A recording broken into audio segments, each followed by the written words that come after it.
Yesterday was the day of test and trials, but now it's time for you to take things a little bit more serious because the room for error is next to none. Welcome, ladies and gentlemen, to Blast Third Draft presented by Nodbin Gaming, where I'm going to be hosting caster Necro John. Alongside with me on the panel is my co-caster Shai Shanu. And of course, with that being said, today is going to be the day 2 of the Super 6. I'm super pumped up. What about you? I am excited as well because again we're gonna see the team that we did not see yesterday. We all were waiting for their match and it's going to be none other than Commit. So of course they've also got one legend of their own and I am super pumped up to see that. Exactly. Soon enough, we will be looking at the screen of the legends as well and to find out which of those teams will be chosen by those legends. Yesterday, we saw quite a lot of those matches. Unfortunately, Wawa for them, things were a little bit downhill. But as we do move on forward with the rosters, we saw Kenny's play with True Rippers. Then we also saw Shock siding on with the players of Marcos Gaming. Godsreen be taken over by Guardian. Olaf Meister with Wawa. Get Right with Come Mid. And Pack Boys with Freiburg. Now, for Get Right, this is going to be the first ever matchup with his teammates. And luckily for him, he's also got some of the best players in the Pakistan region. These guys have been dominating through and through. Let's move on and look at the double elimination brackets. As I mentioned, the room for error is next to none for some. Yes, of course, and those some teams are definitely Park Boys, God's Reign, as well as Wawa. If we're talking about Wawa, they're the only team who were able to take that one map away from the side of God's Reign, and that to win this playoffs. And that was such a dominating game on the map of Anubis, I still remember. And again, I am excited to see the same kind of performance coming as well. If possible, then from Come Mid. Because yesterday, when we were talking with Johnny as well, he was mentioning how he really is looking forward to the match of True Rippers up against Come Mid. But we're going to have a look at the schedule as well, as is the first match going to be between Come Mid and Marcos Gaming. Expecting this one to be a super close one, but then if you move down and get your hands dirty, you're going to find Pack Boys and Godsreen too. But then whoever's going to be the loser of the first match will be facing off Wawa. Now, it's understandable that Wawa is not doing too good. The run hasn't been that well. Momentum, the ball's not in their court. But once again, you know a Wounded Lion is the dangerous, it's the most dangerous ever, so you would not really want to mess around with it. Absolutely, stealing my own words out there, but yes, a Wounded Lion is one of the deadliest foes to be reckoned with, and that's the basically situation for all the teams who are in the lower bracket right now. Again, for God's Reign, Wawa, Park Boys, they're all in the exact same boat. They lose one game, they'll be out. But we are not going to talk about them right now. First of all, we're going to have a look at Marcos Gaming as well. Because we were seeing Shocks yesterday and he was shocking all of us with the performance. Without a doubt. I mean, if you look at the performance of Marcos Gaming, Shocks is always there at the top with his AWP. And when we took his interview as well, Shocks mentioned this. He's having a lot of fun playing with the AWP for some reason. He's feeling a little bit more crispy. He said, I'm not sure if it's the server or something, but he's just feeling a little bit more better. He feels a little bit more crispy than Go itself. So, in general, Shocks was having a lot of fun. We also saw it. Insane 3 came from Shocks, just pushes out of aim with the op, and he just domes down everyone that stood in front of him. That too, no scope to ice. That's the power of these legends, and they always keep on showing us why they are the legends out there. Yes, an insane performance. You were mentioning about the AWP, and those are the shots that we are seeing. Some normal scopes as well, but he made it seem so easy. Exactly, but then their rivals, Come Mid, are also not going to be super easy to deal with. Come Mid has been at the top of the echelon for the Pakistan region. HSB, you've also got Rocky, then Get Right being the legend joining these guys, Soulmate as the IGL, and Bono as the Opper. We have seen this lineup in a play for a long time. Of course, Get Right's going to be a new addition, a interesting addition, a surprise addition as well, but it's a win-win situation for Come Mid anyways. I personally feel that one of the most flex player out there and the one who knows the core mechanics of the game is definitely Get Right. I still remember the legendary NIP lineup which went 87-0, which looks really solid on paper, but we'll have to wait and see how it actually works out, if they're able to synergize well or not. Exactly. I mean, Get Right has been one of those consistent players from the past as well, and considering we have seen this man on the AR most of the times, he has been one of the best players that is out there. As you mentioned, raw mechanics, of course, it is going to be there. But considering Get Right, he has got insane brains as well. He's got some big brains. True. There's a chance he's probably going to be driving the team with the way he wants. But maybe, once again, are the players really ready to understand such advanced mechanics? That's going to be a question as well. But you know what? We've spoken about so much about these players. We've spoken about so much about Come Mid and also their opponents, Marcos Gaming. Let's move on towards the stage and look at the team's walkout, because we're also going to get a chance to look at Get Right walk out on that stage for the first time. Let's move on and look at the player entries. Off the bat, we're going to have the players just walk out towards the stage. Marcos Gaming, and the players looking quite pumped up. They're looking fresh, that's for sure.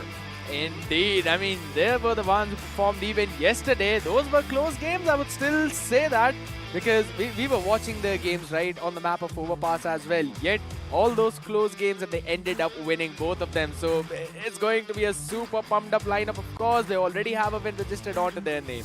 And then you cannot forget their rivals, Come Mid. HSB, a man who has been just taking down the opponents in a head-on duel. And as I mentioned, taking him down in a 1v1 duel has been really tough. He's been winning majority of those. And then if you move on forward with the rest of the lineup, even Bono has been performing at the top of the leaderboard, at the top of the scoreboard. Even he's been there. But then finally, the man is right there. Get Right, joining the squad of Come Mid. I'm super pumped up to see Get Right play on that stage, man. It's been a while. It's literally been a while, and this matchup as well, it's going to be so fun to watch out for. Get Right up against Shox. Now, I want to see his reaction if Shox picks up the AWP even in this one, and he's hitting those nasty headshots. I mean, Shox in the interview himself mentioned yesterday that he was feeling quite crispy with the AWP. Now I want to see him feel even more crispy today, because yesterday what we saw could have just been a little bit of test and trials, because Shox might be a little bit more precise and a little bit more sharp today, considering he's got his hands on the setup as well. You know, it's a new man setup. Sometimes you need a little bit more time to get adjusted and used to. But now Shox is probably going to be used to that setup too. So that means we might just see a better version of Shox upcoming. And altogether, Marcos Gaming itself, because of course this is a team that have played a game together. But on the other side, on the flip side, yes, Get Right along with Come Mid, they haven't yet played a match, but they might have definitely done some scrims and practice. Exactly, but now it's time for the icebreaker, ladies and gentlemen. Let's move on towards the map veto, as an instant ban will be there from Come Mid towards Overpass. They do not really want to face their opponents towards Overpass, but then if you move on forward to the second ban, it's going to be Nuke. Instantly being banned out for Marcos Gaming. Interesting choices.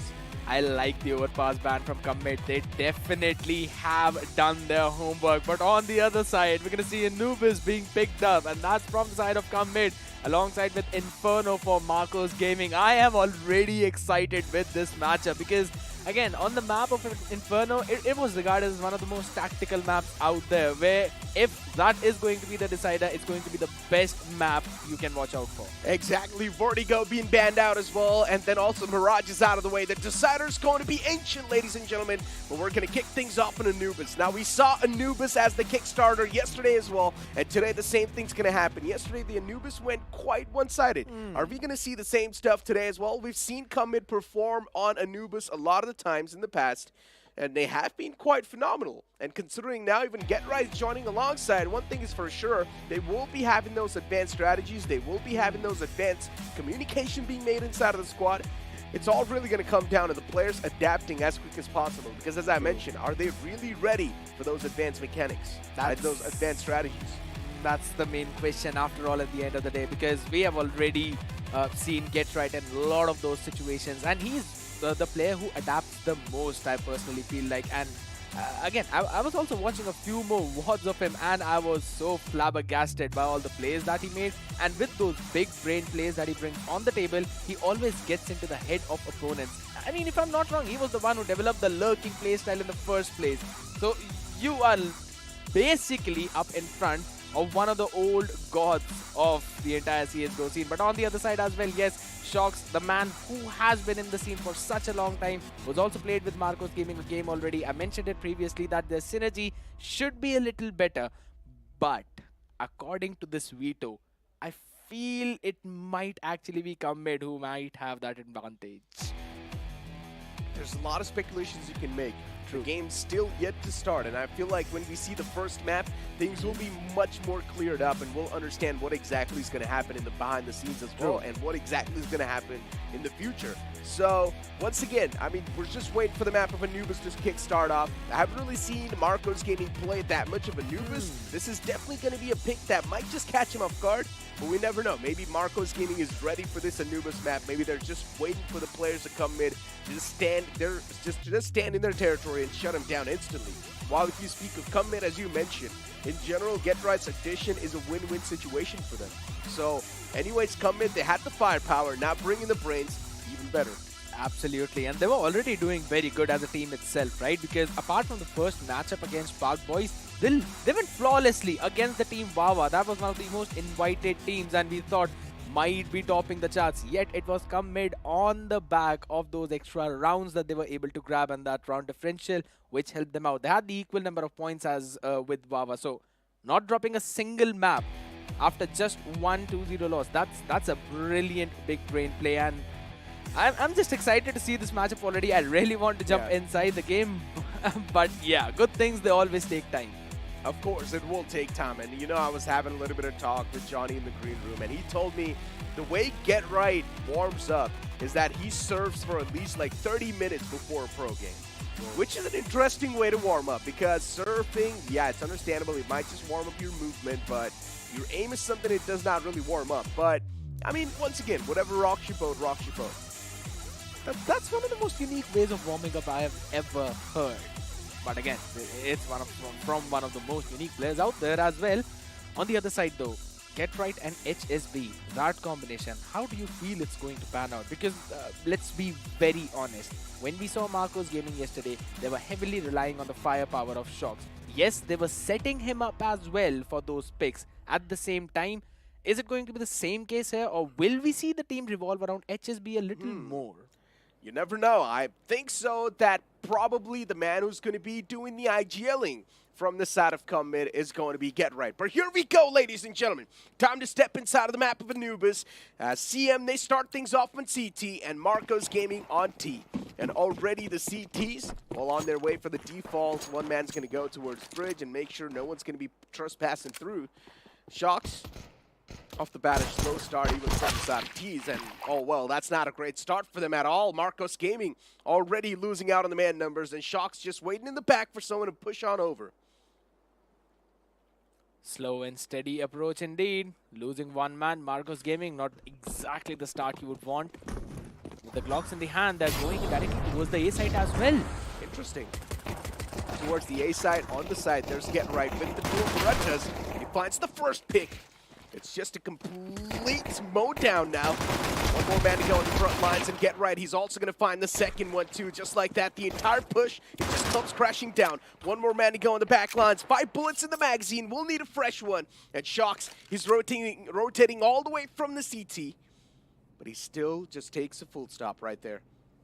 Thinks that maybe someone's going to push on forward, get up close and personal.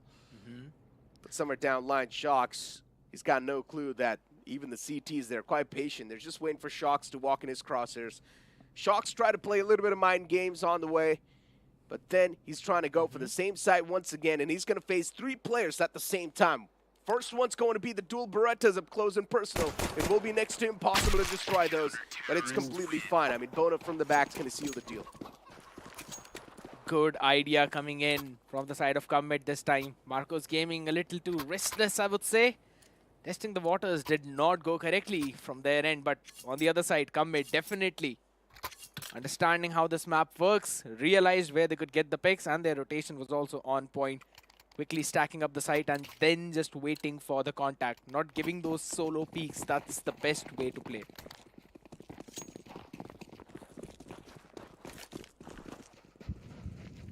Off the bat, once again, considering the economy is not going to be that great, considering they lost the first round, it's understandable.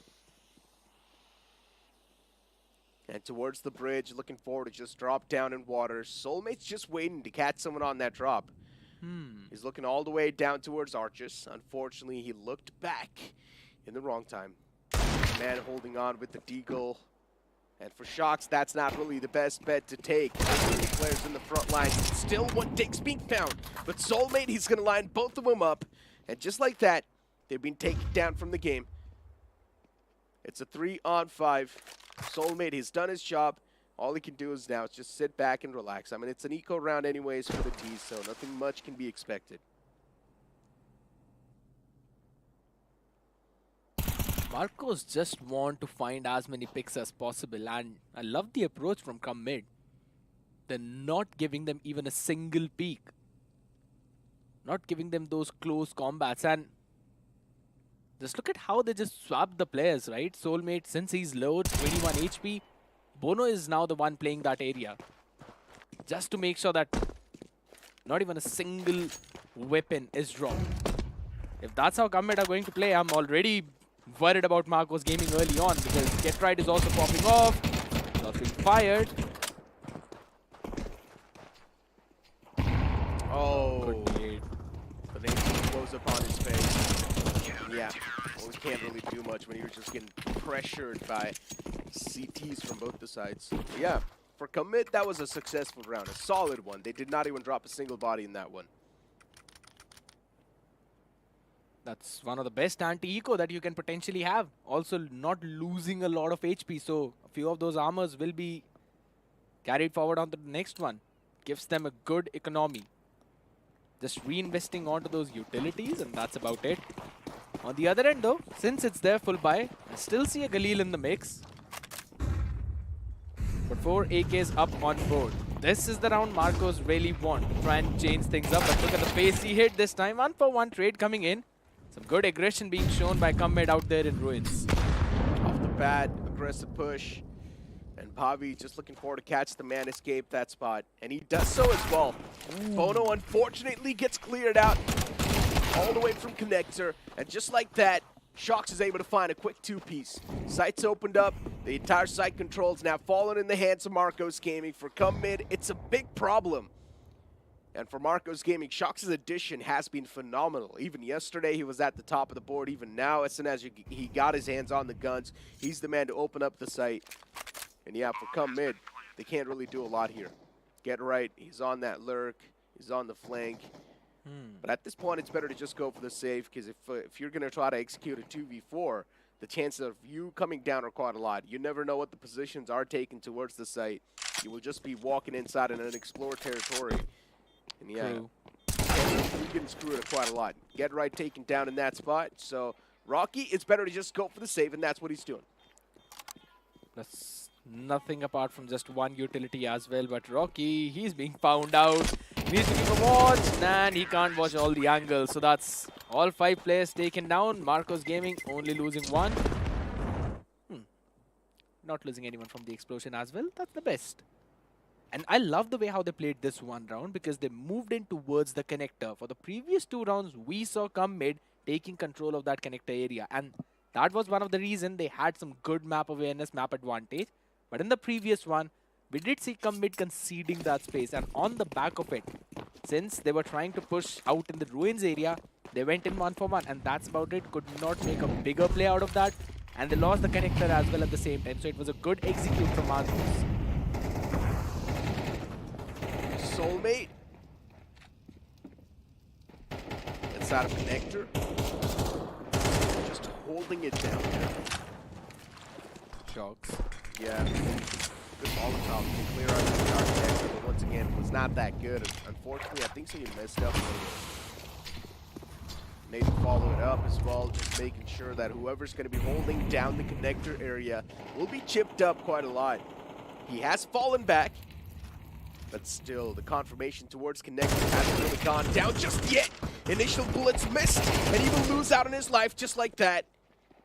As long as at least Shox is alive inside of the game, that's all that's going to matter for the side of Marcos Gaming. Just like that, every single CT, they just crumbled down in front of Marcos. As I mentioned, Shox's addition to this lineup has been phenomenal. Now, Marcos Gaming, Shox was the missing piece of the puzzle. They have got that. That is indeed true. Plus, I also love the move coming in from Bhavi, because he anticipated the push that would come up from the bridge. He realized that, got a 2-pick there, and then moved from the Ruins to try and pinch the players who were on site. That was actually a very good call coming in from Marcos Gaming. Love to see them perform this way. On the other side, come mid now being brought down to just the eco.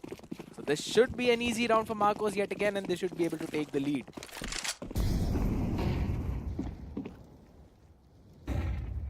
Slow start.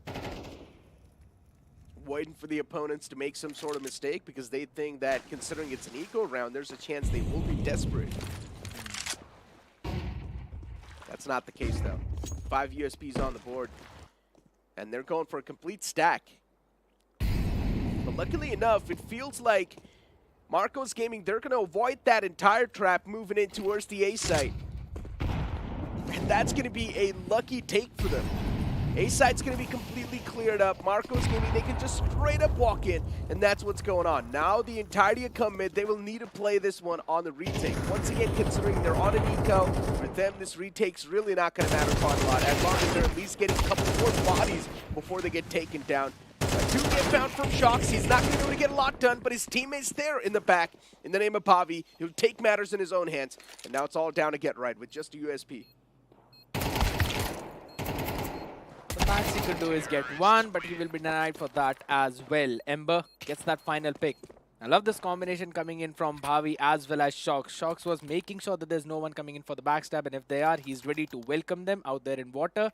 And as soon as he found the contact, he gave in the comms. Bhavi quickly just tried to support him as well. He was half a second late, otherwise Get Right, even Shocks would have been alive. But yeah, at the last, Get Right, the only man standing, tried to get one, was not able to do that. So it was a good trap setup by Come Mid. They anticipated maybe the hit would be towards the B, but Marcos Gaming having a good read on it. Oh, quick peek. Soulmate finds the crucial piece of the puzzle. Marcos Gaming, for them this round, about to come crashing down, but through the smoke, Elvis, he finds a pick. That can be a big one. The exact one they were looking for. Elvis with the second one as well. Somehow was able to get those kills on the side, and the B side's going to fall apart in the hands of Marcos Gaming.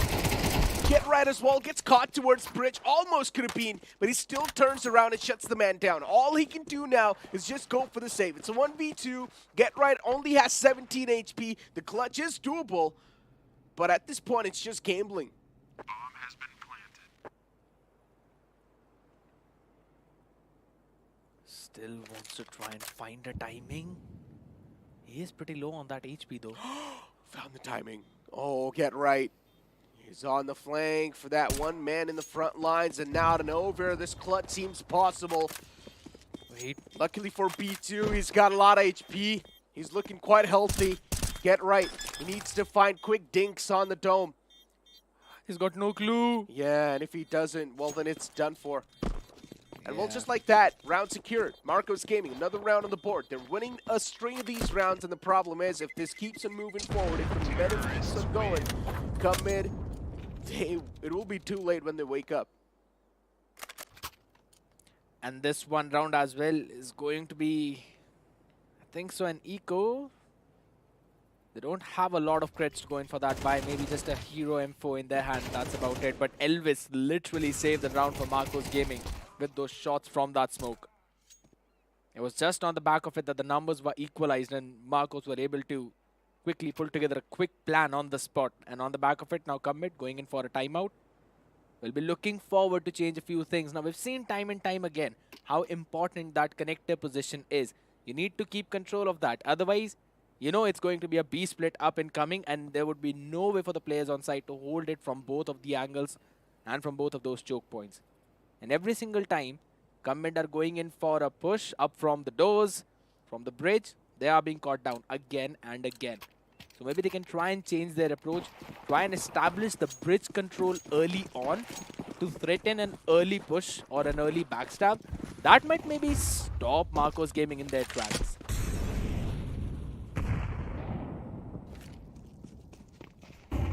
Adjustments for now.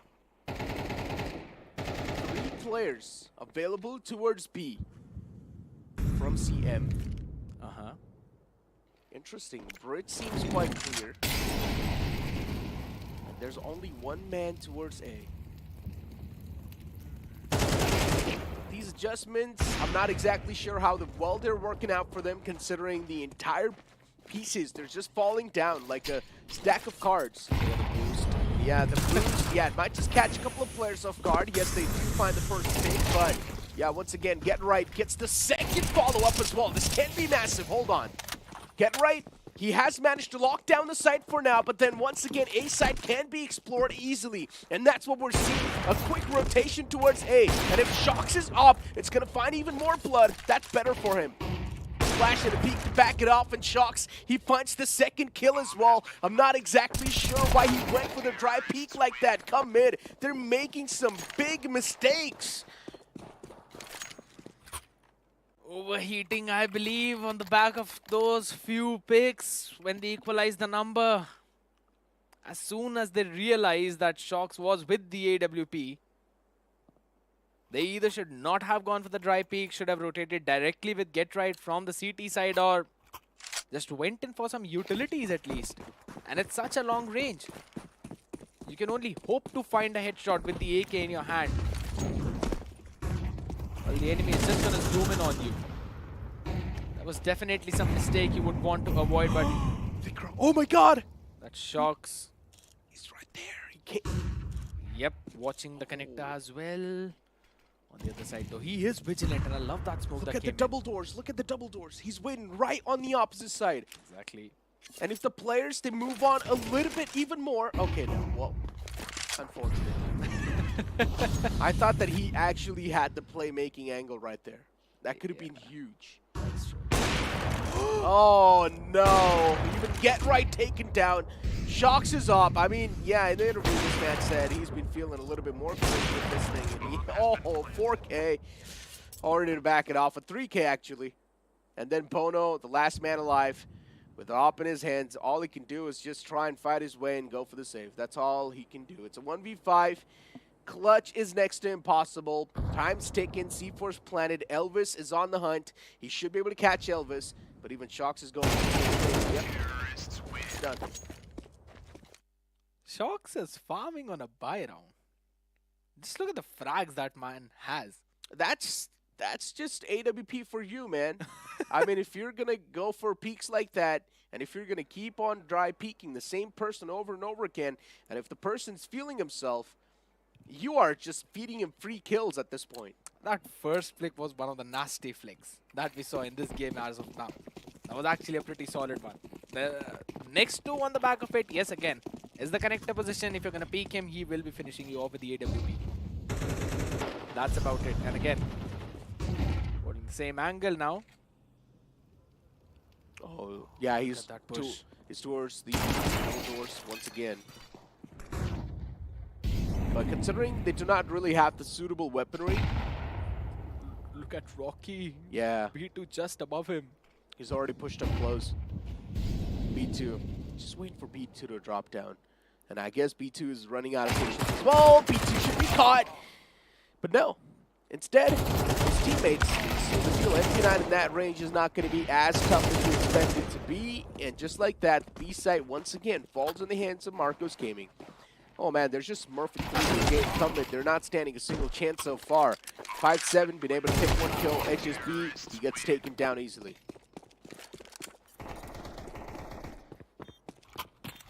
Mid need to find an answer to this AWP, and it's not even just that, right? Even Bhavi is popping off. And you also see Elvis making those plays time and time again. The first two picks through the smoke, and after that, he's just been finding those timings and those good timings. I would still say Rocky was in a pretty solid position. He was hearing all the commotion that was happening. Just had absolutely no idea that B2 was right above him. And again, firing the MP9 in the long range. Not the best decision making out there. But Bono, AWP in his hands. Needs to win out that battle and needs to open things up for his team.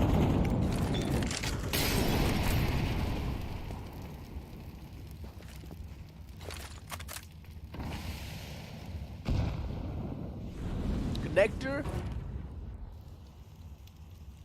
Not taken just yet. Get right. Playing quite close. B2. Yeah, this Molotov's going to flesh out the CT from that side. SAK, B2 all by himself, looking for to explore Connector. I'm not sure what he was thinking, but yeah, that's what's going to happen. He's going to get domed down. Connector control regained. This round, it feels like it's slipping away from the hands of Marcos Gaming. Unless Shocks pulls off something, a rabbit out of his hat, then maybe it is possible. A 4v3, Shocks has softened up, even Bobby's bruised up a little bit. Let's see what the game plan's going to be here. I mean, they're rotating, or at least Shocks is rotating all the way towards the B. Should be able to catch this man right here, because he's pushed up a little bit of the ball, and yep, he does. Shocks, quick reactions, and already the B site is almost going to fall in their hands. Look at Bhavi. Look at the lurk. He's going to catch one. No! What? Unfortunate. Bobby gets taken down himself. A big opportunity. Missed out. And Rocky, he seals the deal onto him. But hey, as long as you're going to get your hands on the B side, that's all that's going to matter. There's a man in Connector, and he's just waiting for the right moment to strike. Oh, he passes right in front of Shocks. But at least the C-Force planted, so Shocks can play around with it. Connector smoked off. Shocks, he needs to take some, quick measures, but unfortunately he gets taken down. Bono again finding the first one for his team and then following it up. Taking down Shocks himself on the AWP. Bhavi's lurk needed to pay out. He lost the unfortunate duel. That was not meant to be lost. He was the one who was ready for that fight. He was hearing everything. On the other side, Rocky had no clue. Look at that. He was not even watching Bhavi. Just went in for that nasty flick and finished him off.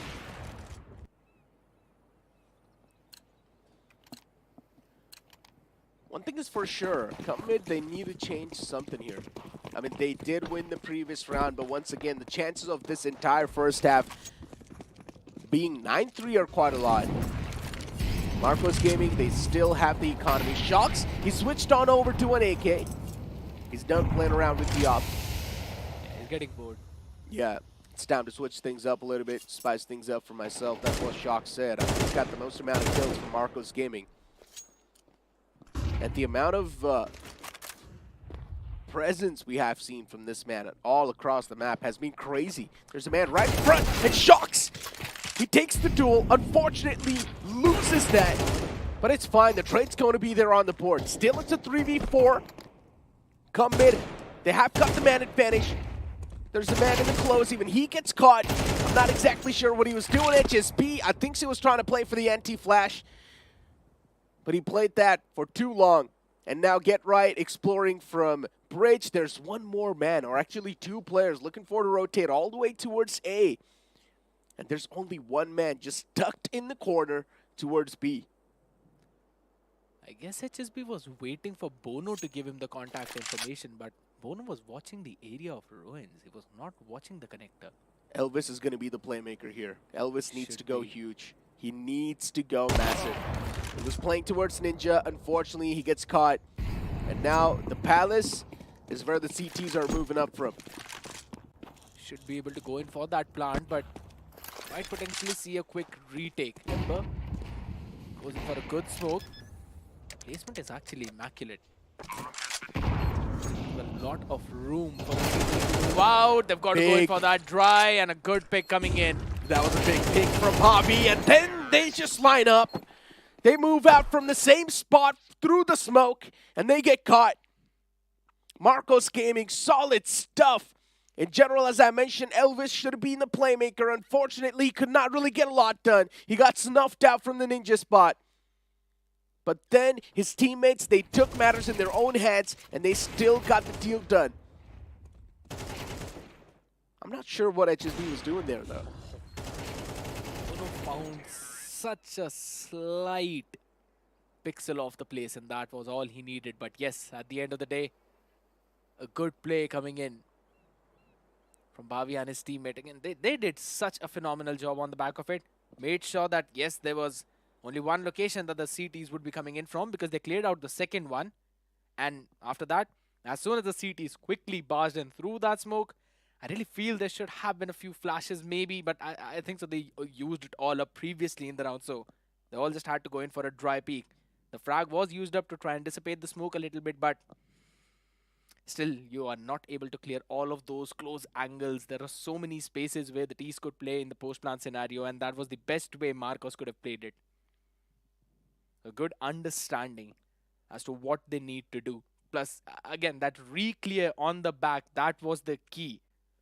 Because after that, they realized that every single CT player is just going to come in from the exact same choke point, and they had their crosshairs in the perfect place. Plus, playing on the back of their own utility and then peeking out, that was actually a very mature Marcos gaming that we are seeing right now. I mean, there could have been a different spot where they could have peeked from. True. They could have went towards all the way heaven and then peek out from there. So I'm not exactly sure why all the three players just went to peek out through the smoke, even though they know that they have an op in the hands. The op could have been really devastating from heaven. True that. A little bit towards the right, if you do find some good picks, it would have been nice. But instead, all of them, they just peeked out from mid. And yeah, they just got taken down quite easily. So, unfortunate. But this technical pause, hopefully we're going to get this sorted as quick as possible. I think so HSB is facing some issues. That's why he was facing towards the wall in the previous round. He was disconnected, if I'm not wrong. So I'm not exactly sure what the decision is going to look like. But so far, come mid, they're definitely struggling quite a lot. They're struggling a bit too much. 8-3 is the scoreline. The game's going to be resumed. HSB back inside of the game.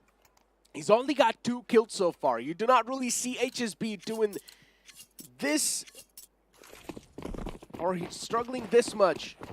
But this is the first time HSB has not been able to perform that well from CM. This is the first map though, so can cut him some slack potentially. Oh my god, shocks. Yeah, once again, the domination starts. Marcos Gaming. 2 quick peeks found. All the 5 players up and alive. Get Right needs to go massive from this spot. They even clear out the close corner. But then Get Right through the smoke. Elvis peeks out and he just domes Get Right down. 9-3 is going to be the first half, ladies and gentlemen. That means Come Mid's lifeline is going to be completely dependent on this pistol round. And if I'm not wrong, in the previous one, it was Ember who kept a watch on that flank in towards the mid. Look at that. He was just so very ready, and both the players lined up for him, and Ember got a 2 headshot. This has been happening so many times now. If I'm not wrong, it's at least 3rd or 4th time that after some early presence shown by Marcos towards B, they go in towards mid, try to take control of that space, and whenever they are pushing, there's someone from Marcos welcoming them. It was Bhavi the previous few times, this time it was Ember, and every time they've been winning those duos. Oh, what a shot! Well, if you're going to start things off that way, I mean, your luck, or your pretty much survival depends on this pistol round. And while this pistol round's also being stolen away from you, that means at this point you're pretty much just done and dusted from the game. Yeah, I mean, quick cleanup all across the board. And Come Mid, they just do not even stand a single chance. The pistol round that their lifeline depends on has now been stolen away from them. That means for Come Mid, for their survival, the only thing they can do is try and go for the force in this round itself. If they're not going to go for the force, that means there will be 11 rounds on the board for Marcos Gaming. And they're not too far away from the match point. It is just Marcos Gaming understanding what part of the map they need to take as quickly as possible. Look at how far they're already pushing up. Got the control of double doors. They also have the control of connector. Player on side is playing back for any contact from Ruin. Let one player anchor in towards the A, that too in heaven. I love the positioning from Marcos Gaming. There's 2 players towards double doors, or maybe mid if you'd like to call it. So even mid's on the lockdown. There's 1 man playing pillar towards the A. So yeah, I mean, it's really tough. The defense is quite tight. It's really tough to find yourself a little squeeze inside the site. And even these MP9s, they're slowly and steadily dealing a lot of damage. You're getting hunted down all across the map. And yeah, 11 rounds on the board. One more round away from the map point or the match point. And still, I would say the previous one was a save round, so Marcos were doomed to win it. But the fight towards the connector, again, just those single taps coming in. A close-up peek, but at the end of the day, still, it was Marcos Gaming, yes, getting the round for themselves. 11 and 3. Come mid, they've got an uphill battle, and just saying that would be an understatement. But the question is where they would be looking forward now on towards the map. Oh my god, look at the push from Ember. Oh, this is confidence peaking now. What? Emperor, he's already pushed up so much up close and personal. Down the forest towards bridge, it's a complete mow down. Oh, they pretty much just sandwiched the players have come mid at this point. And come mid, they could not even stand a single chance. Bono, the last man alive, with just a Galil in the hands. A 1v3, it is possible, considering Pavi's quite softened up. If he manages to take down Pavi, it will be a 1v2, but yeah, let's be realistic.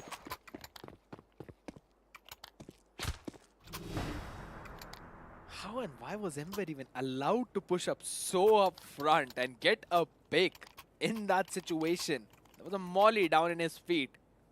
A player from Come Mid as well, pushing out towards the water, and he did not see anyone moving up.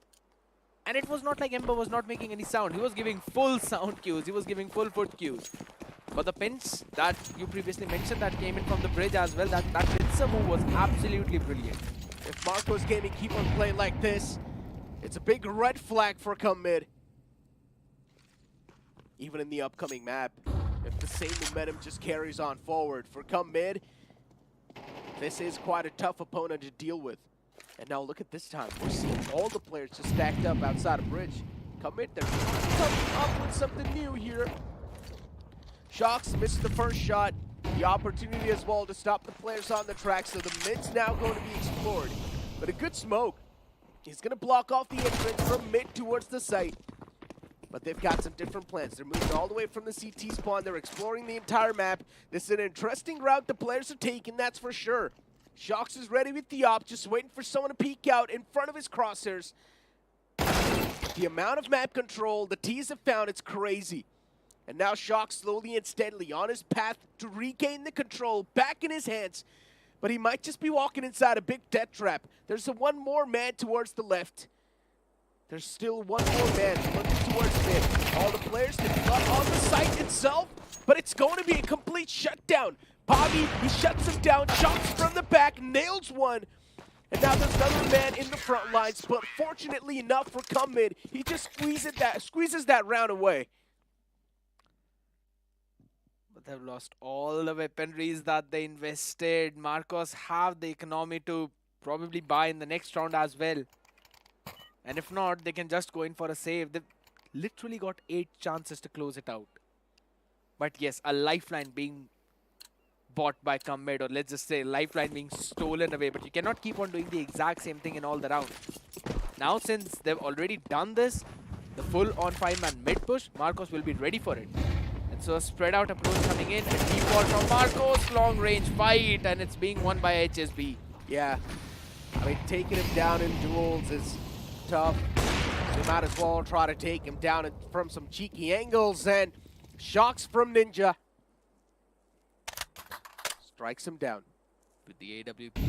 Yeah, 4v4. Get right towards connector. Couple of smokes and flashes tossed. And Shocks still just looking to explore stuff a little bit more. Get right. Right, just tucked in the corner, waiting for Shocks to at least make some mistake. The first man does so, and now Shocks is aware that there's a man in the front, but Get Right's too quick on that trigger. Takes the boat down, sights open, but not completely. There's still one more man in close right, and he will catch him. So once again, the site control has been regained by Marcos Gaming, but then the opposite side has been lost. It's going to be down to a 2v3 situation. That's a good call coming in from Come Mid. They were able to take a lot of map control away. And again, Get Right, finding those 2 crucial picks in connector. That is what paved the way for Come Mid to come back in this round. And there should be a save for Marcos Gaming. I love the way that they're moving around now. Because of their mid presence that was shown in the previous one, they were able to play a little more default. And HSB was able to found the first opener. Now, it's been a little bit of a meta, right? Whichever team, if they're dominating through the entire map, if the scoreline's going to come back to 12, the opponent team, out of nowhere, as soon as they see that 12th number on the board, they just start making a big comeback. And then we see them come up to like 9 or 10 rounds, and when that happens, they just lose. So all the efforts down the drain. And hopefully this is not going to be the case this time. If you are going to make the comeback, please, I want to see you make the comeback fully.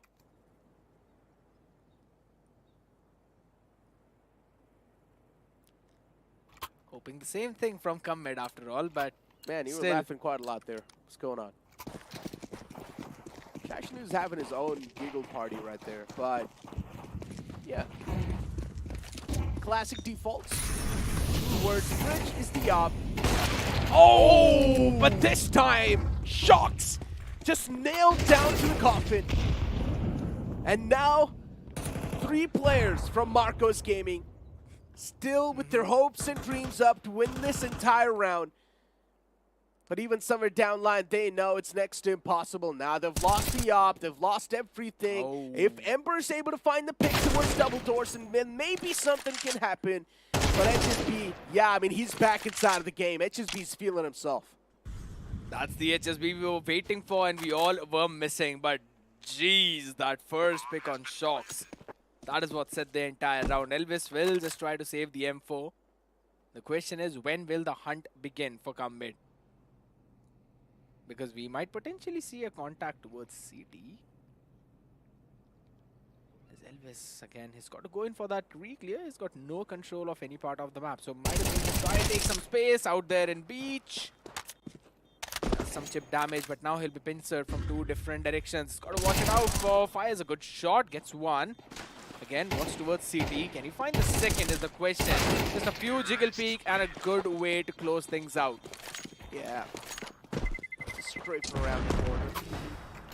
Come mid. 6 rounds on the board. Halfway there. Oh no. A long way to go though. Economy's quite broken on Marcos Gaming, but they will have a shot to buy it just this once. If they lose this round, it's done. Economy back to none. That would mean this round is basically one of the most important rounds still now for come mid.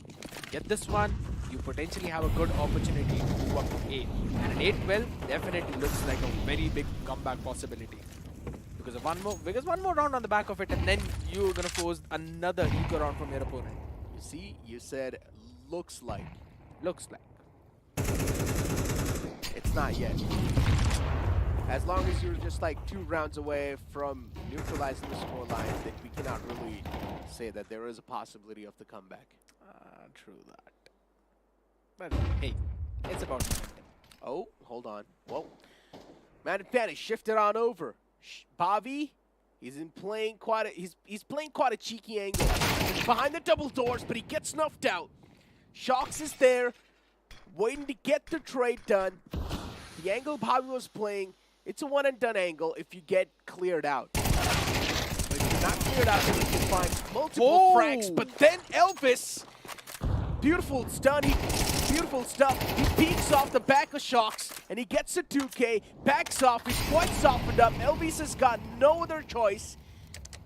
He needs to play safe. Soulmate goes for the plant. It's a 2v3. Elvis is way too low.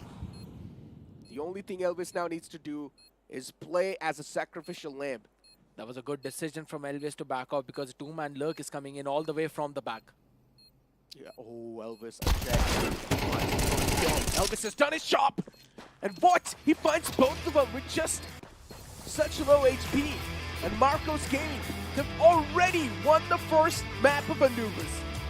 I mean, making a stark statement. We thought come mid, they definitely can't stand a chance against Marcos Gaming. Come mid should make it look quite competitive. But instead, it's Marcos Gaming just making the game complete one-sided. This Shocks' addition to the lineup has been phenomenal. and the way how they are synergizing with Shocks, that's the most important part. Because on the rounds where Shocks is popping off, everyone is making sure to set him up for those picks. And in the rounds where he doesn't, you've got Elvis, you've got Ember, you've also got Bhavi, who's always watching out for the lurk. So this Marcus Gaming is working so much like a team and a very good well-oiled machine. But on the other side though, I'm still gonna cut some slack for Come Mid, because again, this is the first time that they're playing with Get Right on the LAN stage itself. So I feel that, you know, there would be some jitters in terms of the synergy, in terms of the coordination. It is understandable, but yes, they need to win the next map. Otherwise, they'll not be able to force a game 3. I understand what you're trying to say, but I mean, once again, losing on such a big margin, can you really say that, okay, I understand it's your first time playing inside of the tournament, it's first time playing your first ever game, right? But still, losing with such a big margin is still a stark statement being made by Marcos Gaming. That too, they made sure that Come Mid is going to lose against them with that big of a margin. A team that has been dominating the entire group stage from Pakistan. They lost with a 12-6 scoreline.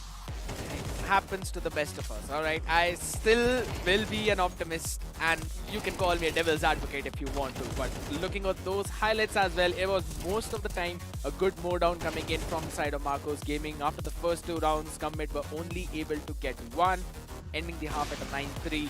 But these shots by Shocks, I mean, you know what? Yeah, we've watched Kenny S versus Guardian. Now I want to see Shocks versus Kenny S. I mean, Shocks indeed, with the ops, he's been feeling himself, especially with the op. The amount of kills he got was incredible. With the AK, it's the opposite. He's not really able to get a lot done with the AK, but then if you give this man the op, he's able to get just a lot of kills at the back of that. So in general, we know what to do in the upcoming map. Just give Shocks the op, and he will just take care of things all by himself. And still, we saw the players of CM go for so many of these drive peaks. They were just peeking out Shocks, left, right, center, and I think so somewhere down the line, even that was a big problem.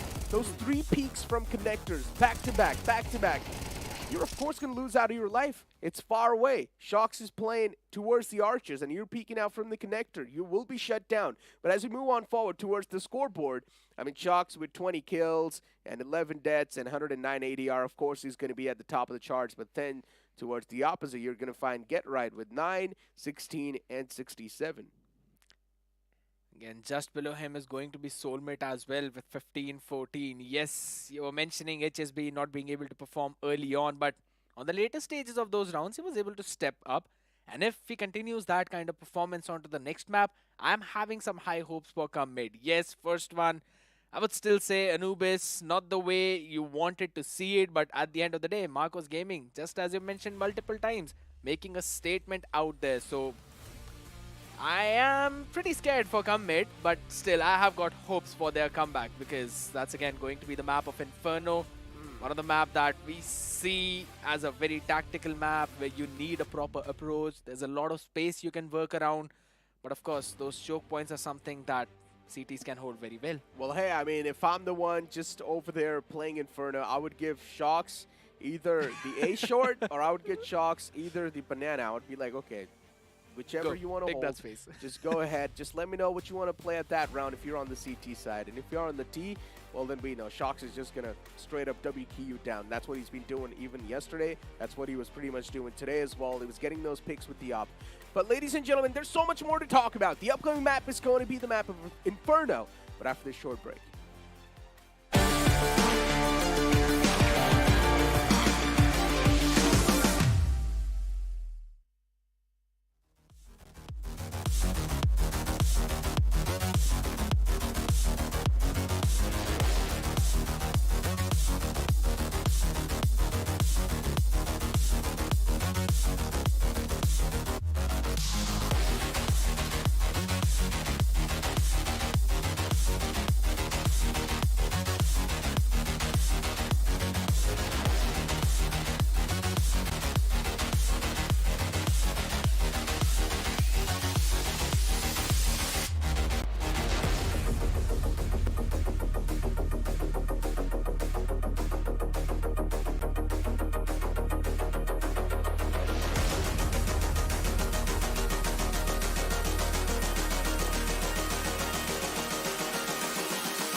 An astonishing start to the series. Come mid, they collapse in front of Marcos Gaming in the first map of Anubis, but there's still Inferno to go, and maybe we might just see the same affair once again. But this time, we're going to have a little bit of change on the panel. Johnny's going to be the one to join alongside with me. CS2 is going to be in the back lines. Yeah. Just maybe sipping on the coffee, get a little bit hydrated. But how you doing? I'm doing pretty good. I mean, it is Inferno we are about to step into, and things are going to get heated up. So we gave CS2 a little bit of break.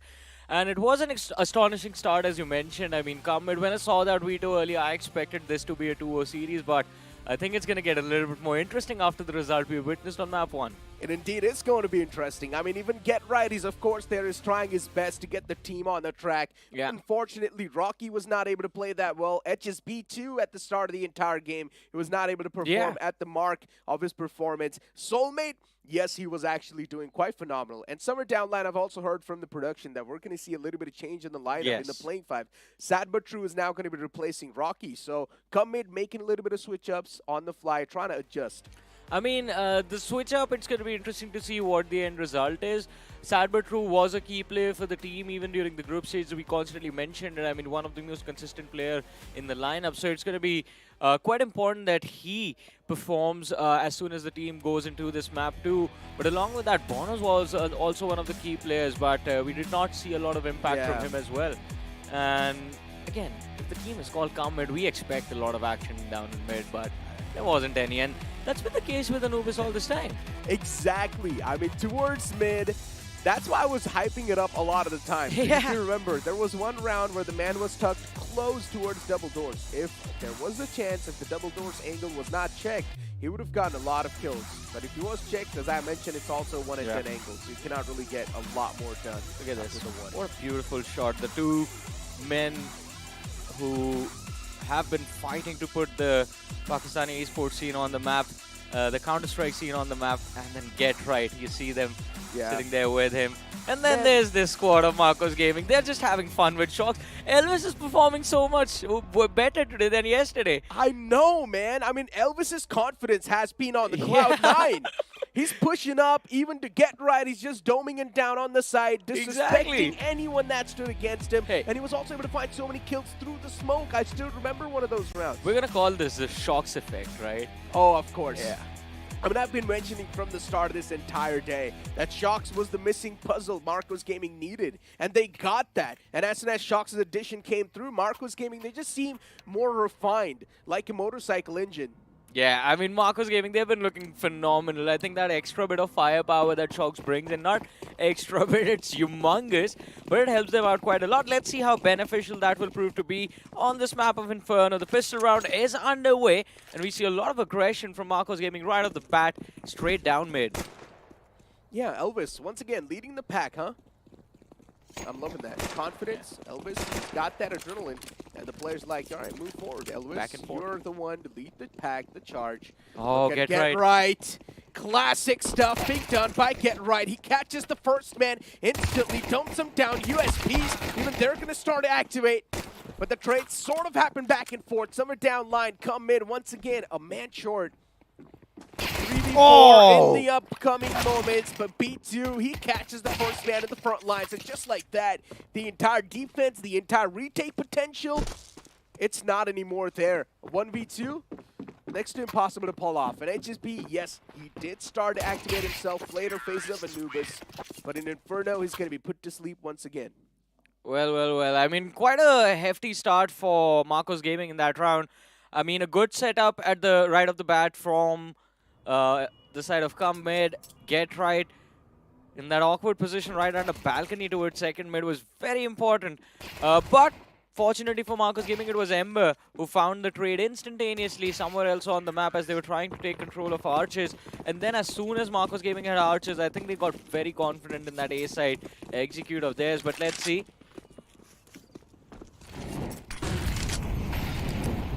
Kind of an interesting buy this round.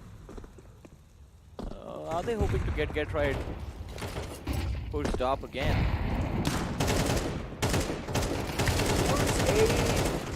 I mean, yeah, you do see 3 players playing those close quarters. So I'm not sure what the game plan quite is. There's 2 men pushed up Arches. Looking down towards mid, Get Right playing Boiler. I mean, nothing really out of the ordinary. Get Right's just playing close quarters with that Max 7. So maybe looking forward to catch one player or one or two players off guard. They will have to set it up for him. That's the thing, though. I mean, hasn't delivered it so far. Otherwise, this Exactly. happens. And Get Right just pushed up all by himself to check the corner. Elvis was already too deep, and he shuts him down. Now, once again, it's a 4v5. Somewhere down line, even we know that pulling this round off now, it's next to impossible because the B site's almost been lost, but still the players are pulling back and they're going to walk into a trap being set up by CM. Now this round seems possible for Come Mid if they do take down Elvis and they shut him down in their tracks. Oh! But from the back, it's going to be a haircut. Two players peeking up from A short itself. They will be mowed down through the smoke too. B2 could have found a spray transfer. And Oh! he still gets it. Wow. Just gets the spam through the smoke. I think it was just intent to go towards the corner of Arches, but he still ends up connecting. And Bono, I think, is going to be a little bit surprised of that. But I do agree with you. I mean, had Elvis been picked off, or in fact, even Bhavi getting killed as soon as he peeked mid, could have produced the same result. B2, that was a nice save from B2 for his team. They could have actually lost that round off of that initial swing. But look at that come mid. The investment in the previous round and the economy, well, it's not really going to be there for this one. A 5-stack towards the B side is what they are handling this round away with. I mean, hoping to see. Interesting. Uh, Shock's not buying the AWP, even though he had the money. Once again, Shock's knows that if I buy the AWP, it's okay. hello. It's Travis, a is that human you? pyramid. You know, in the school, you used to do those human pyramid in your PT session. Something like that over here. Yeah, we've seen that before, though. I mean, multiple times. That happens quite a lot, especially on that eco. And I think, yeah, there's the 2 AKs they wanted. It's a 3v4 now. Commit, they've actually punished the over-aggression from the side of Marcos Gaming quite nicely. And it's going to be down on Elvis. Now, you see that stack. Those 4 players, the 4 CTs pushing A short. If Elvis's timing is perfect, he can catch at least 2 of them off guard. The nade is also going to be good enough to dish out a little bit of extra damage, prepping the players and setting them up. Elvis finding 2 big kills. Okay, Nate's That's going to over. sail into the site and blow the wind on his face. And, well, the last man, all he can do is back away and go for the save. Well, Yeah. I mean, yeah, Marcos Gaming, casual stuff. And, oh my god, does not even have a chance to save because his HP was too low. Yeah. Once again, what exactly happened in the previous round? We saw a human pyramid towards B when the player went for the peak. Now, the call over here was 100% made from Get Right. We've never seen Come Mid do something like this. And as I mentioned, Get Right's addition is probably going to bring a little bit more brains to the team. We've seen them be quite good mechanically, and now Get Right's addition, bringing in those brains, we're going to see stuff like that quite often. Yeah, and this is again what even Shocks mentioned, what even Guardian mentioned, that the mechanics are there, the skill is there in the players. It's just smaller adaptations, unorthodox plays when the opposing side least expects it to happen. Let's see, this is going to be important for the side of Come Mid to bring themselves back in the early stages of this first half of Inferno. Team nade, by the way. Yeah. Nice. I mean, it doesn't matter, Ember. He's going to be used to I hate this. pull away the crosshair. so much. You know, when you Hit just what? this angle. When you just Under shed. yeah, you just tuck in the corner. Don't really clear that. And well, off the bat, 2 kills just flying on the board. Sight's not taken away just yet, so that's good news for CM. Flash pop through Boiler. Get right with the counter push. Oh, looking to find one and does as well. Brilliant timing on Bhavi. Ember with the trade. HSB. Picking off B2. No map control for Marcos Gaming. But now maybe some. They have one other kill down in pit. Sad but true out of the picture. If he gets this on Arches, this is the round 4. Come mid, and yes, he does. Ember, important kill in this round. HSB taken care of. Soulmate, the last survivor, looking to push Library. But in the while he does that, the C4 has been planted. But with 2 possible, another Molly. Molly's gonna possibly force it back. sailing in, yes. And unfortunately, Soulmates dealt a lot of damage. And now Shocks towards the site. Soulmate, all he can do is try and pull off some mind games. But even though he's just going to go for the save, he's going to go for the safest bet here. He knows his teammate's economy is going to be in the slumbers later on. He's actually managed to retrieve the op as well. And Shocks is on the hunt. If Shocks can get his hands on that op, it's not going to be a good thing at all for CM. And Shocks is desperately searching for it. It's his. It belongs to him. And he has the wolf. Oh, they get it! They get the op out of the hands of Comet as well. And as you mentioned, I mean, No. Marcos Gaming, it was brilliant. They realized... Wait, did he throw it away? He didn't even pick it up. I don't think so they realized that there was an op Oh. there. I'm not sure.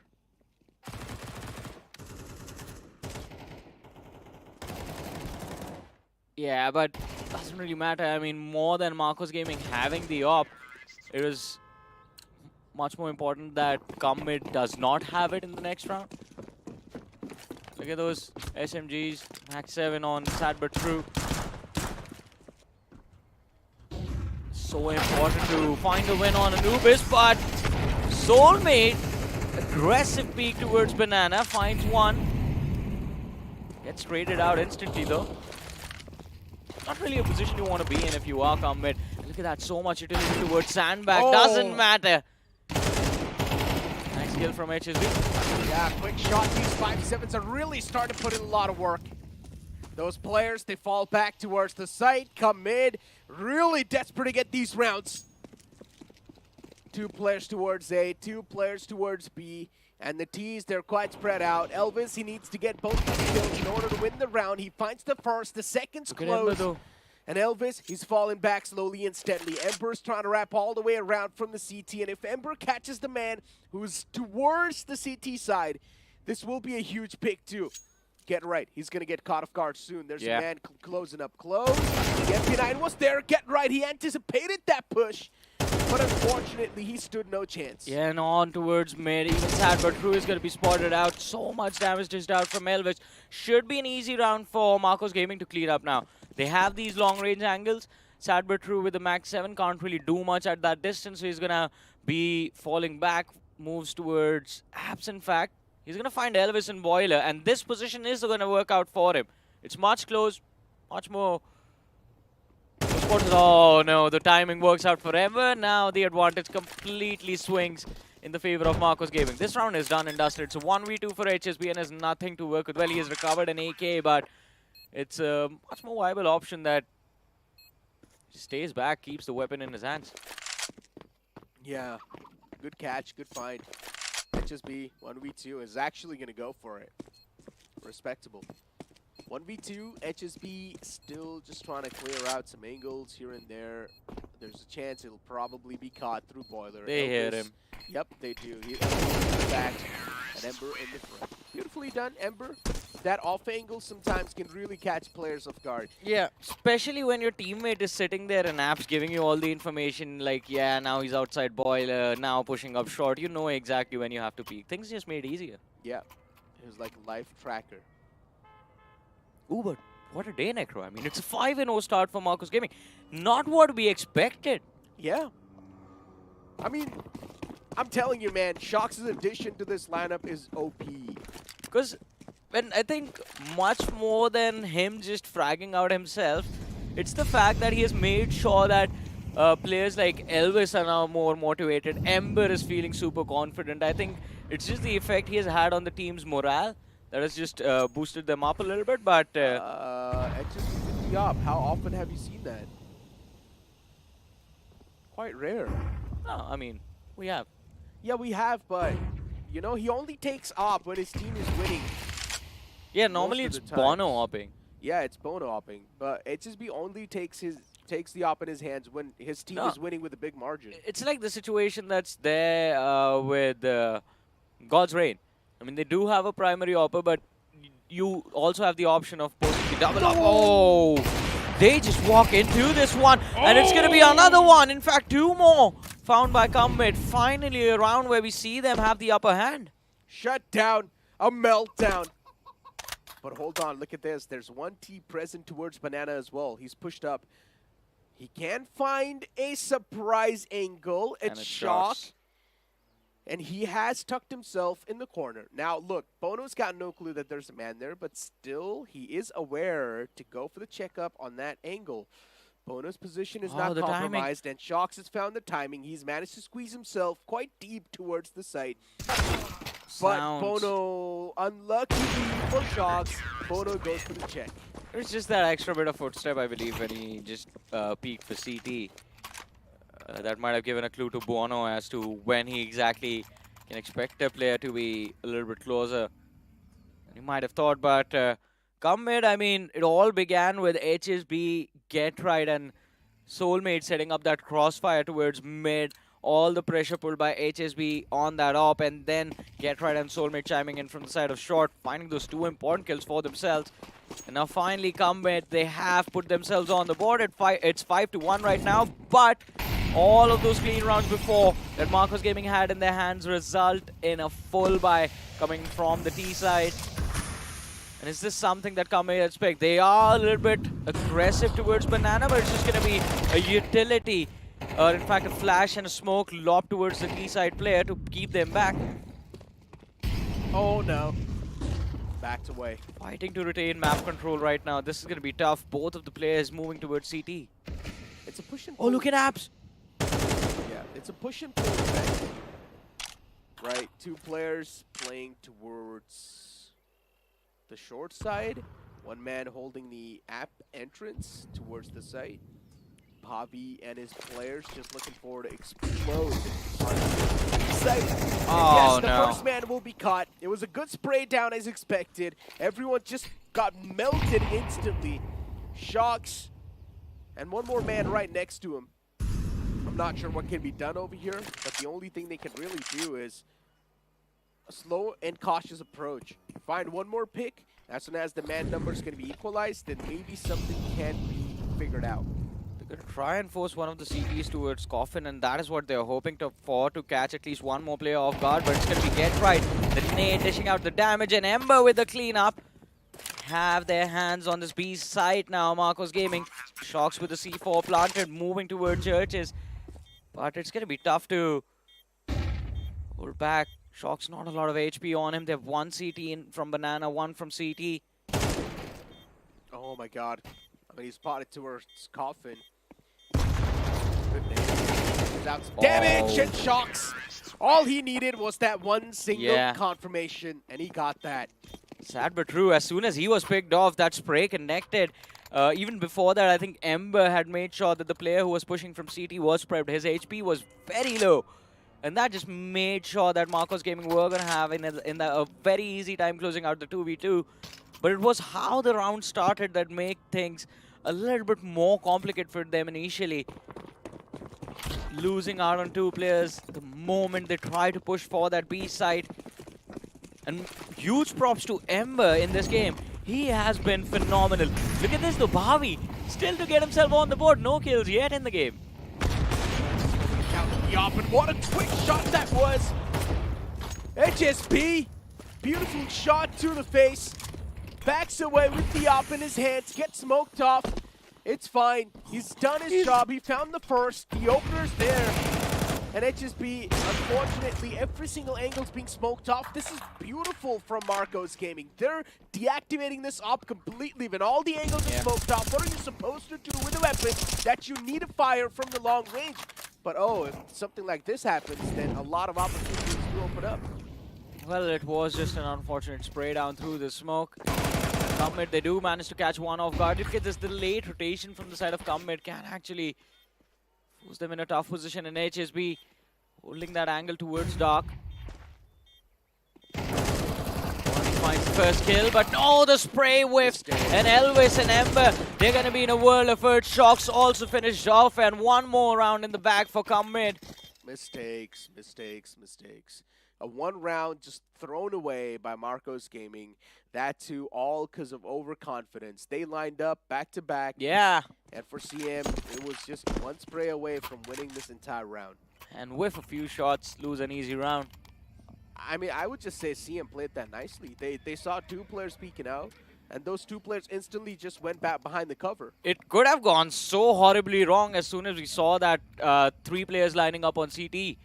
Had that spray been perfect, it would have been made very easy because you had Ember moving in from Banana as well. He did not get necessarily need to get all three of them. Even if he found the opening kill, it would have made things extremely easy for Ember to close in and clean up. Oh, HSB. I mean, especially that but true, get right next to each other. And yeah, I mean, as long as Get Right's alive towards the shed, everything's good. It's all good in the game. I think along with him, HSB also a man with a lot of priority on his life. Especially with that cannon in his hands, he needs to perform now. Burst. That's what's gonna happen. Try to burst on towards the site, but the burst is just stopped. No shot they move in. Oh my I god. call it a burst though. I mean, they tried to. They tried to burst on the site. Man, I mean, Marcos Gaming. I don't know what that eco was, to be honest. I mean, we saw a lot of Am Tech I 9. seeing this right? Yeah, it Bobby's is got 0-9. 0 kills. Yeah.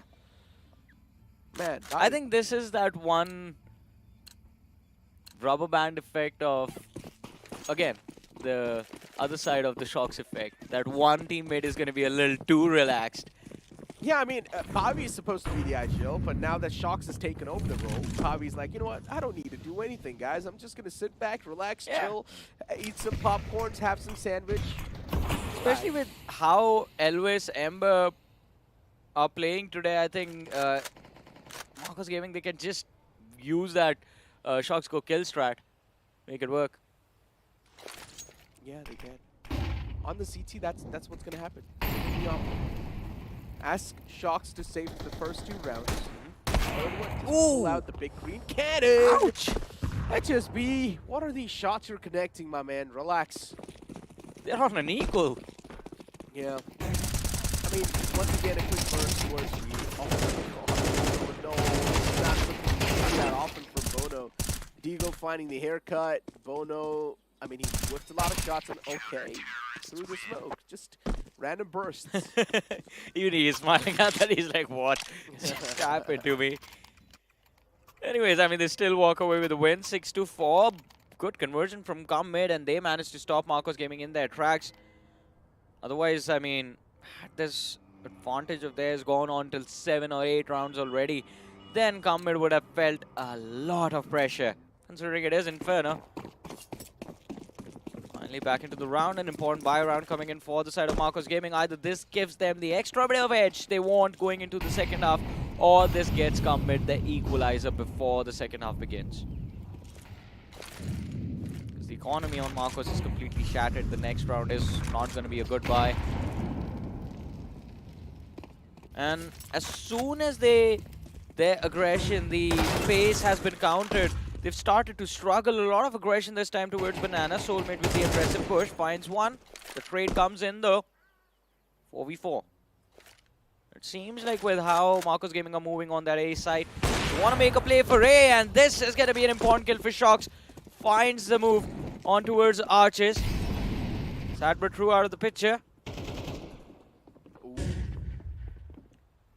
4v3. Up in the hands of HSB. That kind of rhymed. Don't beat him. He's going to take your head off, Ember. Yeah, I mean, you still have that little bit of an itch, you know? You gotta scratch that. And that's what Ember's doing. HSB. Just still holding that with the op. Oh no, the face-off's gonna happen soon! First shot missed. Shocked. He's gonna regret this. Oh! He still connects it! No way, just toying around with his food like that. And then, what a beautiful nade to deny the vision as well. It sort of worked perfectly for HSB. The man up close and personal. He gets run and gunned down. With the AK, he was just going for the strafe and the shots. He did not even stop spraying. The left click was just spread down. C4's going to do a lot of damage onto him, but yeah, he just needs to back away. Get it right. Elvis just pushed up, took the damage from the nade, and then just fell back with his weapon.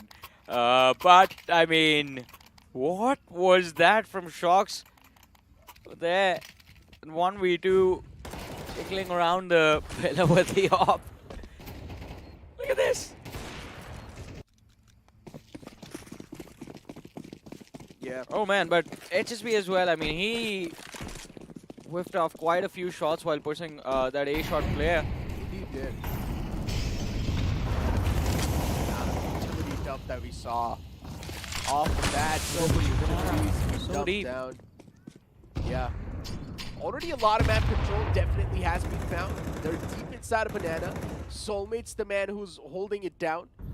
There's just 3 players, and he's only a couple of steps away from bursting through that smoke and maybe getting a couple of kills, or maybe he himself getting killed. Yeah, but I would do it. it's such a big risk, Necro, right now. I mean, for come mid, they're already sitting at a massive disadvantage. They've lost their back. Oh! And Elvis! That was an important kill in pit. Elvis! This man is joking around at this point. They just need to clear arches, and this is their round. This op needs to find some blood. Oh, he's in the back. He's just going for the jump spot. It's not really going to work out. Okay, man explodes. Finds the first. Shocks a flick to the dome. And now all they need to do is keep on pressing up towards B. But an instant rotate towards the A site. Get right. He's been playing so passive so far. He hasn't pushed up that much. He misses all the shots towards Boiler. Ember finds the first kill. It's a 2v4. Op's not able to find a lot of value either. HSB, he found one, but then he backs away instantly, considering it's a 3v2. HSB, he needs to play this one even more cautious. He gets shut down from the arches. Chrono now moving in steadily from the mid. Oh! Done, but he catches him fading away. Pulls out the 5-7. And the opponent's got an automatic weapon in his hand. And of course, Ember will come out on top. Ember in close plants today has been unbeatable. He's been just so phenomenal with the cleanups, and especially on that A side. I would say Elvis has been the Marco's god so far. True. I mean, for on the entries today, he has been there. Yeah, I mean, even in the previous game, Elvis on the CT. Hey! Bobby opened up. Oh, wow. He's there on the board. Okay, it's a little too rude. And it's John. 1-1-1. So we can make a wish.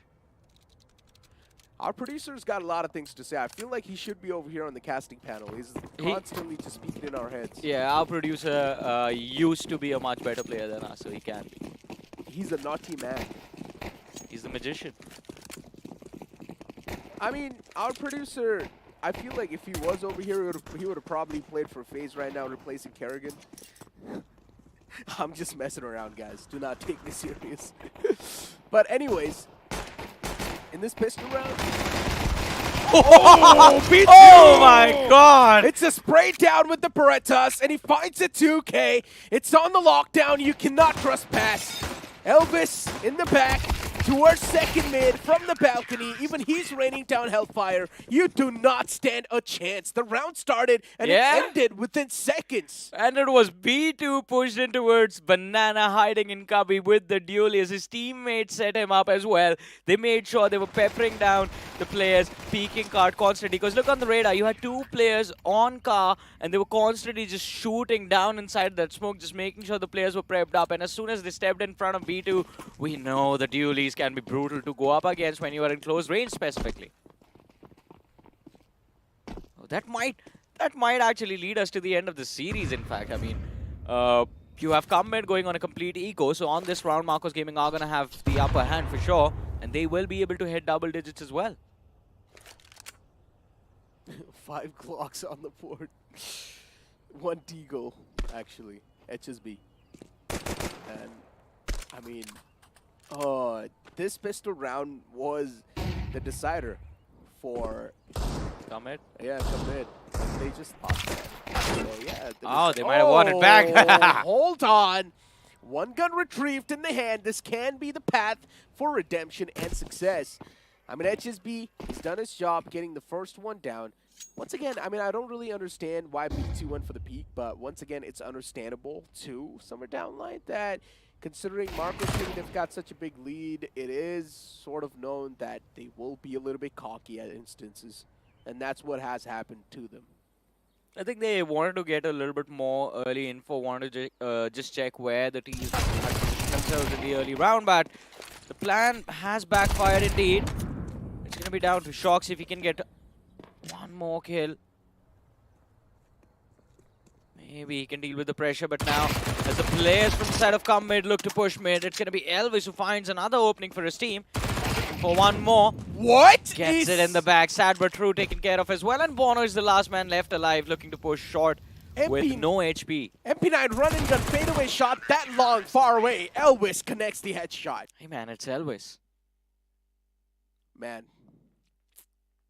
Elvis, I mean, oh boy. Where was this man in the was group he? stages? Where His was he? team needed him so badly to play like this at so many moments, and he refused. I mean, Elvis has been the top performer. He will also be the MVP of the series without a doubt. I don't think of the overall series is going to be... I think it might just be Shocks. He was consistent on both maps. Elvis went big on Anubis. On Inferno, he's doing decent so far, but Ember, Shocks, B2 as well have a little bit more impact. Yeah, that is true. You got a point. But if he's the MVP, we need to play that meme. But yeah, towards Banana. A lot of players. 3 players actually. Oh, HSB, he's also catching a bit of work. Did I see this right? He's beat off to his own death. He just jumped in front of the players like that. What am I watching? Oh! And then through the smoke, there's a 2K. This cannot be real. Ember, what? Hey man, someone has to balance Bhavi out one way or the other, and I think today Ember has taken up that mantle for himself. But we see the T scale up for that B side control. 50 seconds on the clock, some utility to actually fight for the side, and it's just one CT waiting for them behind new boxes, one pushing up CT. HSB, if he gets his first kill, can change everything, but no, he's gonna fall. Elvis finding an important kill for his team, get right with the trade. Numbers advantage still in the hands of Marcos Gaming though. Yeah. Best case scenario, come mid, they have to get the C4 down. I mean, get right, just going for the clears all across the side, and he still turns around and slaps him in the face. Elvis and Ember, the last 2 players who've been feeling themselves inside the series. There's a chance they can clutch it out against the man, Get Right himself. Both the players are quite softened up. He goes for the first peek, finds the first. He goes for the defuse, actually. He's going to go for the stick. Oh, he missed the first initial shots. I thought the defuse is actually going to come through. Hey man, we can't blame Elvis for that though. I mean, he's been having a fun time today. Wanted to know if he could stick it out against Get Right, just outsmart him, but this man has a lot of experience under the belt. He is definitely going to come back and check that a second later. And as soon as he does, catches Elvis completely off guard. For Get Right, he's just playing with random players, right? And Yeah. usually you in matchmaking, even though it's a first tap, you will always peek out because you never know. You're playing against random players if they're going to peek out, if they're actually going to go for the stick or not. So it's the same mentality for Get Right. Yeah, and I think Elvis should have thought that he was going to peek out as well. Yeah, he should have thought it through. But once again, I mean, you know, like, I could have been a good psychologist as well. No, you. So, No, like, Necro. haters gonna hate. I don't know the next line of that song. Me too.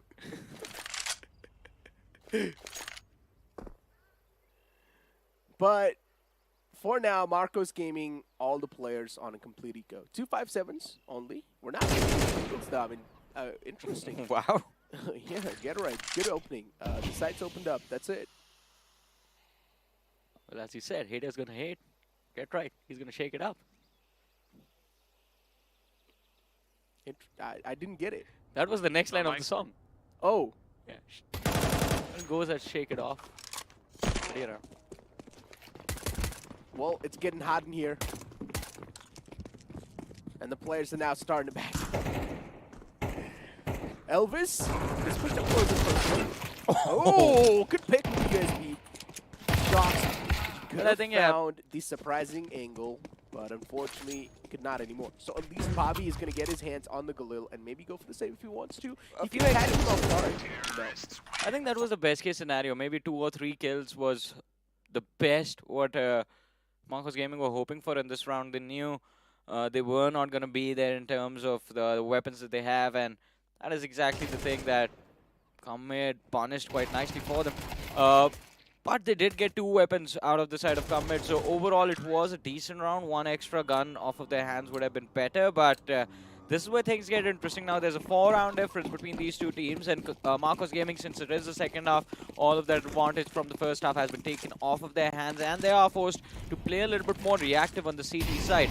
I want to see if we are going to see usual shenanigans to get early map and for early control from the side of Marcos Gaming. This time, a lot of utility committed from Banana, from come mid, just to force and keep the players from Marcos Gaming back. But Shocks, there's been a switch up. The AWP this time has been posted on B. Yeah. And Shocks is ready to find the first blood. He's ready. Close it down, good flash on the back of that. B2, this man needs to back off. I mean, the amount of damage is dealt on the players, it's quite insane. Look at them. Both of them are quite softened up. Get right and HSB. Now, what can they do? They will just need to play in the back. HSB cannot be the opener anymore. Get right wasn't the opener in the first place. He was the man to walk last inside of the site. So for Get Right, yeah, it's a usual scene, but for HSB, this is really going to hold him back. He needs to play a little bit more safely down. But slowly and steadily, they're starting to explore towards the A site. See? Ember, I don't like man this position. who's been on fire, is waiting. I like this position. No, it's he's Normally- basically facing off 2 angles at the same time because the man on the side's being smoked off, you see? Yeah, right now that might be the case, but you also have to think that every single time, alright, this only works on the ladder though. Majority of the players, as soon as they peek balcony or A short, Yeah. I don't know, for some reason, every time the team players move in, their instincts are to check side directly. No one checks left. So, right. That is true, but if it's someone like me, then I will definitely check that. You jump with your eyes closed. You play with your eyes closed. So think out of the box. Who's going to expect you to directly jump on the site? No one. Instead of them catching you off guard with that off angle, you could catch them off guard with the off Hey, angle. we do have to appreciate the crossfire that was set up by Elvis and Ember this round. As you mentioned, I mean, Elvis was smoked off completely on site, and had Commit moved in a little bit quicker, they would have managed to isolate those fights, but they moved in after the smokes faded away. And that just worked out in the favor of Marcos Gaming. They indeed did. And now look at the amount of space Shocks was able to clear up. He went towards second mid. He scouted that out. He knows there's no one over there. Oh. And unfortunately, a TK on the way. 2 kills easily gifted away. This is such a big problem. One thing is for sure, Get Right's going to be super unhappy after what just happened. Oh my god, B2. The man's got the banana on the lockdown. Pavia's ball's in the back. Now it's a 2v5. Well, map points on the way, and also the match point. And get Bono on the op again. I mean, on the T side, it's just going to slow you down, though. And the amount of money, the economy CM has, yeah, till the point they're going to be on, he's going to be on the op. They will also lose the map. Yeah, I think it's going to be over soon, but... Oh! 2 quick picks to end it all. 1 for Shocks, 1 for Bhavi. And, of course, Marcos Gaming now on match point. Again, they win this. They close out the series with a quick 2-0. 1-2 knockout. Well, not really a knockout. This is the upper bracket. Oh, and they're going to be on an eco. Yeah. So it's over? We It's- call GG's now. It's done, yeah. Tech9s, D-Golds, they have pretty much invested whatever they could. Back 10 in the hands of Soul Much damage with the nade. Yeah, the only thing they can really do is burst on now. The only thing they can do is just find the right timing, or hope that they find the right timing, and just push up. Because if they're going to try to go one after one, it will be an easy full stop. Gaming, and this is what they exactly need to do, but the Op's able to find a new piece, and then he pulls out the Deagle, gets the 3rd man down as well. Towards short, there's 1 man, but Elvis is in the pit, just looking it down, but it's fine. It's done. Yeah. Marcos Gaming, this series was such a quick one, and all props to Marcos Gaming. They make this one a complete one-sided game. Yeah, every single player from this team, including Elvis, Ember, both these individuals B2. performing phenomenally. B2 as well. Bhavi as well. I mean, can't take anything away from Bhavi. Being an IGL, there's definitely going to be a lot of pressure on him. He has to be the one calling the shots. And of course, there's going to be a little bit more excitement in what you do, every single thing you say. When you have Shox listening to every single word that comes out of your mouth, you don't want to mess up. And of course, giving calls to Shox as well, maybe. Yeah. But, I mean, it's been an exciting day for Marcus Gaming. This was expected to be the toughest matchup yet in this tournament. And they come out sweeping. Exactly. I mean, we'll figure that out if Shox was the one making the calls or not, or what exactly was going on inside of the team. But one thing is for sure, when we saw the players of Marcos Gaming walk out on the stage, they were having a big smile on their faces. Everyone was looking super fresh compared to yesterday. They were seeming more comfortable. And I guess there's a reason why they came out on top as well, because they were just a little bit more comfortable with Shox. I guess Shox is a friendly man, and he made all those players quite comfortable around him. Hey, I think Get Right is also equally friendly, but it was just the fact that... it's the first day, It's the first day for Commit. It was the first day, first game, and of course they come as the top favorites from the Pakistan region. So there's also going to be pressure to perform, and on LAN things can definitely be different. So I think the pressure might have gotten to them, but it is Commit. We can expect them to bounce back. You remember, right, in the Pakistan group stages, they also lost the first game, and then they did not drop a single map. Maybe it's going to be the same case in Super 6. You stole my words. That's what I was literally about to say, because they dropped the first game, then later on it was just a complete storming effect. Yeah. They were just steamrolling through the entire group stage. Let's move on and look at the highlights, because it's time to relive some of the moments. Get Right off the bat, we saw him go quite aggressive towards the pistol rounds, but unfortunately, if you speak about the opposite side of the Maya map, everything just got emptied out by Marcos Gaming. Yeah, I mean, the T side first, they started off quite nicely with the 6-0 advantage, and then Marcos come mid. They had a little bit of a bounce back. We saw them get 4 rounds back in the bag, but then it all just stopped. And we saw a few brilliant plays from Bono, from Sad But True as well, but it was the NHS, we can't really ignore him. But it was the two key players that I think, especially Soulmate, that Commit heavily relies on to perform, but it's going to be a tough position that even he has to be in sometimes. But, I mean, Commit, they have a few more matches. If they can bring themselves back from the lower bracket, that's what we're going to hope for. Now I really want to see a matchup between True Rippers and Marcos Gaming. Considering this Marcos Gaming, they're looking like an unstoppable freak of nature. True Rippers, even they have been dominating through the group stage. Yeah, they've been undefeated during the group stages. I think they lost like one map during the entire group stage, and even yesterday they looked quite solid. Yeah. I think yesterday one thing that was clearly you could see it in the player cams as well while the game was going on, especially with a lot of back and forth on True Rippers between Kenny S and Defaulter. That is what I would like to see in the other teams as well. And in Marcos Gaming is also another lineup where we notice Shox being quite vocal and communicating constantly with the players with a lot of back and forth with their legend in their team. But we have the scorecard on our screens. 21 kills for Shox in this game. Ember, though, with the man with the most frags, 22. Although, I mean, as we mentioned, even B2 and Elvis getting a few key rounds for themselves. Bobby, unfortunately, was not able to play that well, but he does not really need to because his teammates are doing the job for him. Shox, as I mentioned, there's probably a high chance that Shox is the one making the calls and inside of the game as well. We'll ask him if the interview is going to happen or not, but MVP of the series is, of course, going to be Shox with the KD ratio 1.95 and the ADR 218. I want to know if it would be possible for us to also get the stats of Ember, because I don't think that might be a big difference. 1.95 KD ratio, 218 ADR, 20.5 average kills per map. And I think Shox, I mean, even yesterday was in a similar form. The man is not stopping. He is just having a lot of fun playing with the boys from Marcos Gaming. And I think, as we mentioned, the impact he has had since he has moved into the team from yesterday till now, I mean, they have definitely improved. But here we have it, Ember versus HSB.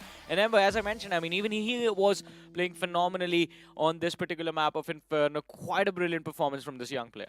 Exactly. HSB, unfortunately, I mean, 0.81. The stats are really unmatched and proven unparalleled, but hey, we know this is not what HSB is capable of. He's much more better than this. We have seen him a lot, time and time in the past. Yeah, definitely. But as we saw Ember over there, I want to speak a little bit more about him because, I mean, it's such a big day for him. I mean, as I mentioned yesterday, I mean, he's been in the scene for a long time. And even though he was struggling to take on the titans of Indian Counter-Strike back then, finally he is one of the big titan himself, representing Marcos Gaming, a big org in the Indian circuit. So definitely quite happy to see him perform as well once he's gotten his opportunity. But let's see how things go. Exactly. But ladies and gentlemen, we were speaking about the interview lined up with Shocks, so let's move on forward. And welcome Shocks on board. Shocks, welcome back once again. We were over here with you yesterday doing the interview as well. And today, all the boys, they seemed quite comfortable. They were having their smiles on their faces. They looked a little bit more comfortable in general. Yeah, definitely. I mean, so far we are really like enjoying it. I think I'm comfortable with them, and I think they are comfortable with me. And as I always said, like the chemistry in the team is really important. I think it's the most important, actually, more than technical things or whatever tactics. The chemistry is the main thing, and I think so far we are managing to have a really good one between each other, and I'm having a lot of fun, mate. I want to know what was the conversation you had with Elvis, because I mean we saw him struggle throughout the entire group stages. There was a little bit struggle today, but today he showed up with a smile on his face and he was doing quite amazing on Anubis specifically. I guess it's because yesterday was the first game we were playing together. Yeah. You know, for the guys, like it's a really important event, and maybe he got maybe a bit stressed or whatever. And just with the time, getting used maybe to me, trying to bring like really like the best good vibes I can, and to take it like really like chill, funny, enjoy, because it's all about the game. And if you start to think about winning, and if you start to think about like I really want to win so bad, that you can actually get you like a bad pressure in a way, right? So it's not about getting the pressure, it's more about getting excited. So I think today he was more excited than pressured. Yeah, I mean, makes sense. And one more thing I'd like to ask, that is, Bobby's supposed to be the IGL for Marcos Gaming, but somewhere down the line, I can tell that even you are making some of the key calls. Well, he's mainly doing that, but I'm just like trying to help when I think there is a good idea or whatever. It's just up to him to take it or take it now. This is always what I did in my past teams, and this is where I got comfortable. I don't want to take the main thing or whatever. Just when I'm feeling something, you know, I'm just gonna say it basically. And if they want to follow, like, let's do it. Let's go. I mean, yeah, you can literally just tell when you look at Marcos Gaming, and when I saw you step inside of the roster, you can tell that you were the missing piece of the puzzle that was needed.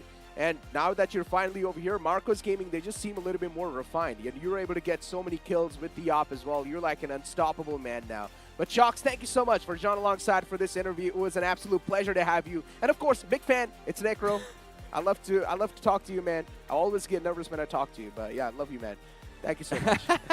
It's okay, no worries. I'm a human like everyone. Thanks for you guys. And I'm looking forward actually to play against Kenny tomorrow. It's going to be a good one. Oh, it's going to be a fun one. It's going to be a fun one. Thank you so much, Shocks. Thanks. Well, ladies and gentlemen, that was Shocks for you. And I mean, of course, I'm a huge fan of Shocks. That's the exact matchup that we are waiting for as well. Shocks against I mentioned this too. True Rippers against Marcos Gaming. Oh, it's going to be fun. I mentioned this. True Rippers. Now I want to see Marcos Gaming face off against them because they were the strongest team. But for now, it seems like Marcos Gaming is looking like the strongest team. Yeah, that is true. I mean, and Marcos Gaming, they've been phenomenal, as we had the conversation with Shocks just now, and he also mentioned, I think we have been talking about this as well, mentality becomes very important. If you start feeling the pressure, and especially on LAN, it can be on a whole different level. It can get to you. You start to overcomplicate things, start to overthink simple decisions, and everything just starts to backfire. Yeah. Because you are not executing the simple plays that you have been used to. And I think today, Elvis, as we keep talking about him, he was a phenomenal player on that first map. And I think one of the key reasons that Marcos Gaming did end up winning on Anubis, a brilliant way for him to actually redeem himself for all of the low performances earlier on in this entire tournament. Exactly. I mean, in general, with how things were looking, like even yesterday for True Rippers, if you speak about it, right? True Rippers, both the games went super close. And somewhere down line, Kenny, he definitely had a lot of choice of words to tell to the boys that, hey, you guys should not do this. Maybe you guys should, try and switch things up a little bit more. I think from the side of Kenny and True Rippers, I think it was more about just keeping True Rippers a little bit more calm. Because we know this happens. True Rippers, they have a massive advantage in the game in the early stage, and then they just throw all of it away. So I think he was just trying to make sure that they're a little bit more controlled. They actually close out their games whenever they have the opportunity. So I think that is the only thing where True Rippers lacks. Other than that, the team is pretty solid. Yeah, it's more about the overheat moment, right? Yeah, Once you do start to overheat inside of the game, everything just comes downhill. And for True Rippers, it has happened a couple of times in the past. But luckily enough, they have some solid mechanics that can sort of save the day Yeah. for them. But now that Kenny's was also made the addition inside of True Rippers, things were quite good. But as we know, Johnny, now that was the only matchup that we were going to see today inside of the upper brackets. Now it's time to go down in deep inside of the lower brackets. But ladies and gentlemen, you know what? We have already talked to one of the legends, Yeah. of course, from the winning team. But then there's another legend still left that we need to have a word with. It's going to be Get Right, ladies and gentlemen. Welcome Get Right on board because, of course, Get Right, it's a pleasure to have you over here. And considering it's understandable, it was your first ever day playing with the players of CM, maybe a couple of struggles did happen there, huh? Oh yeah, I mean for sure. But in my opinion, after without even looking at the game, etc., like that, and like the overview and afterwards, like demo review or a VOD or something, I do feel like we could have had a bigger chance, especially on Nubis. But I mean, we got pretty much stomped when you look on the scoreline. Yeah. They gave us free rounds on T side, in my opinion. I mean, it could have been 13-3. And on the Inferno, I felt like it was a little bit slow started there, but in the same time, it's the first time I'm playing with the guys. And yesterday we didn't have a practice day or anything like that, so it's a little bit hard for me to go into details, really, like what went wrong or what didn't like that or something like that, and such. I mean, so. But in the same time, I feel like now at least we've been trying the water of each other, and it's gonna be a much better showing on the next game we play. First of all, I think I have to say, big fan. It's such an honor to speak to you today. Get right. I mean, still can't believe this is actually happening, but I do have a few questions. I mean, I'm not going to talk about the game because, as you mentioned, it's just day one. It's just game one. But how are you feeling about this event? I mean, it's such a big opportunity. Someone has been involved with the Counter-Strike scene for a very long time, but this is the first time such a big thing is happening for South Asia. So how do you feel about the talent that you've witnessed in the arena so far? No, it's super excited to just be here and being invited to be one of the legends of the game, or in the past, or how you can say it. So it's just, for me, it's just nice to come back here. I love to always be in the Asia region, and also feeling the water of like how good the players are, etc., and seeing what is the difference of the level, and understanding what is the raw issue to it. Because like most of the time you can say a region is really strong and really good, but they maybe don't get the opportunity for it. So that's more about, you know, tournaments or the economy to it. Or is the actual talent pool of the players itself that actually doesn't like have the high level that is needed to be playing, and but the tournaments and all those things are there. So, but for me it's the first option, and I think it's needed to have people from either America or Europe itself, or even from China specifically, that can maybe come in and help the teams from India and Pakistan to get a better understanding of what's needed to be done to take it up a notch. And I think that's it's a little bit hard, because now when we're here, like if I had like a week before, I think I could have been maybe giving more input in what needs to be done and what needs to be worked on. But I'm just glad to be here, and maybe they're not gonna be too pissed if I'm playing poorly, for example. Because remember, I'm a former pro, and I played for way too long, and nowadays I'm just enjoying my time off basically from the game, and I'm just happy to be here basically. And of course, it's a pleasure to have over here. A pleasure to, in general, to you being over here.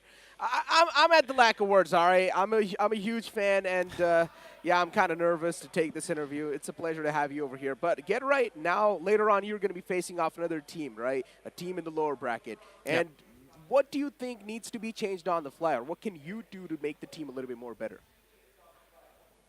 No, I think it's actually not a massive changes that needs to be done. It's just be a little bit more prepared and a little bit more team play, or like play together.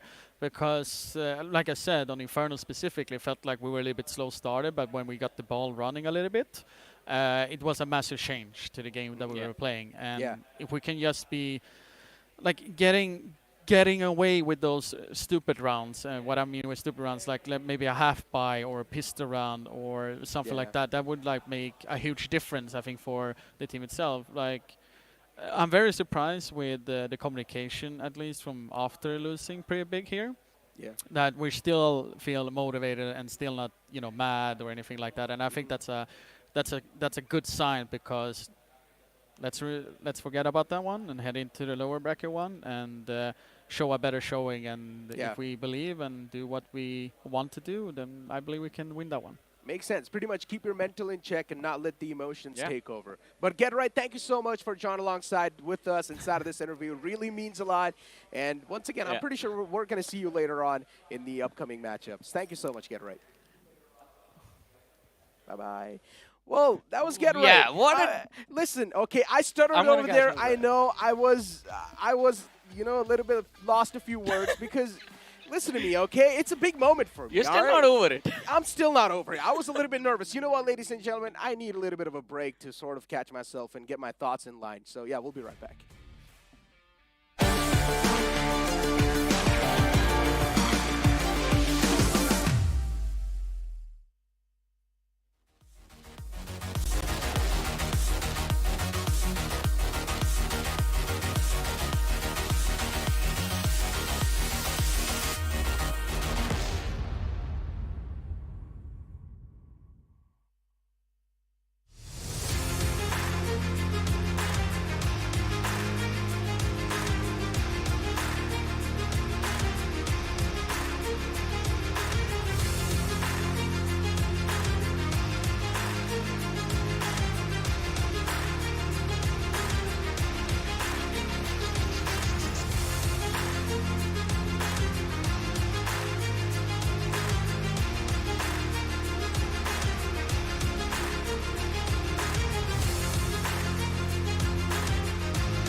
Welcome back after the break, ladies and gentlemen, to the draft brought to you guys by Blast and Nodwin Gaming. It's time to step into the lower bracket and see how the action is going to commence over there. This is Super Johnny. Joining me on the panel, ladies and gentlemen, is going to be none other than Shaisnu once again.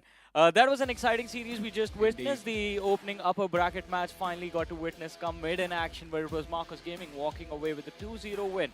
But now, we step into the lower bracket. Before that, let's actually look at the bigger picture, look at the whole bracket and see how the story is progressing for the Super 6. And as we mentioned in the upper bracket, it was a quick 2-0 series between Combat and Marcos Gaming. But now we see the next match of Park Boys versus God's Reign. The lower bracket. Yeah, round one. Yeah, that's again the matchup wherein you have no leverages. You've got absolutely no room of error whatsoever. Yeah. If you lose, you are out of the playoffs and you're out of the run. That's going to be it for you. So, of course, that's going to be a do or die situation. But on the other side, though, if we remember the match of God's Reign, yes, yesterday they did win it. It was a 2-1 victory, but all three of the matches, they almost went 13-4. They were so dominating. And the one that even God's Reign could not win, the map that they lost, that also went in for 4-13. So clearly shows that it was very one-sided. But on the other side though, if we are talking about Park Boys, yes, they matched up against Marcos Gaming yesterday. And those matches were close. Yeah, I mean, it was an intense series for both these teams. God's Reign, of course, one of the best teams in the Indian circuit for the last few months. But in the draft, the picture has been completely different. It was True Rippers dominating the Indian group stage. In God's Reign, they had to suffice for that second seed. But this would be the opportunity to prove themselves. Park Boys, of course, I mean, they had a brilliant start to the group stage of Pakistan, but qualifying as the third seed from their particular region. I mean, this low bracket run of theirs could be what they were hoping for. But let's have a look at the roster of God's Reign. I mean, it was an exciting set of affairs yesterday when we witnessed Guardian performing with the lineup, and it was a phenomenal set of matches we got to see from them as well. At the end of the day, it's all about fun and how well you enjoy it. Again, Finn, Clouder, Guardian, Crazy Gamer, as well as Fired Up. We were clearly seeing those double op setups coming in from Guardian and Fired Up. And that was so very good to watch because you always have so much fun. But on the flip side though, yes, True Rippers, a very solid lineup. God's Reign, I was mentioning, even though the match, it seemed pretty one-sided in the first half, I mentioned it to Necro as well, that we might see a comeback from their side. He was not believing me until he actually saw that happen. So we clearly know the synergy is also kicking in because they played pretty few games with their legend right now. They played the first round, also the second round, now for the third one. I think so they should be able to perform even better. Yeah, especially I think what we noticed from Marcos Gaming as well, and I think it might be a similar situation for almost all of the teams after the matches yesterday. Today, the teams are going to show up a little bit more reinforced. And here we have the lineup from the side of Park Boys. Of course, Freiburg being the legend that is part of the team now for the next few days, along with Angel Wow and Scorfic, the two deadly brothers who have been on fire, on a tear from the group stages themselves. Dynamite, of course, the IGL, and a phenomenal player. I mean, a lot of pressure on him to perform in every single game.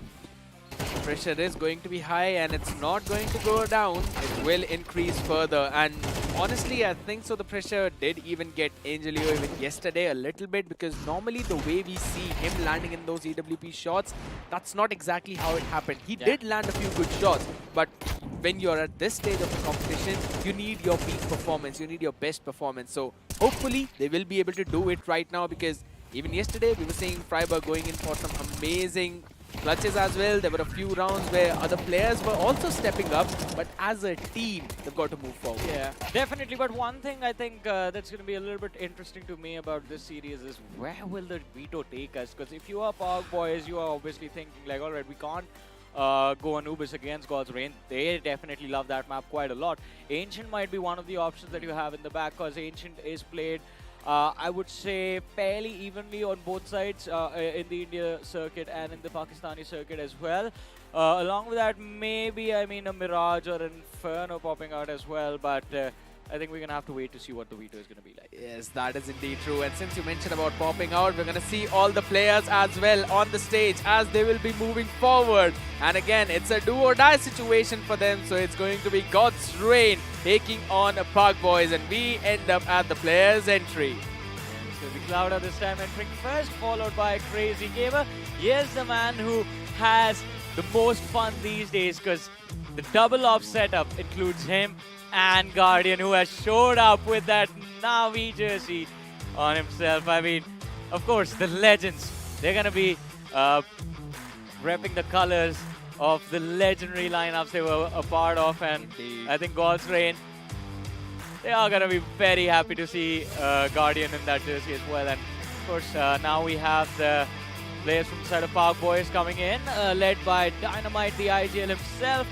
We saw a little bit of a swap in the Park Boys roster midway through the matches yesterday. Freiburg were there in the end along with Skofik and Angel. I mean, this team, a lot of expectations from them. Let's see how the series is going to go. Indeed, both the legends seem to be super happy in their own jerseys, but now they're with their own respective teams. We're going to see those handshakes coming in. It's the fist bump for we do today. fist bumps yeah, all right. Now, the good change coming in, and that's the exact kind of change even in game that now I want to see from Park Boys. They were performing pretty good. Yes, the series were close, and now they just need to bring it to a closure as well. All right, two duos. You have two options: Guardian and Fired Up, or Angel and Freiburg.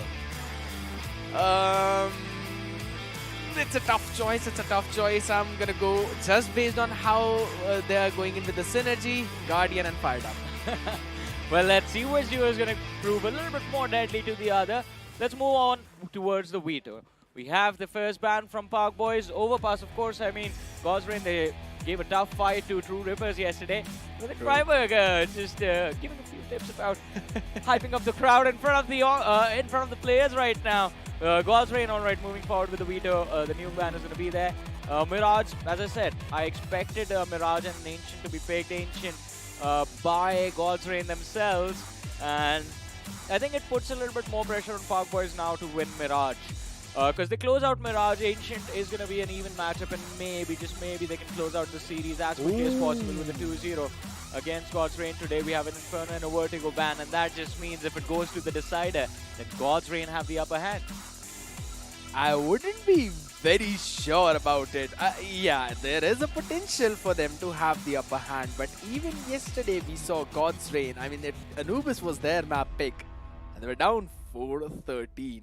If my stats are not wrong. We'll have to get a check onto that as well. But yes, they do love to play on the map of Anubis. They have been playing for a while now. But on the other side though, Ancient, again, a map that you mentioned, how we have seen Indian teams dominate on that map. So Mirage is going to be their best bet. Not all Indian teams. We have to correct that. Not all Indian teams. It's just True Rippers that dominate on Ancient.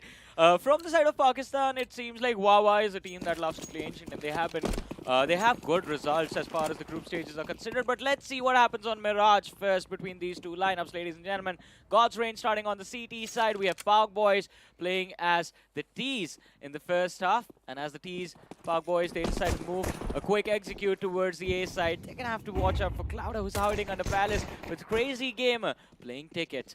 Although they move for a quick control, a lot of aggression towards jungle. Guardian finding the first, has support from Finn on that second frag. The two swing the numbers in their favor. Guardian bringing in one more home and one more in the back. 3 kills already in the pistol round itself, and there's the cleanup from Crazy Gamer. They made it look very easy. Park Boys just stepped into the crosses of God's Reign over there. That is true, but at the same time, I just love how they were playing on the back of each other. Yeah. That if one player is taking the contact, the second one is going to peek in to make it a 2v1 and not giving those solo 1v1s. This is the kind of God's Reign that I was expecting to see. And yes, now this team look even more engaging. They're playing like a unit at this point. And yes, it was Park Boys running into a stack. And since it's a pistol, there are not a lot of utilities to work with. But again, this round should potentially be a save. I am seeing all 5 Glocks coming in. It should be a more down. Oh no, he only gets 2, but has the support from Finn on stairs. They might be able to recover something from this, but Guardian is there to guard the site. And a quick cleanup. At least they get the C4 down, Park Boys. Yeah. I got extremely worried when I saw that burst from Palace towards Crazy Gamer. Luckily, Finn was there. And as you mentioned, I mean, those contact plays, that is how things should be working out. And if this keeps on going, I think God's Reign, they're going to have a fun time on Mirage.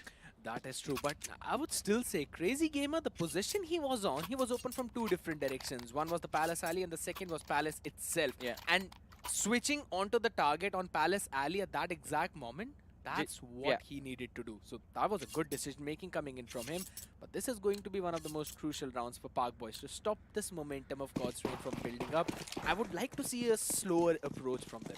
Well, let's see, critical buy round. And they are going to try and contest mid, but have to watch out for it. Right now, Guardian, he does not have the off. But once that off comes online, he's going to be a bigger threat. Doesn't matter. Spray down. Damn, 4A1 takes off one player on top mid, Skopik out of the picture. And a lot of early utility commitment again coming in from the side of Park Boys. Counter utility being used from God's Reign. Exchanges on mid. But no map control gained off of that. On the other side, look at the push all the way towards TV room. God's Reign, they're going to find the C4. And this changes everything. The two players on mid are about to lose their life, and Fired Up gets both of them. What a nice rotation being brought into the game from God's Reign. I really wanted Park Boys to kind Yeah. of put a lot of pressure at least towards the cat or archers, because we have seen Yeah. Finn playing in the ladder room and archers for almost the entirety of the Mirage. Even yesterday we saw the exact same thing. So maybe Park Boys, I was hoping they would have developed a strategy to kind of counter that, but that just does not seem to be happening at all, because Guardian again, if you smoke off the window as well, it does not even matter. He's still going to go in for those taps. Smoke will dissipate a little bit and he leaves just a pixel off the place, which he was able to do. So maybe putting a Molotov out there and then backing it up with the smoke should be the way to go to try and establish some mid control. Why not? It's called Crazy Gamer for a reason. Pushes up, aim in, all alone. That's the first kill, but it's the Tech 9 in the hands of Park Boys that are causing some probability, some risk. Oh my god, they get 3 kills. Freiburg, that AK recovered, goes big. It's shut down. Dynamite also picked off. We have Cloud and Finn still remaining. Not pressure on Skopik, he's on site. C4 not planted. C4 has been dropped. And Clouda. What a nice recovery from God's Reign in this round. 4-0 start. Hey, I would still say, Park Boys, that is a very solid round for them. Yeah, they got a few weapons. But God's Reign, they already had a nice little advantage. And look at what happens. The double ops are out. Hey, yo, wait a second. How rich is Clouda? Very rich. $9,250. That is after Who all the needs a weapons drop? and everything. Who needs a? He can fund the whole team. I mean, Not entirely. not No. literally, but come on. Oh my god, alright. It's Crazy Game. It's great. Pushes underpass, finds the first kill. Gets taken out. Why not? God's Reign, they're looking very confident today. You know what? Let's just push every part of the map that we Yeah. can find. Why not? They're not gonna expect this. Why would they? Look at this. Park Boys, they have apps control. And there's one CT holding apps very passively. You see that man all the way in market. No one's posted up short. So this B-side retake is going to be held back, but fired up with that first kill. And onto the danger man. Freiburg changes everything. Initially, they would have ideally let the teams fall in and then go for that post plant as soon as the T's were planting that C4, but fired up with Freiburg out of the picture, realize it's a 1v4. What is he gonna do? Even if he picks me off, my teammates are here already. Very comfortable that final kill as well. 5-0 start. God's Reign definitely in the driving seat of this game. Seems like the start that Marcos Gaming also had in their own matchup previously, but Yeah, then they dropped 4 rounds. you know, you may never know. It's a buy round for Park Boys. They could pull off the True. same shenanigans. On Mirage, it's gonna be tough though. Yeah, that is true. Not unless they, you know, go for these Connect kinds as of well. lineups. Yeah. Crossing smoke, sorry. That's the problem. That's the problem with these two madmen on the off. Fired up and Guardian both posted up for mid. And it's going to be Finn who finds the first kill. Oh, look at this. Quick push from B Apps. They have, or almost have the B side in back. Fired up. One more kill secured. C4 plant. I think that is, if that can be denied. Oh, look at towards archers now. Guardian has taken the position and a good molly to flush the player back towards benches now.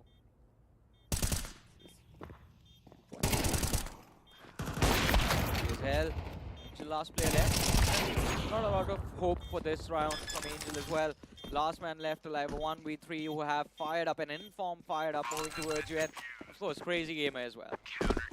But overall I would say a good attempt from Boyz this time around. They were able to pull a lot of pressure towards mid. The execute on that B side could have worked out a little bit better had they not lost bodies in the initial stages of them getting on site. But yeah, at this point, you need to just bring at least one round back and just move round by round. It's still not over. Halfway through the first half, God's Reign having won every single round so far. And they've been switching things up time after time. I mentioned how Finn was playing towards ladder, but he's basically been leaving that space for a couple of times now. And honestly, the space either being filled up by Guardian, but oh my god. Flash, and yes, the Gale sets himself up for success. And Fired Up shows up right in the nick of time. The tandem duo firing on all cylinders, and the rest of the team chimes in as well. Cloud are finding 2 kills for his team. 7, and oh, what is going on here? It just seems that they're firing on all cylinders at this point, and yeah, I mean, I was hoping for Synergy to get better, but this better? They were having fun yesterday. They're having fun today. This setup just looks impeccable. Everything that Boyz are trying to do, it's getting countered. And the fact that they're always going for pacey hits, they're not slowing the pace down. That's a big problem. Again, playing around with the clock is definitely going to be important, but what do you do when you face aggression like this? Guardian with the first kill, hoping to get the second, no scope, fails, but he has Clouda waiting in balcony, and Clouda goes big with 3 in the back. Fired Up now, shows up with a deagle.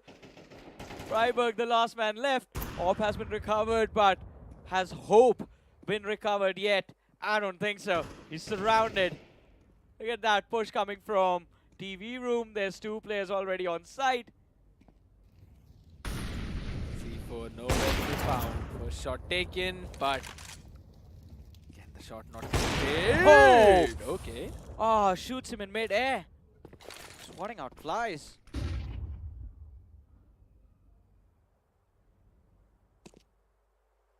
50 seconds. Still time. If he falls back, picks off the man in TV room, even that can get the job done, but as he falls back, will he have the read? No, he doesn't. He doesn't expect Finn to be there, and Finn, with an incredible punish, takes the orb back, and they get both the orbs back. The patience by God's Reign. The patience. Look at how happy Guardian is today. Oh, he is. Freiburg, but on the other side, could definitely have some instructions to give, because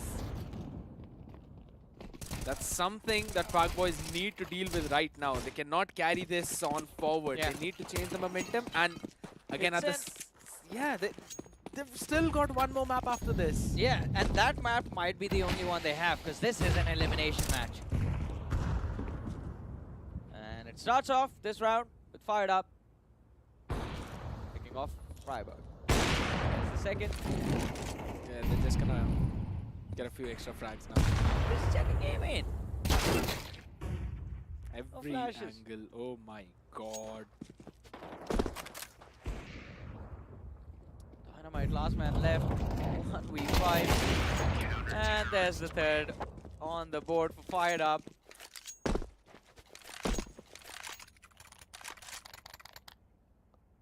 Okay, Why does he only have 9 kills? He got 3 this round. Does he only do 3 kills and stop?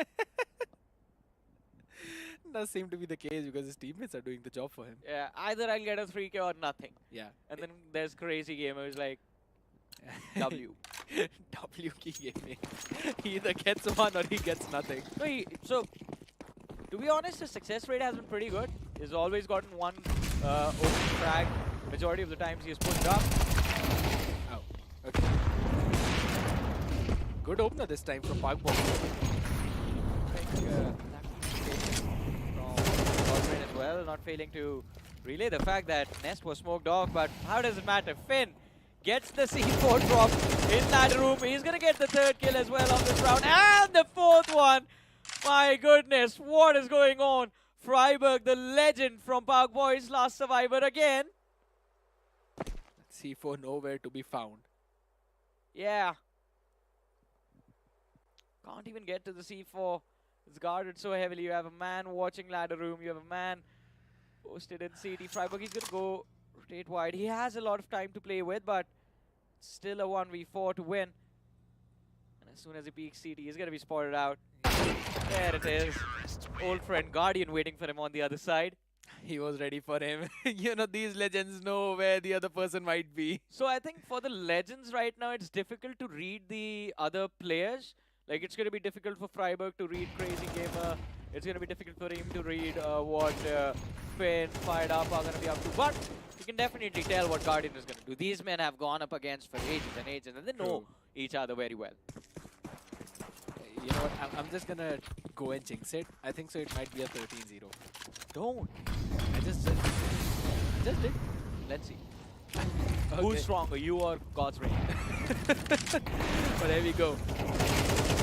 Wow! Spray down from Finn. Finds one in the smoke. And a few more on site!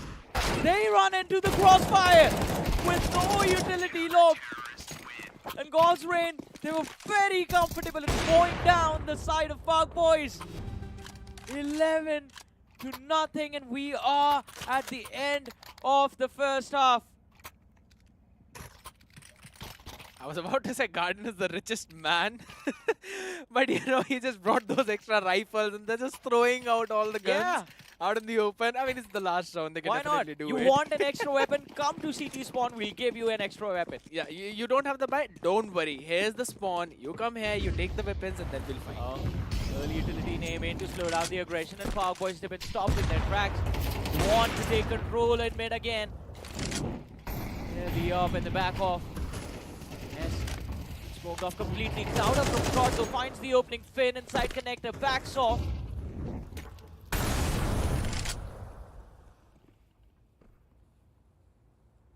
Quite an intense moment for Finn. Skofik on the other side. He's been patient. And with Bloody drawing all the attention towards him, it can work out in the favor of Park Boys. Get this round in the bag. It can be a start of the comeback in the second half when they will be playing on the CT side. It'll be a bit of stretch, but let's see if they can pull this off. Finn with an insane shot. Picks off Bloody in Palace. Coffin with the trade. Now it's up to Guardian. Hopes to connect. Fails though. 2v3. Both the offers remaining. And both of them falling in A side from CT. Oh, smoke dissipated. Still want to try and find at least one opening, but look at the players, how far back they are playing. It's an 11-0 and they still are just being absolutely insane. What just happened? Fired up. He's been shut down, but Guardian is still left alive. And as long as he is there, hope is still there for God's Reign, but it all fades away. A nice shot connected from Dynamite. And before the first half comes to an end, Park Boys, they open up the scoreboard. 11-1 at the end of the first half. Guess who's stronger? Oh. Yeah. Yeah, it's you. I hate you though now. Oh, I love it. Yeah. I love it. Park Boys are gonna love you though. What was that shot? Jumping over the ticket booth and then finding that one pixel of the place? That is just nasty. But yes, at this point, I mean, if you're Park Boys, what's going to your head? The most crucial pistol Win round pistol, you've yeah. played ever? I think at this point, if you are down 11-1, all you think about is the round that you're playing itself. You just take it one round at a time. Because you know, I mean, thinking about winning the whole game is going to be a little bit too much from here on out. But if you manage to bring it back and check, maybe you still have hope. The back was good. They find one pick off of it, but it's going to be this time Park Boys answering God's Reign in kind. The cleanup on this apps is going to be quite good. And Bloody, definitely a big play from him. 3 kills, Angel with 2. So, here's the thing, you know. Every time when we were watching the Pakistani side on the map of Mirage, in every pistol round, we just saw teams jumping towards the B from apps. Yeah. So when God's Reign tried the same strategy on them, they're like, no, that's the card of our books. We know how to counter it. So you're welcome in the crossfire. That's what happened. Let's see. I think for the side of God's Reign, especially on the T side, what I've noticed is they wait for those buy rounds to come in because True. the lurks from Crazy Game are quite nasty, and that can open up a lot of map space for them. Big playmaking potential of the fakes that they can pull off, but all of that comes out of the buy round. The nade is going to be dropped in the wrong direction. Doesn't seem to matter. There's no weapons in the hands of God's Reign. They still do find a few kills, but I think 1 or 2 at max in this round. It's a 2v4. Fired up in Clouder. Last 2 survivors, a Deagle and a Mac 10. How much can they do with just these 2 weapons? Fired up, it's a few nasty flakes, maybe. Even Clouder can actually pick off at least 1 play if they get 2 kills. Oh, Dynamite, that was the first shot at the Dink. Did not get that flash, but the wraparound should be there. Yeah, it's over. That was a good pincer maneuver coming in, and I love how Dynamite did not overheat at that moment. Played it slow, smart. Waited for the player from stairs to quickly go and finish the players off. Again, a nice round from Boyz, but comeback does seem to be impossible. I would still... I wouldn't call it impossible. I think, because anything can happen. It's not over until it's over. That is true. That's some good optimism that even Boyz would require. And I would still say if they're able to get at least a couple of more rounds, maybe 3 more, then they could potentially see a possibility, a glimmer of hope. A single mistake from the side of God's Reign can't go unpunished. Stuff like this needs to be taken care of. But Guardian with that first kill, hoping to go big. Clouder finds the second. And even though they walked in with just pistols, they're still getting those frags on the board. Finally, the numbers advantage swings in the favor of Boyz as they wanted. They still have Guardian and Crazy Gamer to deal with. Oh, not connect. Dish out some damage. That's a wrap up from Angel. The cleanup. No! What? Wait. No, Angel, don't do that. The jitters. He knows there's one up close and one in net. Oh! Brings it to a 1v1. A shot in the air. And Guardian connects. He's a monster with the Deagle in this round. 3 frags already. Nah. If he gets the 4th, it's going to be an insane clutch. He has the C4. And a lot of time to get the plant. Oh, wait. The read is good. But The read Guardian, is good. He's also expecting someone to be underpass. Look at that. He looks there, right in the nick of time. He can't get the kill. No, he gets caught off guard. Lobbing utility for apps. And gets killed. Look at the smile. Look at the smile of this man. Even Freiburg is laughing. Oh my god. What was that? But I mean, the whiff from Angel, that's Angelia, that's not the way to whiff those shots at that moment. Just one lucky shot from the Deagle, it would have done man, the job. We said, these legends, they know each other pretty well. They are going to struggle in reading the plays from the other players, but if it's a 1v1, they know what the other person is thinking. And Freiburg, Red Guardian, like a book in that 1v1. But let's see, Bai is out from the side of God's Reign, an important one at that too. But Freiburg opened things up quite nicely. Clouder picked off in A-main. And I love the way how they're taking that space away as well. Yeah. Because that will give the idea to other players on the other part of the map to be vigilant, to be ready. Crazy Gamer, in the meantime, you were mentioning about his lurks, looking towards connecting. Yeah, but they don't really have mid-control. It's just a false sense of mid-control right now for God's Reign.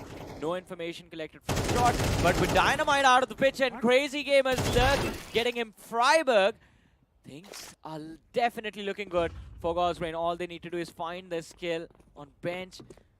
B and Finn, he hasn't... Ah, finally he sees him. A few shots connect, and there's the kill that they wanted. B side in their hands. Guardian aggressive towards Market. Bloody answers back. 2v2. That was actually...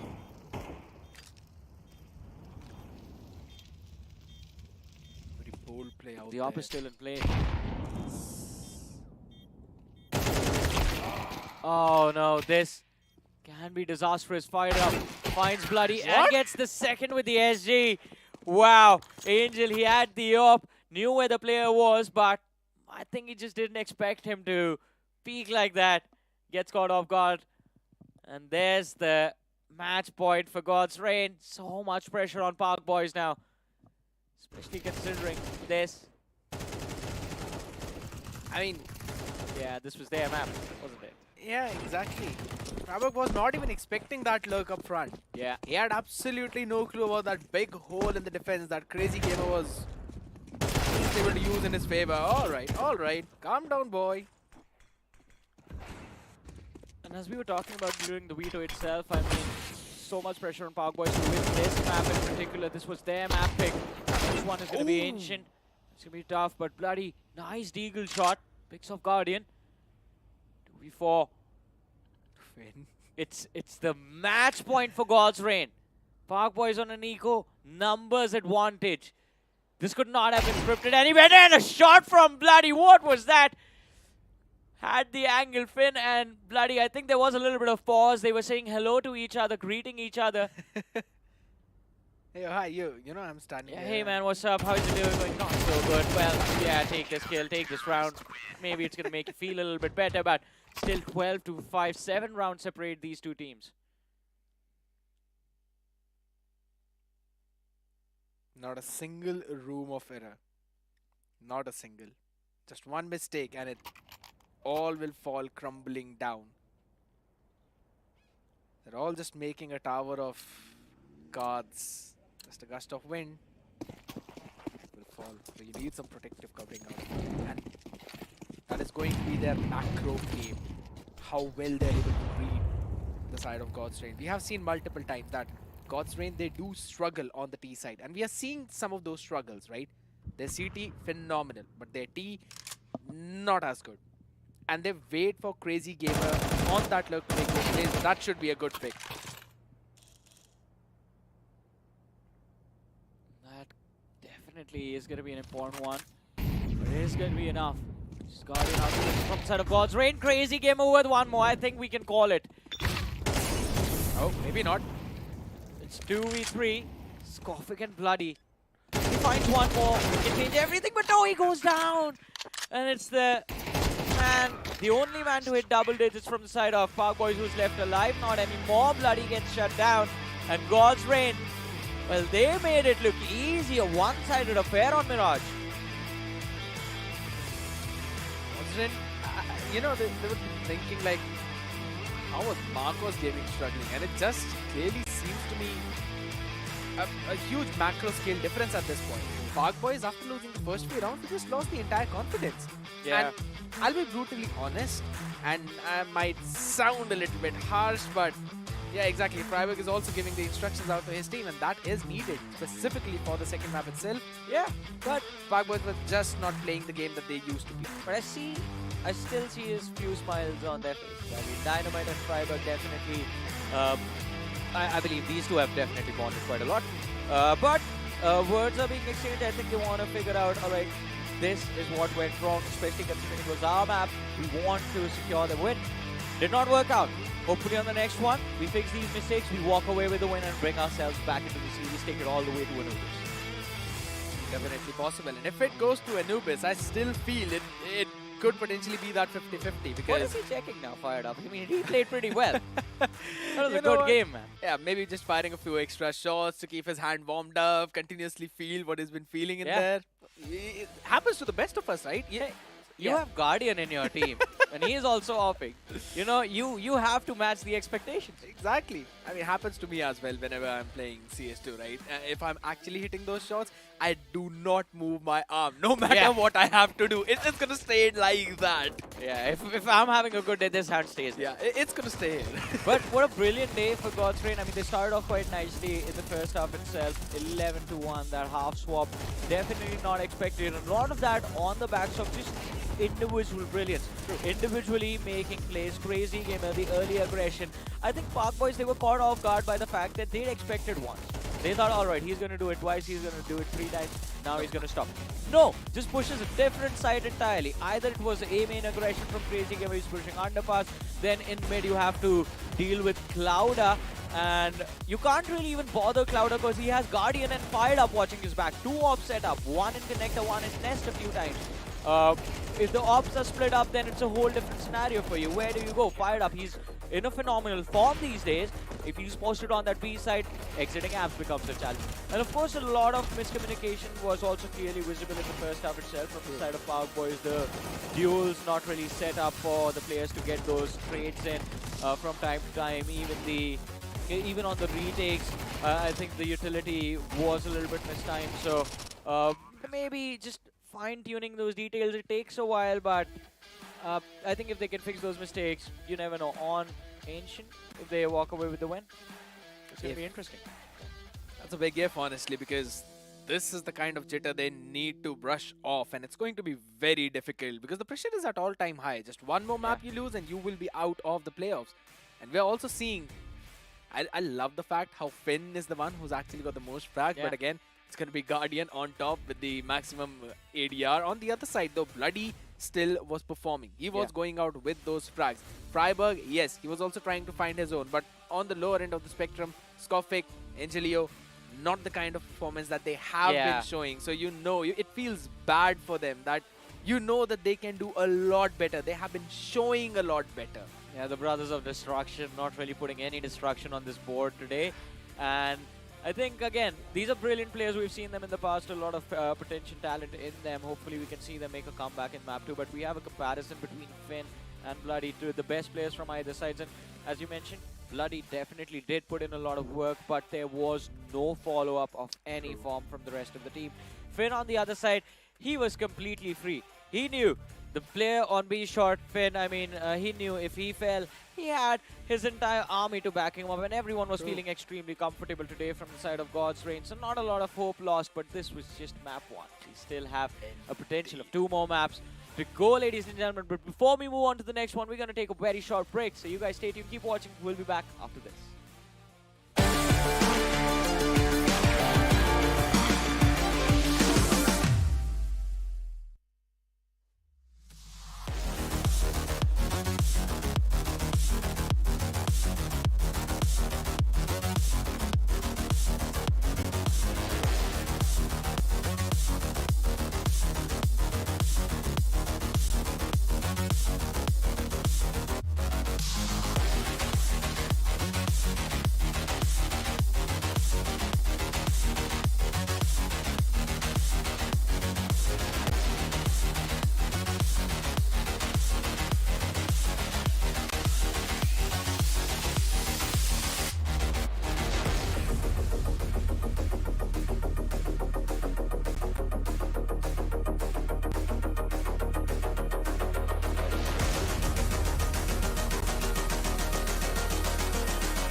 seen a lot of astonishing affairs, and once again, we see the same stuff happen. Because the problem is, we're seeing too many one-sided games at this point. Even this was quite a one-sided game where God's Reign just completely upset their opponents.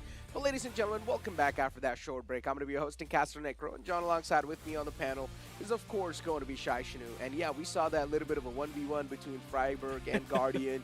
Yeah, of course, Guardian almost pulled off that clutch with the Deagle, and if that would have happened, it would have definitely been the clip of the day. That is true. A highlight play indeed, of course, and not just for the day, maybe for the entirety of the playoffs. That would have been in the highlights of the playoffs, but alas, that's not what happened. Freiburg read Guardian like a book and was able to find a good opening onto him. But now here's the thing. Park Boys, they need to brush off whatever happened in the previous one, because this is a do-or-die map for them. Not even the match, a do-or-die map.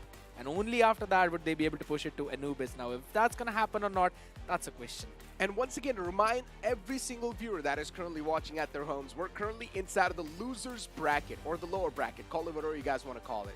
We're inside of the lower brackets, and if a team is not able to perform up to the mark, they will be pretty much eliminated from the Super 6 and from the entire tournament. So they're fighting for their lifelines. There's no second chance anymore. This is all you've got. So Pack Boys, as you mentioned, they need to try and book it everything they've got in the upcoming map, because with the way how Guardian's playing, with the way how Fired Up's been able to perform as well, it's really getting tough to face off against these ops. That is true. I mean, I'll be brutally honest. There were quite a lot of situations when we saw that flashes needed to be used, but either they were delayed or they were just not on time, and sometimes they were not even used. And dry peeking into the AWP, that too when Fired Up and Guardian, both of them are ready with it, they're feeling it. That's something that you just cannot do. We were even seeing Fired Up going in for the post-match warm-up as well. I mean, 11-1 half. That explains it all. And that too, the one single round they were able to squeeze away, they were able to barely squeeze that round away. So once again, the struggles are too much. God's Reign, they're seeming like a really polished team. It's a complete different God's Reign than what we saw yesterday, but this is what we wanted to see. Teams getting a little bit more better along with these legends, because these legends definitely do have a lot of experience. They pack a lot of punch, and if they're able to transfer all their powers and their energies over towards the other players, it's just going to help the entire region to get better. That is indeed true, because just as you mentioned, a lot of experience and also a lot of adjustments.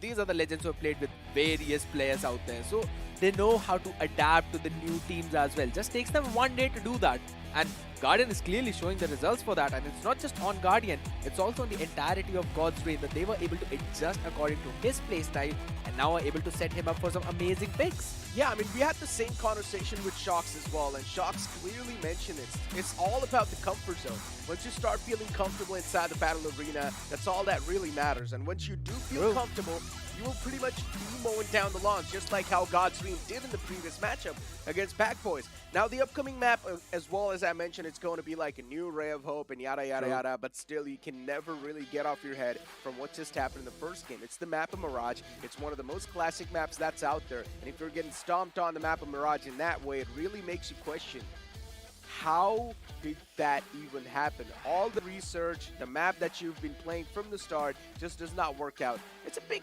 question. But ladies and gentlemen, it's time for us to toss to a short break. We're facing some technical issues. We'll be right back then.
Welcome back, ladies and gentlemen, after that tech pause. Yeah, a little bit of an issue going on behind the scenes, but now we've finally got that sorted. And we know the upcoming map is also going to be the map of Ancient, so things are definitely going to be spiced up. And we've also heard that there's going to be a little bit of a replacement in the playing five for Boyz, considering we're seeing those struggles. So Sharpshooter is now going to be replacing Skofik. Yes, that is indeed true. So we'll have to see how this change is now going to affect on their approach on the map of Ancient, because of course Mirage not ending the way they wanted it to, and that was a pretty dominating win for God's Reign. We've been telling that time and time again, and for the new viewers out there, it's the lower bracket matchup. God's Reign up against Boyz, and God's Reign already have an advantage. They're up 1-0 on the map of Mirage, and now we will be moving on to Ancient, just as Necro mentioned. So me and Johnny, we were having the discussion as well previously, right, about the map of Ancient and how solid True Rippers had been on that. But for the side of Godlike, yes, they did show some good potential, but we'll have to wait and see if they will be able to continue it forward or not, as we'll be jumping on the map. God's Reign on the T side, Boyz on the CT side. And God's Reign off the bat, we're seeing some scattered approach. One player moving in towards the B is going to try and move on outside from that double doors. Finn looking forward to explore mid. Interesting approach these players are taking. But off the bat, it's going to be PB to kick things off in a great note. USB able to find the first goal. There's a man up close and personal, but Angelo, he's the one to come out on top. Two of the players already taken down. In pistol rounds, PB, they seem a little bit more stronger from the CT side. The same thing happened even in the previous map, considering we saw them do quite good on the second half, which is, of course, their CT half. And they won the pistol round in quite a great fashion. And slowly and steadily, these players are getting snuffed out, and they're just dropping dead on the ground. With that, just down to Crazy Gamer. And yes, that was a slow approach coming in. Wouldn't be as slow as you would expect in a slow-paced round. But at the end of the day, a solid pick coming in from Boyz. This should be now back in the bag, unless Crazy Gamer does something really crazy. We've been talking about that one, and that's about it. Glock in the hand, was able to find one on the back of it with a headshot. But again, a good approach and a good start from the side of Boyz. They were able to pull together this pistol, and pistol is where everything starts. And in this one, it clearly shows they were more refined. Even the shot should give the confidence back to Angelio. Yeah. I mean, Angelo able to start things off on a great note. So in general, that's a solid start. PB, this is exactly what they needed. And this is also going to be a little bit of an uplifter when it comes to the mental. And that's why we see the players being a little bit more aggressive. MP9's in the hand. Angelo once again looking forward to take that aggressive stance, that advanced stance. This time he will be shut down instantly. A quick take towards the A site will be there, and the site's going to fall in their hands. Sharpshooter towards the donut side. Yeah, he's standing his ground quite nicely, but he still gets spotted through the smoke. Shut down instantly. Great fight from that player. It's all down to Freiburg, but he still comes out on top in that duel. It's down to last Freiburg and Dynamite. And on the other side, fired up at 17 HP. 9 in hand. Should not be able to get anything more out of it. And a good upgrade for Freiburg as well. Yeah. C4 nowhere to be found. He can either take the long approach or he can try donut once again. And yeah, he's going in for that long approach. In my opinion, it's still a really good round from God's Reign. True. You can technically just say that it's down to Freiburg because Dynamite's way too low. As long as these two players, they're playing together, it's all good in the hood. But if they do separate, it's going to be really bad. And fired up. I mean, he's moving in towards the exact trap where PB are set up. And he's probably going to find himself in the crosshair. Yeah, for Freiburg, he's going to collect that kill. And too easily, it's going to be PB with the second round on the board. Freiburg, maybe for him, the chances of coming back inside of the series will be enlightened. Highly possible because, again, we were seeing a few smiles off left and right on the faces of Dynamite and Freiburg after the previous game, clearly showing a good mental. But yes, since this was kind of a force buy in the previous one by God's Reign, yes, they were able to pull this previous round pretty close. Wouldn't exactly call it a good one. They were not able to get the C4 down, so not a lot of creds being received back. And looking at their buy, yet again, it does seem to be another force. They've got Tech 9s on the board and Mac 10s. Indeed. 2-0 to start things off. Still, nothing can be said just yet, though. Keep that thing in mind. Considering this might be the decider round. But even somewhere down line, you do not see God's Reign with a complete buyout. So this will be an interesting one. I mean, God's Reign, yeah, definitely the intentions are to win this, but it's going to be tough. It's still a scrappy buy. Yes, a few $100 in the arsenal, but a very fast approach coming in from Finn. Yeah, trying to explore Sunroom, move inside of the site. Already found a lot of entrance points, but the man towards Sunroom, he clears both of them down. They stand no ground in entering inside of the site like that, but the players who moved up from the ramp, they do find the entry. It's a 3v3 where Clouda is quite low, and his teammates, they're quite healthy. And anything can happen at this point in time. They've managed to get their hands on the M4. Just one M4 retrievers, man up close and personal. He shuts him down with the Tech 9. A 2v2 upcoming. M1 retrieved in the hands of Crazy Gamer. And he can still pull it back in his hands. Dynamite versus Dynamite and Freiburg versus Guardian and Crazy Gamer, from which Crazy Gamer gets snuffed out. Guardian's Deagle, it's been hunting down these players quite nicely, but unfortunately this time Guardian whiffs all the shots and he gets taken down in the end as well. That was a good smoke coming in from Dynamite, making sure that he's sticking to that defusal as well. And not the perfect weapon for that spray down. So at the end of the day, Guardian did attempt to try and get the round back, down to that last 1v1, but hey, pros don't fake. That was a full stick to the bomb defusal. But I really loved the approach in the previous one, as God's Reign were able to move through the ramp and as well as taking aggressive control of the sunroof. But a good retake from Park Boys as well. Now some aggression towards the mid, just like Park Boys showed in round 2. Oh man, this is not good. Oh, quite a scrappy fight towards mid. At least trades did come through from both the sides. 4v4. Considering Finn was taken down, Clouda is still up. Freiburg looking at ramps.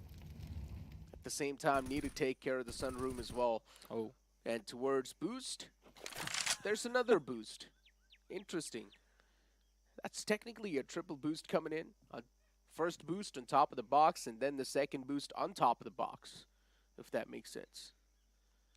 It kind of does. Investing a lot of people on that boost too. But yes, that creates a very nice off angle. And look at Freiburg also playing in towards Ninja. He knows that Guardian is able to pull off these shenanigans. But a good molly to flush the players out. What a shot by Angelio. Rough luck.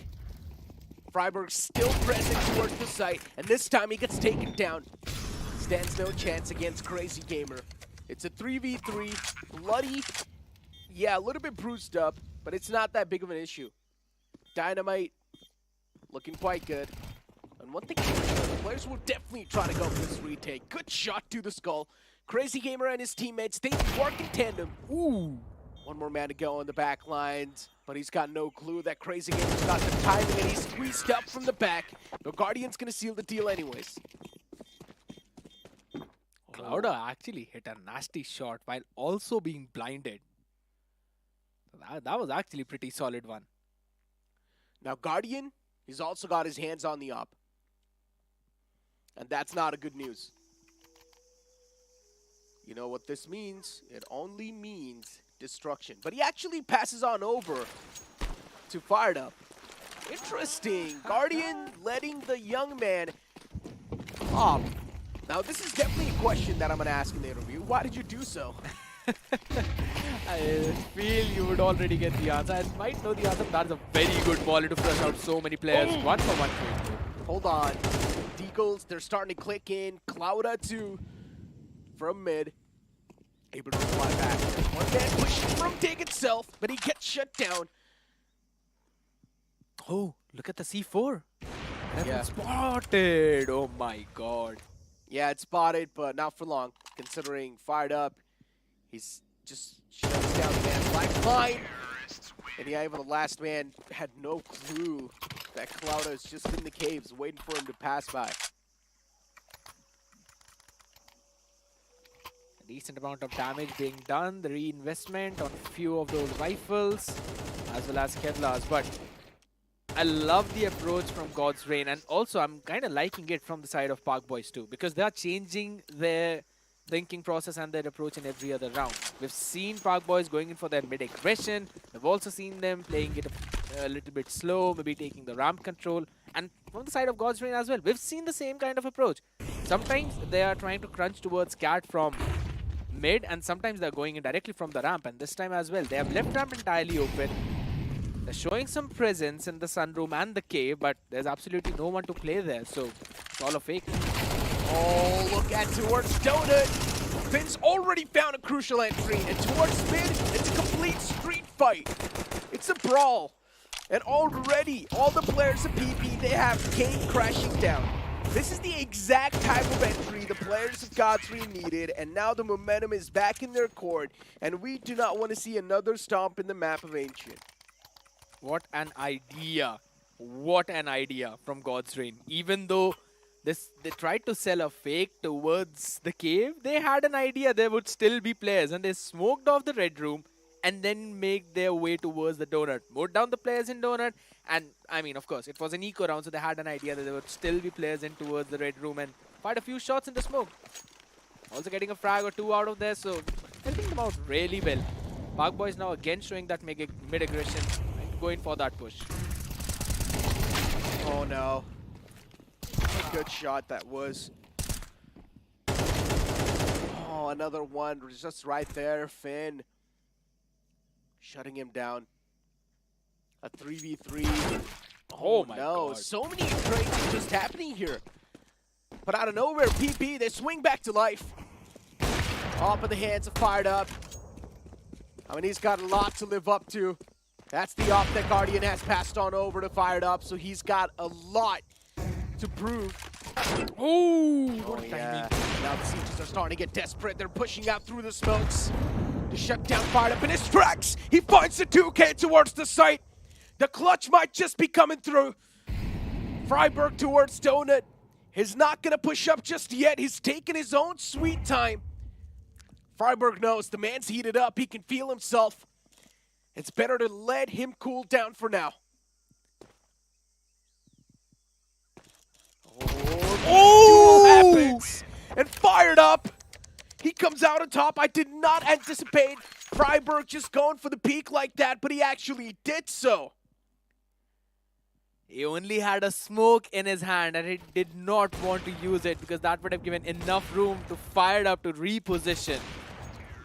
But what a shot. Just one bullet to the skull would have done the trick for Freiburg, but it's just Fired Up getting so fired up at this point, and this might be the reason why Guardian gave up on that off.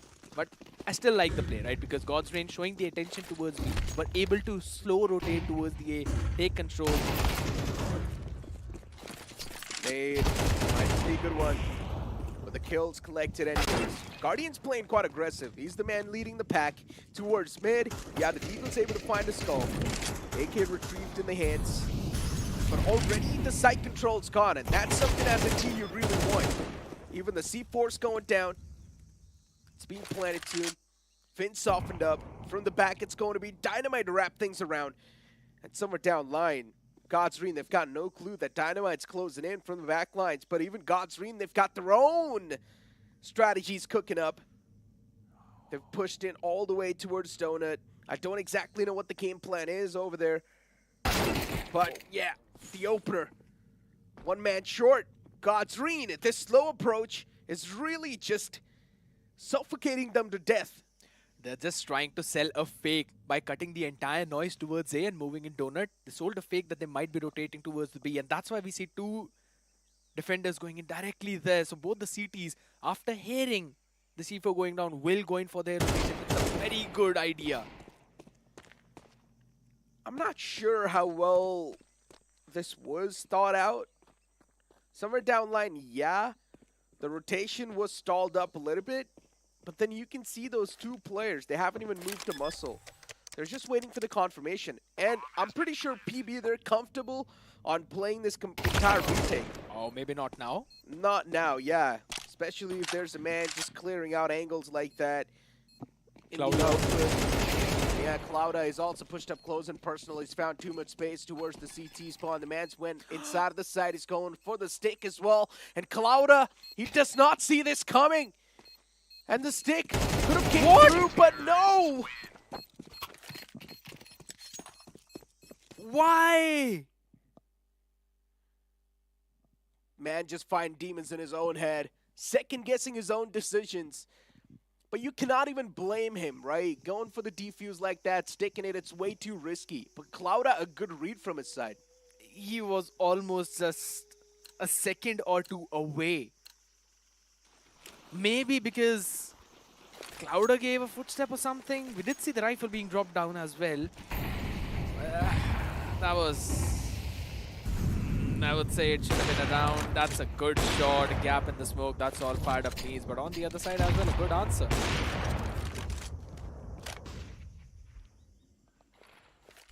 Four v 4. Freiburg now taking the op in his own hands. Interesting. A really interesting switch up. Oh, he misses that shot.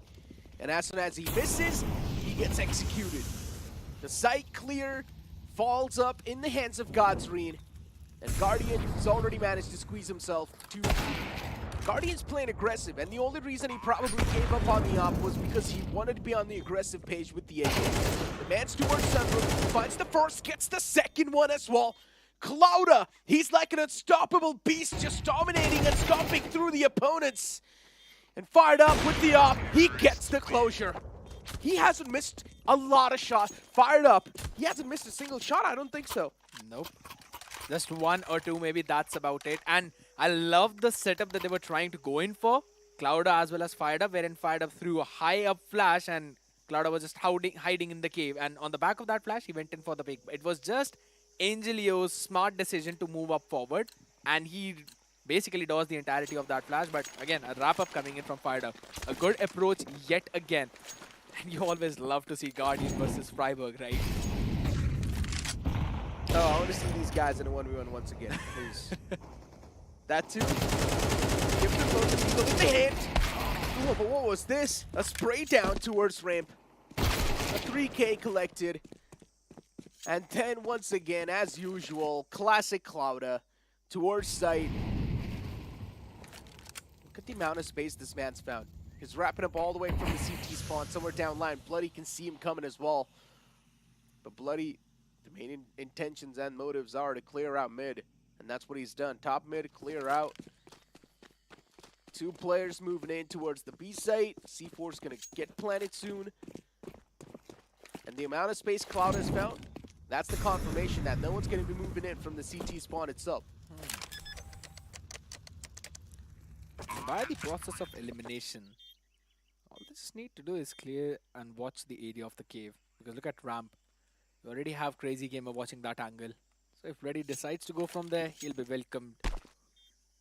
And he's just going to save this AK. Yeah, wise decision in my opinion. A really wise decision. Good one indeed. And again, the approach from God's Rain this time working out really well. It was an eco round for Park Boys. But the lead is slowly and steadily slipping up for them. The way they started this half, it definitely looked promising, but after that, they haven't been able to find a good answer to the D side of God's Rain. They're just playing with their minds at this point.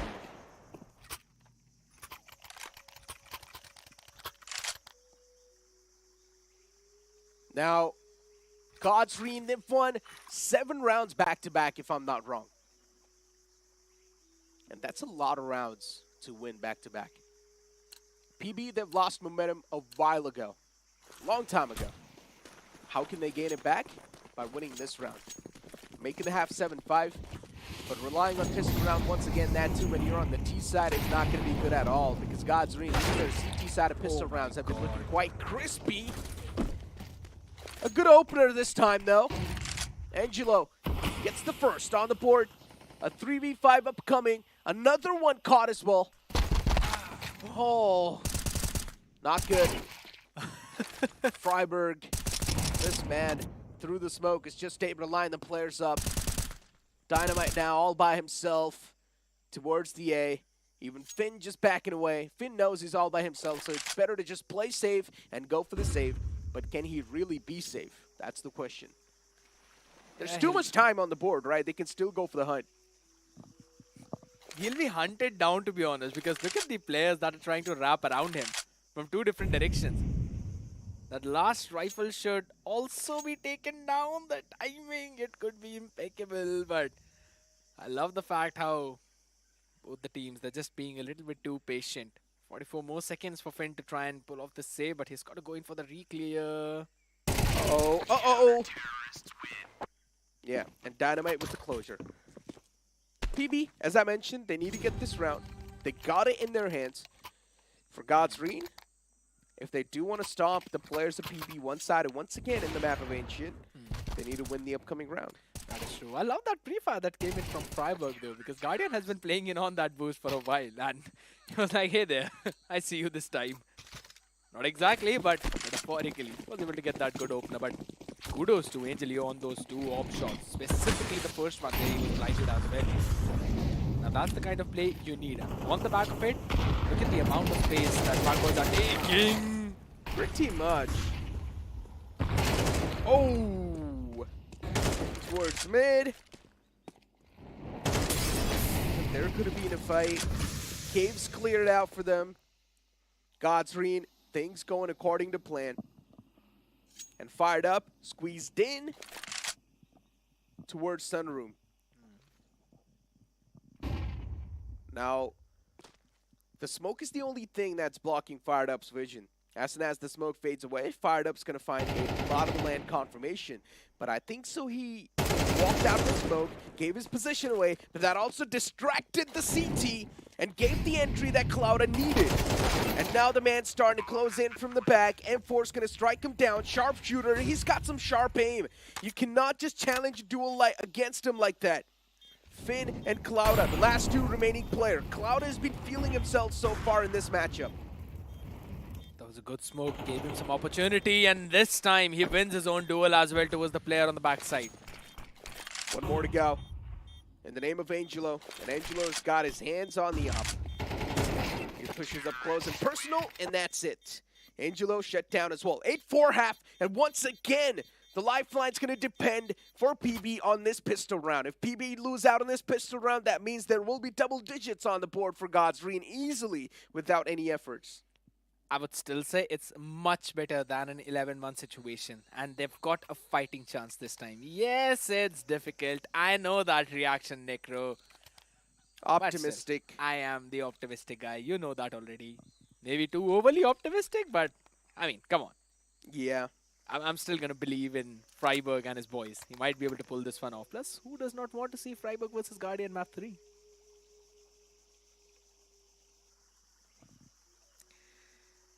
Well, I mean, this pistol round, all the pressure on PB now. And just to let you know about the stats, right? In the previous map, they lost the T-side pistol round. And they have been looking pretty strong on the CT side of pistol round. That's why they also won the pistol round at the start of this map. Over here, technically, if you speak about the past, God's Reen should have the advantage. But considering I think that Glocks are underrated, maybe PB can use the Glocks to their fullest potential and just run and gun them down. Support your Glocks. Come on. They've got 3 Kevlars as well. Bloody Freiburg sharpshooter and a few shots being fired. A good mid control being established. Ooh. Close. Close. Oh, wait a second. Look at that. Due to that mid control, now the rotation from God's Reen was called in directly towards A, which makes B the weak side, and that's where Boyz are looking. Yeah. B should be a free flow. But these two players, if they do find a lot of the headshots, it's a big problem. Good. Sunroom's going to be explored soon. Clouda is the man who's been feeling himself. Clouda even gets one, that can be huge. But no, instead he gets denied.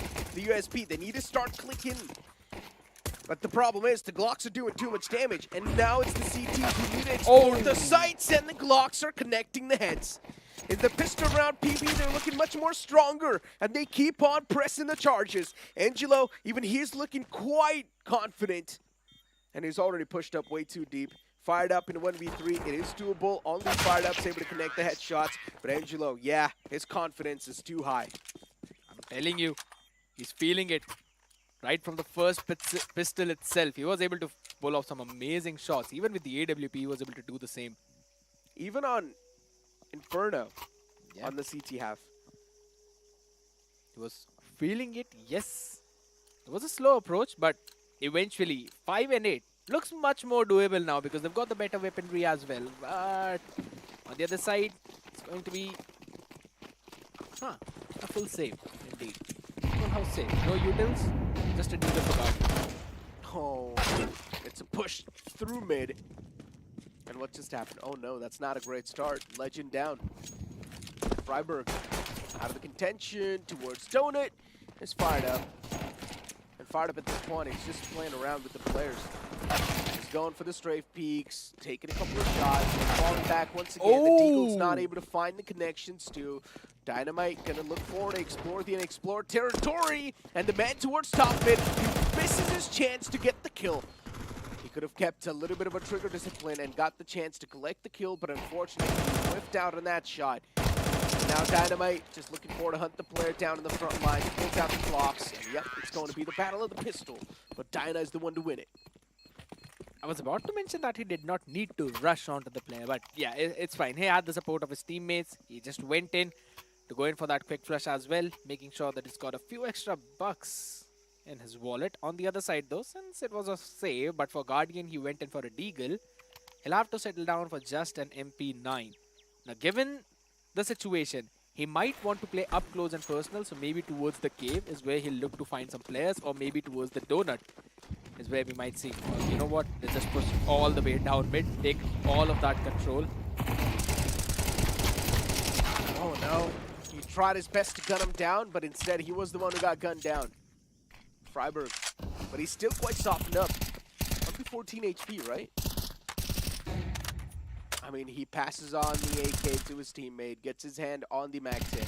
Good team play that we're seeing. On the other side though, Finn was able to get one on Sharpshooter. And that's not good. Sharpshooter is actually the playmaker for PB. Now since the round has slowed down, Boyz can definitely try and re-establish the mid control because everyone from God's Reign have pushed backwards. So just a couple of more smokes and they'll have all that area for themselves, which are going to sow the seeds of doubt for God's Reign, just like how it happened in the pistol round, sending them off of the market. Oh, look at the re-clear. Yeah, there's no stopping now. PB, they've tasted some blood towards the site. And they're just going to keep on pressing the W's. And even Dynamite, he finds another man all the way towards the backside. A beautiful shutdown as well. Not looking that great at all. Angelo, even he's closed on up towards that player. He's in the back lines. Moving around from the back, it's going to be a wrap. Freiburg just softens the player up. They need to follow it up as well. Hold on. Whoa. It is still doable. Fired up. He's looking quite fired up, but yeah, unfortunate. It did become risky a little bit, I would say. Angelio's duel was the most important one because, just as you mentioned, Freiburg was softened up and he only had a Mac 10 in his hand.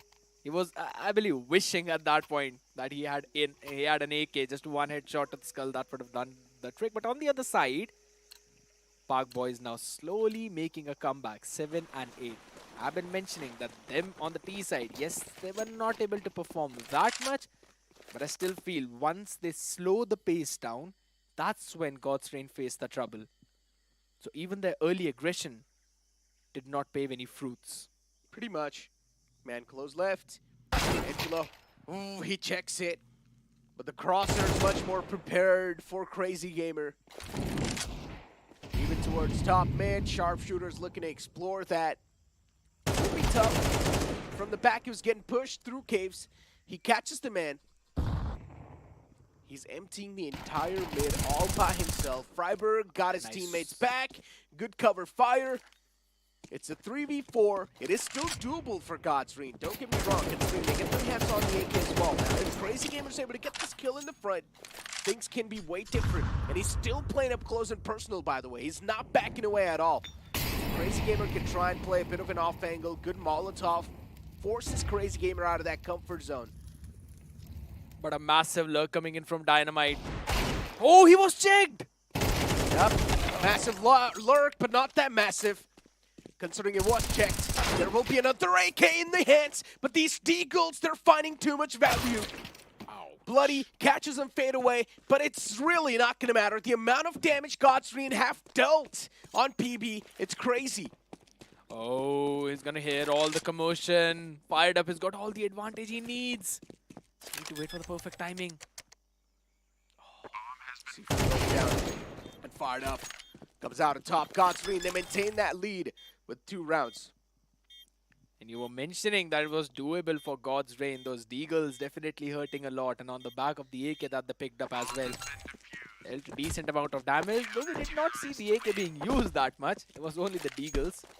That's what they needed on the other side. Yes, maintaining the lead is all they needed. And now they've got the money for AWP in the hands of Guardian. We know that has been a massive problem. So how they're going to deal with it is going to be the question. No double op this time. So Fired Up is still on the AK. Guardian. For him, the only thing that will be in front of his eyes is to just win this entire game with a 2-0. Oh, look Let's at the be push. honest. Yeah, quite an aggressive push towards the cave side. He catches the first man back side. And then it's the entire round of Godsreen. What a quick mode down towards mid. You cannot move there. It's on a lockdown. It's time to evacuate. That's what Godsreen say. And Dynamite sent back towards the B now. But even towards B, they have no clue that if it's cleared or not. Guardian pushed up, double doors, the scope heard. And Guardian himself being pushed back. Off is definitely not something you would want to mess around with. Yeah, he gets taken down, but the teammate's right there to back him up.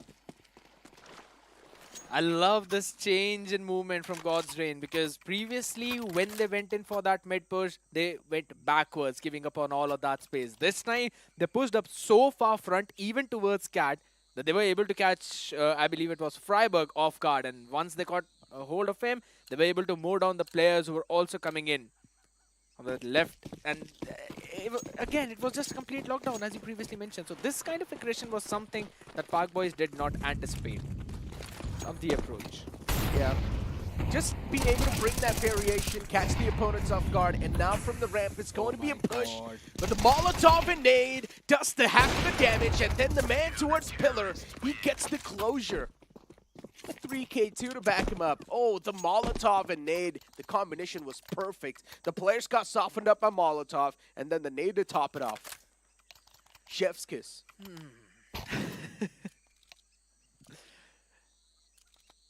Indeed, that was the case, but I love to see some slow approach from Park Boys yet again. Every time they're trying to go for some early fights, some early skirmishes, they are being taken down.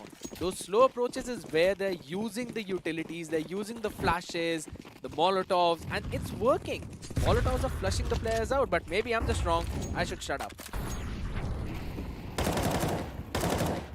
Crazy Gamer. And at this point, All-man shots? yeah, fired up. Beautiful nade, gonna clear it off. There's another layer of smoke to go. And once again, Godsreen starting things off on the advantage. It's a retake that Godsreen need to make happen, but unfortunately for them, they're also dropping down a man number, and slowly and steadily, PB can rise up from the ashes. But hold on, as long as Guardian's alive, the hopes are still up. Backs off, he gets caught though. I love how both of these legends just understand each other so much.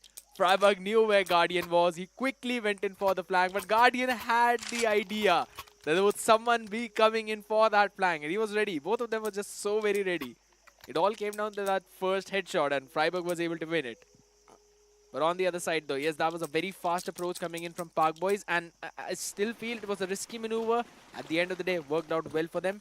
In the previous one, they were mollied off, so there was already a lot of chip damage. This time around, both the teams had the idea for the fast approach. So We continuously saw God's Rain moving in through the cave. That was the opening. Boyz needed to move up the ramp and take that control. But this time around, they're slowing things down. They indeed are. Freiburg, especially him, considering he was the one to save the day for the round. And now, once again, PB, they start off in quite a great note. Dynamite, he goes huge, just exploding all over the site.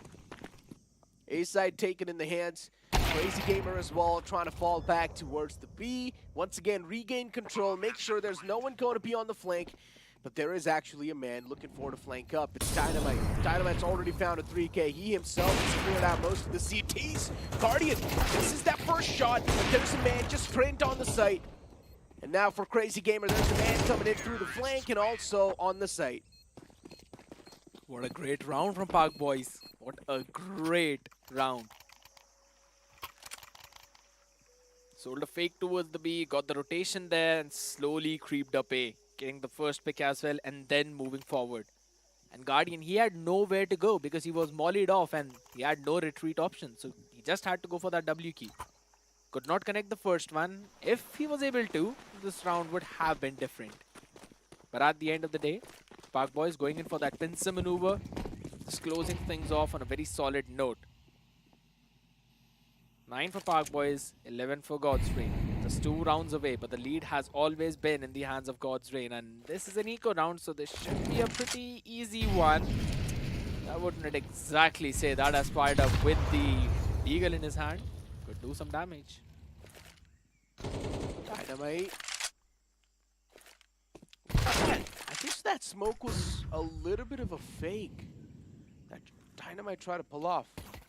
Or maybe he actually smoked it off for his teammates. I'm not exactly sure. But he tossed a smoke towards deep B site or something like that. That's what he did. So I'm not exactly sure what that smoke was for. Maybe just a fake. Some slowdown's gonna come in though. Wait a second. Oh my god, he ran out of bullets. Not good.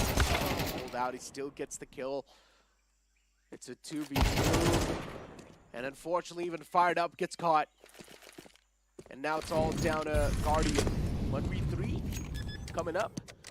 On the USP in the hands. He can get his hands on the guns if he wants to. And yes, that's what he exactly does. Reload. Gets his hands on the gun. As you mentioned, the reload's being heard as well. There's a man towards K2. Just waiting for Guardian to peek out. Guardian, will he go for the check towards the close? He almost gets the kill too.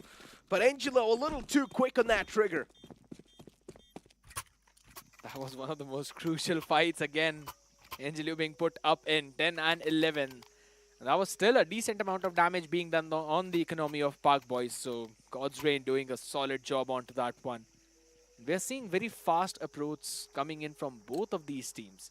I mean, given that we've played 21 rounds already, this does seem to be a very fast map. The reason for that is because they are going in for pacey approach.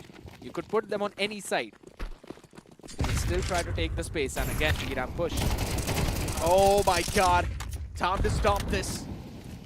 2 players taken down with the M1. Unfortunately, the man's hands are too busy, so he could not really back his teammate up.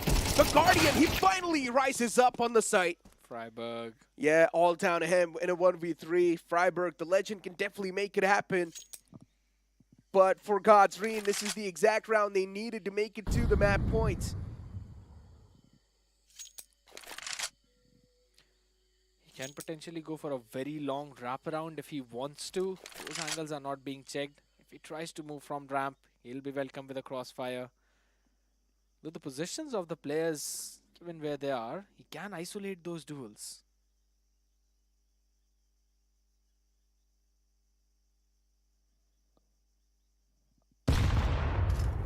Freiburg. He's found the opening. Yeah. A couple of out. Freiburg had all the intentions to actually go for the clutch as well. He was ready for the execute. He was laying down the base. The only thing that lacked was his presence on the site, and it is still lacking. Oh my god. But here's the thing, right? almost again pulled it off. Yes, that first duel, a crucial one. But as I mentioned, he was able to isolate those duels. All he needed to do was hit those shots. Was lucky for God's Reign, they were able to get the first head. But on the other side, that fast B approach shut down completely. Park Boys now looking forward to show some presence towards the A main, and that's where they win the fight. And these are the duels that you really need. The initial duels that you win inside of the round. That can be really a massive confidence uplifter, but the man stuck in the corner. And God's Reign once again. They start striking the players left, right, center, and even through the smoke. A kill's found by Angelo. But that can be something that can bring the lifeline back in the hands for PB. And look at this last-minute rotation that they've pulled off, playing off for the heads of the players of God's Reign. But the same thing is also being done by Fired Up. Even he's on his way towards B. And I think so Fired Up's going to have a chance to catch these players in the track. This can be a huge full stop. Fired Up just needs to be on the side before the players reach over there, and Fired Up has already done so. There's Op in the back. He spots Fired Up. He should not go for that peek, but if he does, he should hit the shot. But Angelo, he barely clutches it. Way too close for comfort that was. Pack Boys, they still keep themselves in the run. That almost was messed up for the side of Park Boys early on when we saw 3 initial frags going in. But at the end of the day, yes, a good collect back coming in from their side, making sure that they were the ones who basically had the last laugh in that round. But this is going to be, again, one of the most important rounds for them. Making sure that they go to the OT. Fast A approach in the previous one, but this time mid-crunch. Oh my god. Yeah, the Khalil's able to find the 2K. It's pretty much both broken buys on the board for GDR.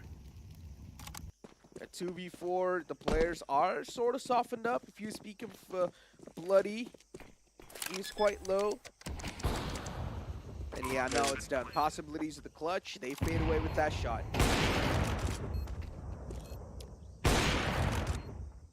Just a few warning shots being fired.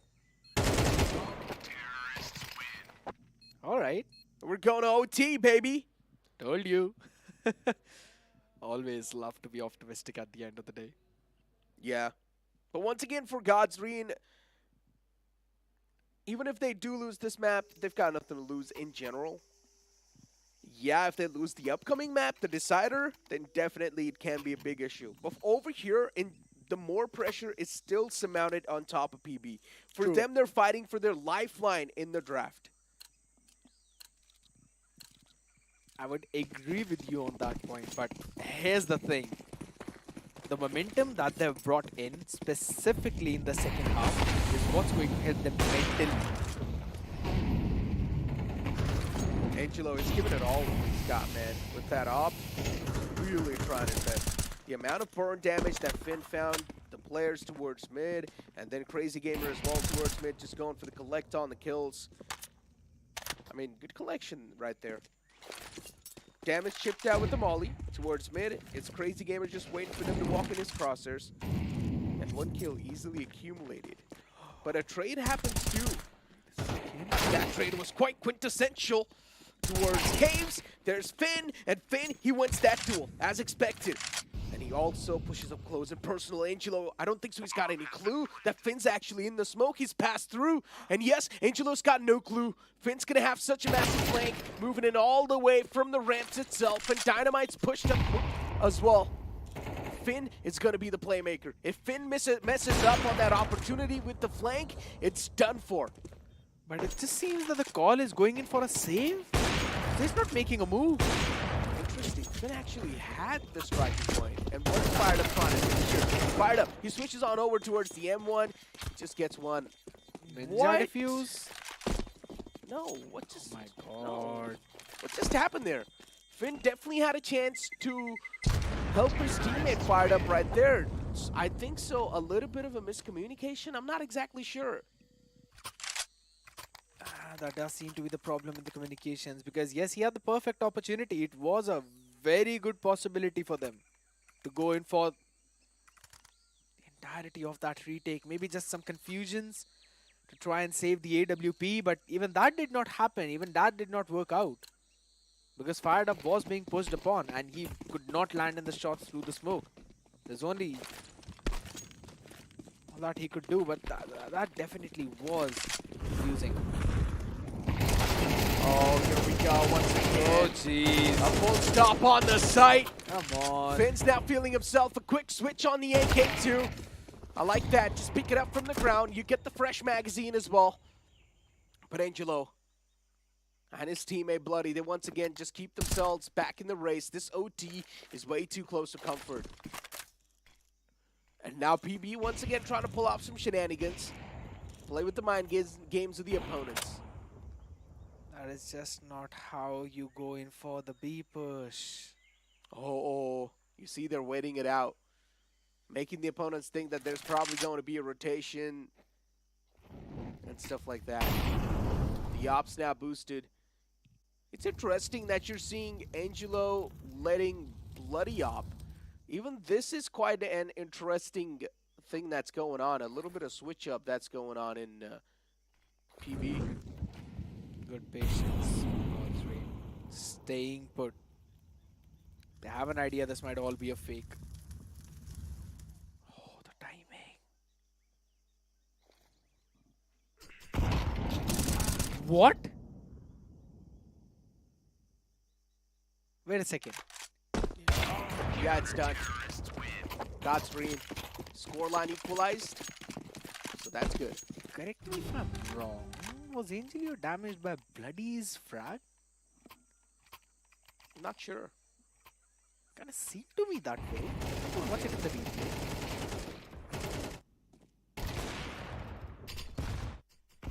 replay. Yeah, he was. Oh my god. But I mean, it's still okay. He wasn't damaged too much.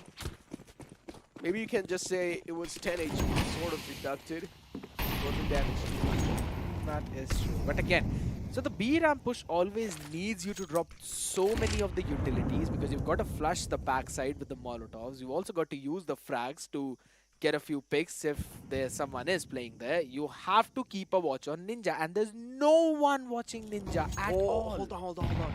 Crazy Gamer holding up close. Personal angle. He gets checked. This time he was holding a bit of an off one. Still 2 or make it 3 picks in the favor of God's Reign. Once again, both starting to fade away, but the only man who can restore them back is Angelo and Freiburg. The legend himself, Freiburg still up. On the opposite side, even Guardian's up. So this is going to be an interesting battle. The op in the hands of Angelo has been a big pain in the foot for the players of God's Reign. It needs to be strike down, but it's getting way too tough to strike him down. And Guardian somewhere down line, he might just find the advantage, but no, he doesn't. Freiburg's prepared for that peak. Big. That was huge. Oh my god.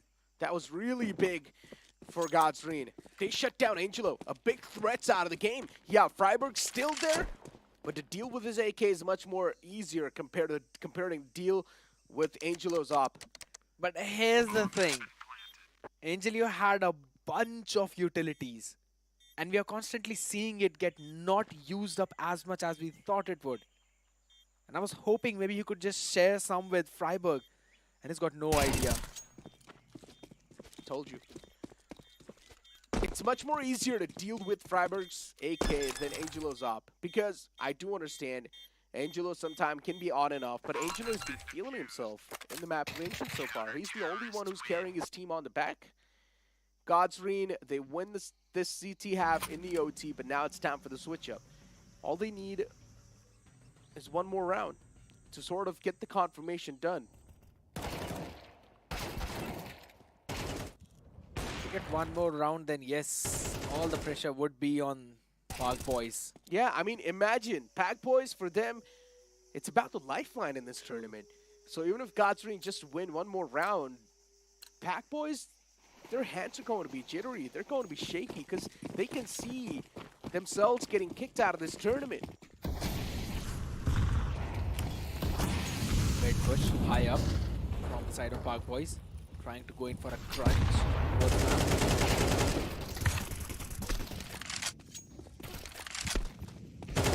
Oh, almost caught him. Pushed up too. Oh, PB, they can pull it back once again. It's a 3v4. This is definitely doable. 3 AKs in the hands. Finn as well is a little bit bruised up and scratched up. It's fine. It's okay. Bloody. Oh, he gives his position away with that jump. I mean, somewhere down line, Godsreen already knew that there's someone inside of caves, but He was playing in from that angle. He got a pick Yeah. from there as well. So yes, understandable, but still, it's some information, and you're gonna gather all that you can. 2-2 split. Mid entirely open. Yes, donut is where we're still seeing Park Boys controlling. They can get some info.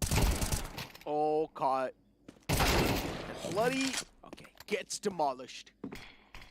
2v3 upcoming. Godsreen still with a solid chance to win. Messed up the Freiburg- flash. Yeah, Freiburg knows. He saw the flash coming in through ramps, so now he knows the players are scattered up a little bit. One through the ramps, through the cave, and they come out on top in this duel. Now they make it a 2v2. Now listen, the players from the side of Godsreen, they're way too low. Dynamite's gonna find the perfect timing, so both of them are pretty much gonna die, but there's still one more man alive, Guardian. Oh my god, the Battle of the Legends upcoming. Ah, maybe not. It's Dynamite to close things out, and Park Boys get the round they needed. Now, either of these teams need to win 2 continuous rounds. If it's a 1-1, we're gonna go on the second overtime. And that's what you love to see already. But there's one thing, right? We're constantly seeing those fast pushes coming in from both of the sides. So I think so maybe if Godsreen slow things down and then go for the reclears, that should help them. But the most early space that you give up, the more angles you need to check afterwards. Crazy gamer. Look at the amount of utility stuff that you saw towards mid. That was insane. And off the bat, Sharpshooter is out of the way. He's out of contention. We're starting things off with 4v5. And that's not good. Sharpshooter, as I mentioned, was supposed to be the playmaker. The same stuff keeps going on. It's not good. And Clouda, even he's tasted blood inside of this round. Caves opened up, but not cleared up just yet. Sunroom needs to be cleared out in order for you to get the complete advantage inside of the fight towards speed. And the Freiburg. Sunroom is still present with a big foe in the name of Freiburg. Flash is out. The Flash is really not going to do anything against Freiburg, and Freiburg is holding quite an interesting angle as well. He comes out on top, but he's quite low.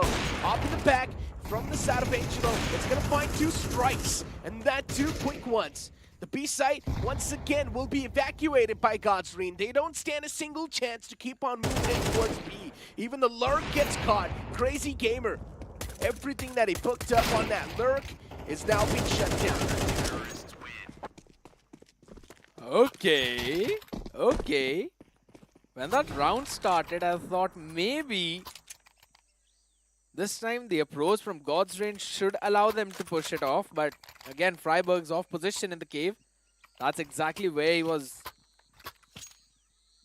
kind of, showing the reason why he's legend. Dodging that molly as well, could not flush him out. And then for the flash as well, turn towards the wall. Quickly went in. He just knows the timing so very well. Yeah. Quick push from the CTs. Another util dump towards mid. They're getting crunched. Yeah, and they get a kill through that entire spot. This is not good for Godsreen at all. On the T side, they're just crumbling down with the amount of pressure the players of PB are inflicting on top of them. Look at the position. Molotov could definitely find that kill. It forces out the player, even the ops able to shut down the man. As you mentioned, the amount of map control the players of PB has found, it's insane. Godsreen at this point in the map of Ancient, they don't stand a single chance against PB. That's what it feels like. But as long as Guardian's up, maybe there are still some glimmers of hope. It's just maybe too much to ask for at this point. He's also tagged up. Dinged.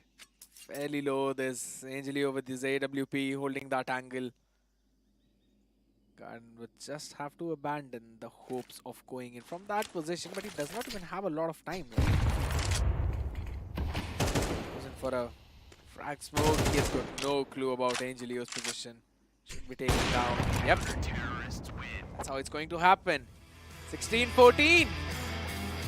And what did I tell you?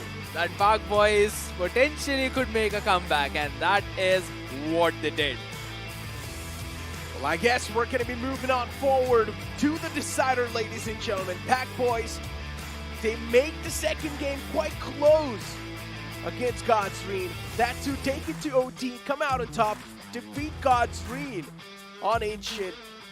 And they have definitely made a stark statement. I'm not exactly sure what went wrong on the map of Mirage, but that was a big downfall that we saw in Mirage. And then once again, being able to get their mental together, find themselves on one single connection, and come out on top in the upcoming map. That to take it to OT. So close, but they still do not lose any hope. That's the main point, right? And now when they'll move on to the next one, this will give them even more strength. Plus, the momentum is on their side now. Winning the OT, it's a massive, advantage, especially in your mental area. You know that, oh, all right, we were able to pull it back when we were down 4-8, and then we went to the OT. We were able to clutch it out as well in the first OT itself. That's the kind of boost that your team always needs. But here's the thing. What I really felt was the problem on the T side on the map of Mirage is because we still have seen that Park Boys, they lack those set plays. Whenever they want to go for a fast push, they don't go in for those smoke lineups or the Molotovs lineup. They always just jump through the choke point in the hope that Flash catches everyone. And that does not happen. And we were seeing problems here as well whenever they were going in for their B-ramp push. And we'll be seeing that in the highlights as well. Yeah, I mean, in the replay, we'll be able to relive all the moments that happened from the previous game, and you can clearly see. In the pistol rounds, Pack Boys, they've been undefeated. They won both the pistol rounds in the map of Ancient, which was quite good and desperately needed for them. And as soon as they won those pistol rounds, they also got the initial boost in the halves as well. And Pack Boys in general, they needed all the type of advantage they could get in the map of Ancient, Godsreen. They made it quite close. And we have been mentioning this as well in their own group stage itself, that Pack Boys, they were looking quite phenomenal on Ancient. Even in their own group stage, even now over here that they've taken down Godsreen, a team that made some stark statements. So after this Ancient out of the way, the decider, I'm expecting another super close game. I'm not too confident onto the map of Anubis, I'll be brutally honest about it. Because even yesterday we saw God's Reign, and they did win out the series in a 2-1 fashion. But Anubis was the main map wherein they lost 4-13. They have played Anubis. It was their map pick. So even according to this map veto, at first I was thinking that it should be a 2-0. If it's not a 2-0, it could go either ways on the map of Anubis. Maybe God's Reign are feeling comfortable on that, but that just does not seem to be the case yesterday. I mean, look at the scoreboard. Dynamite with 32 kills. Angelo as well, just backing him up pretty closely. Freiburg as well, not that far away. Every single player from the side of Pack Boys, they were there on the board. The same thing can be said for Godsreen as well. Look at Clouda with 30 kills. I told you, Clouda was feeling himself in that game. Unfortunately, in the later phases in the OT, Clouda was not able to activate himself that well. Maybe that's why Godsreen were not able to close it off. But in general, Clouda, his stats are really good. He's basically winning in terms of every stat from Dynamite. But at the end of the day, what matters is who won the game. And that was Park Boys winning it out for themselves. I would still say some good adjustments coming in. And again, the addition of both the legends in the lineups, it definitely had an impact. Because normally, when we saw in the first map, we clearly saw, yeah, there were some jitters, a lot of them to be honest. But the second one, we did see some slow approaches coming in as well. That clearly shows that Freiburg was giving them a few of those instructions at least. That, all right, boys, let's calm down. Let's take it slow a little bit. Let's find the information around the map. Exactly. I mean, especially with how that previous map of Ancient went, this can actually shake Godsreen a little bit. True. There's a chance it can actually shake Godsreen a little bit. Now, Anubis, yeah, it's a whole nother story that Godsreen is sort of comfortable on the map of Anubis. Even Guardian can actually find the activation point. True. Considering towards Bridge, Guardian can just post to op. But once again, to clear out Bridge, it's not that tough as a T side. You can just throw in a Molotov and throw in a smoke. You can easily just block off the vision, deny the vision, or force the opper to move out of that comfort zone. There's a lot of ways to counter different strategies, but once again, as I mentioned, sometimes our teams are just not really ready for those advanced tactics, right? But with that being said, ladies and gentlemen, for now, it's time for us to toss to a short break. Don't go anywhere. We'll be right back.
back, ladies and gentlemen. After that game of Ancient, a lot of things and even my perspective have changed over this entire BO3 now. Considering we're going to move on forward towards the Decider, which will be played on Anubis itself and God's Ring. They have proven themselves once in the past on the map of Anubis. They have done it.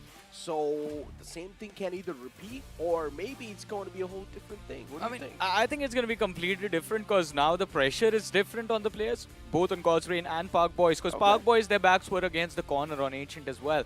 Lose that map and you're going to be sent back home, right? It's the elimination match.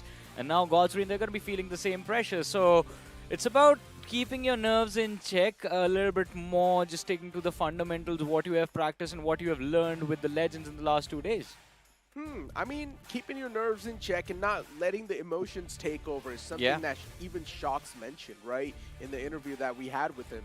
And I think so that's the same thing the players of PB are doing currently as well. They knew that they're fighting for the lifeline inside of the entire tournament, and they kept on trying their best in the map of Ancient. We went towards OT, and still these guys were keeping their nerves in check. But here we go, ladies and gentlemen. Time to step inside of Ancient, and well, we're going to decide the sides on the knife. Whoever wins the round will get a chance to choose the side. Hey, no guns. It's only a knife. Yeah.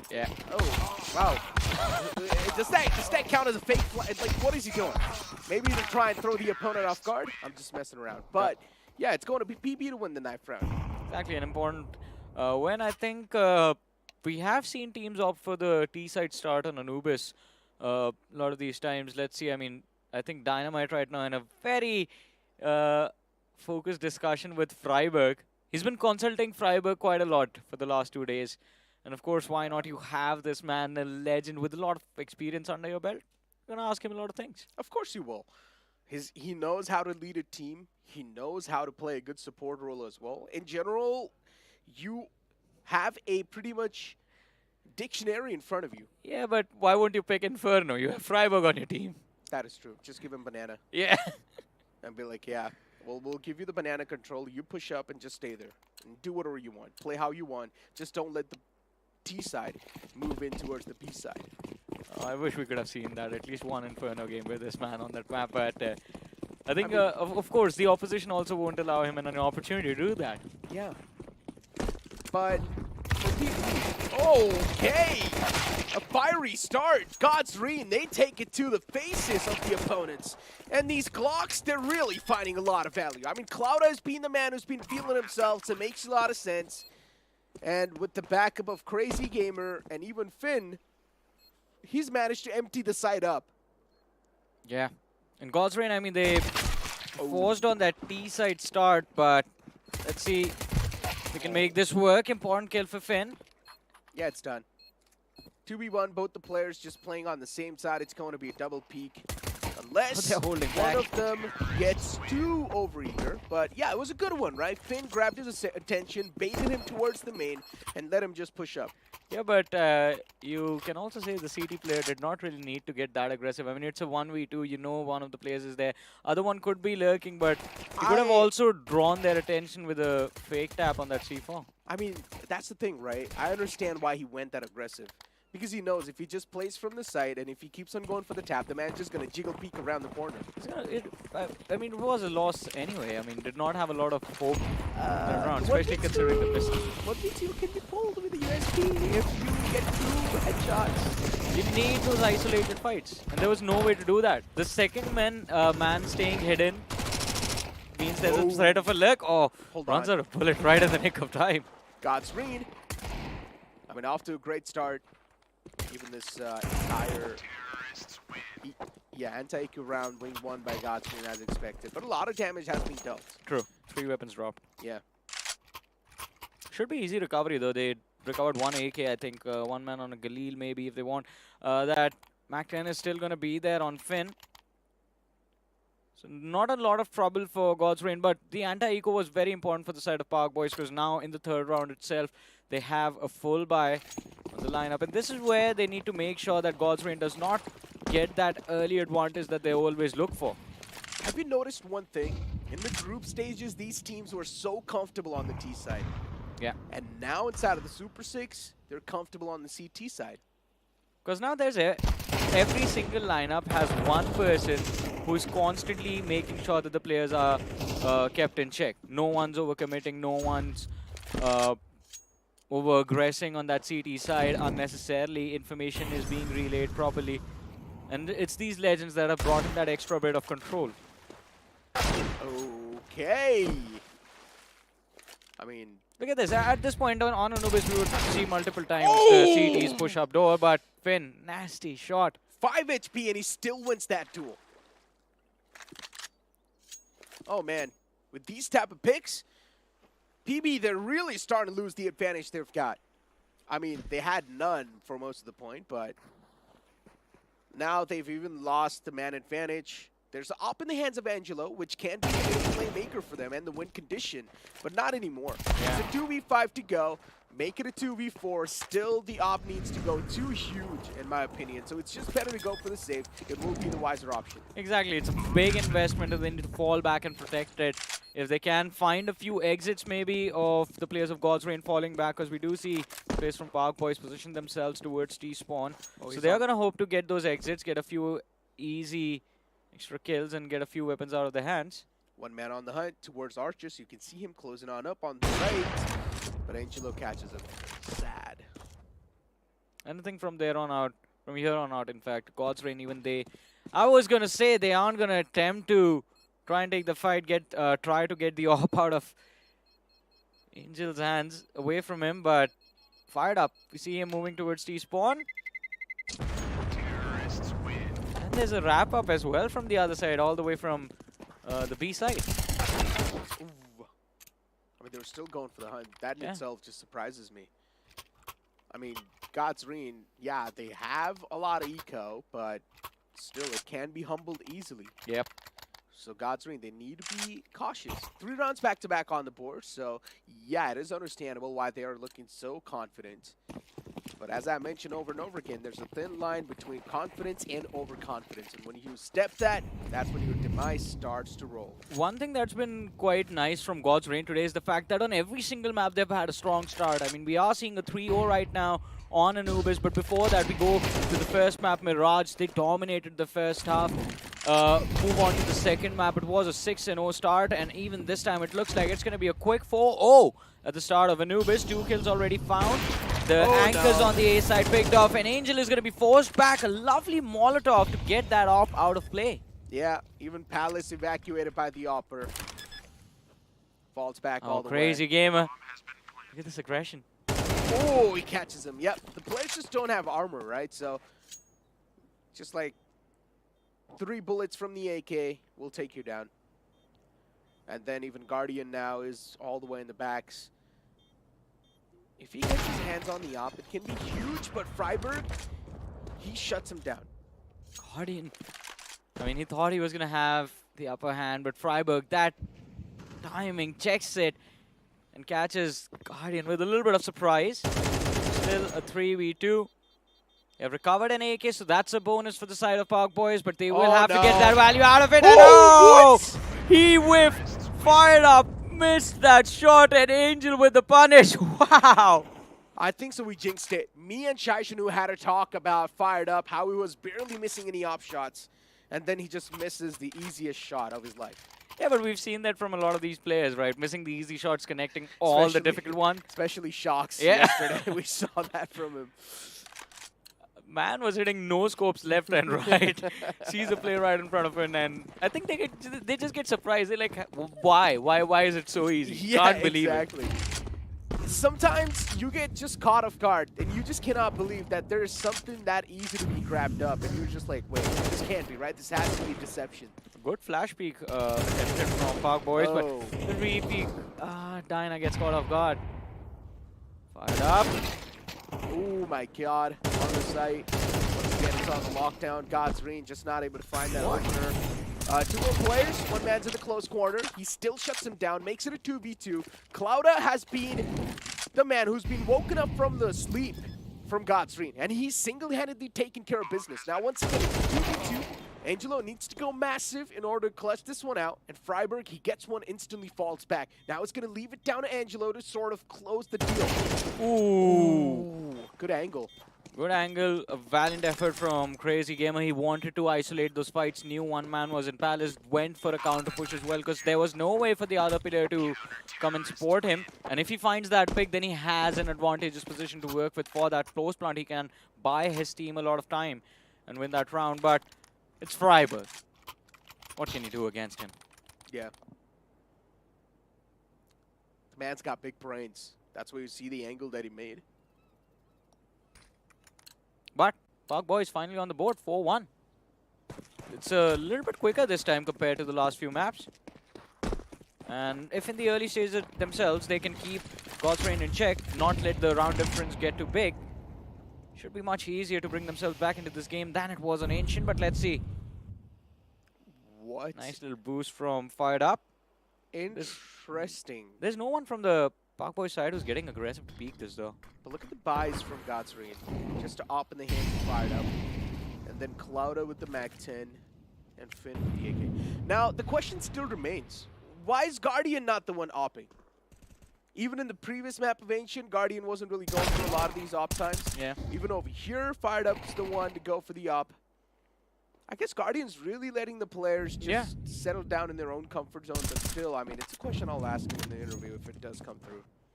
I think, as you mentioned, it might be about letting the players feel as comfortable as they normally do. Let them play to the best of their abilities. And Guardian, since he mentioned this yesterday as well, he's the outsider within this already pre-made team. So he's forcing himself to play around them instead of the other way around. Makes sense. Makes sense. Oh no. Almost had it. Not good. M1 still over there. Look at Clouda. He's got the trigger discipline. What? Why did he even do that? Oh man, that has to be one of the worst pranks I've ever seen. It's not even a prank. He pranked himself. Yeah. Okay. I understand trigger discipline is a good thing. But having surrounding awareness is also something that's important. And Clouda had the first one, but the second one was just not there. Yeah, he saw the second man as soon as he died. Right before he died. Yeah. Oh, nice little flash, but before he tries to follow up, switches his position. Oh, ding coming in from Sharpshooter. Should be an easy kill on Finn. I mean, the way Pack Boys have stepped up, it's quite immaculate. I mean, in the first map of Mirage, everything just came tumbling down, and then after that, it's only been uphill for them. Yeah. And even inside of this round, Pack Boys, phenomenal stuff. God's Reign now, they're definitely feeling the nerves. For sure. And Anubis, yesterday the Anubis we saw from God's Reign wasn't really convincing. I mean, even though as far as we have seen them in the Indian group stage and the Indian circuit, this has been one of their stronger map picks. And it's a surprise that as soon as they make it to the Super 6, their strongest map has turned into their weakest map.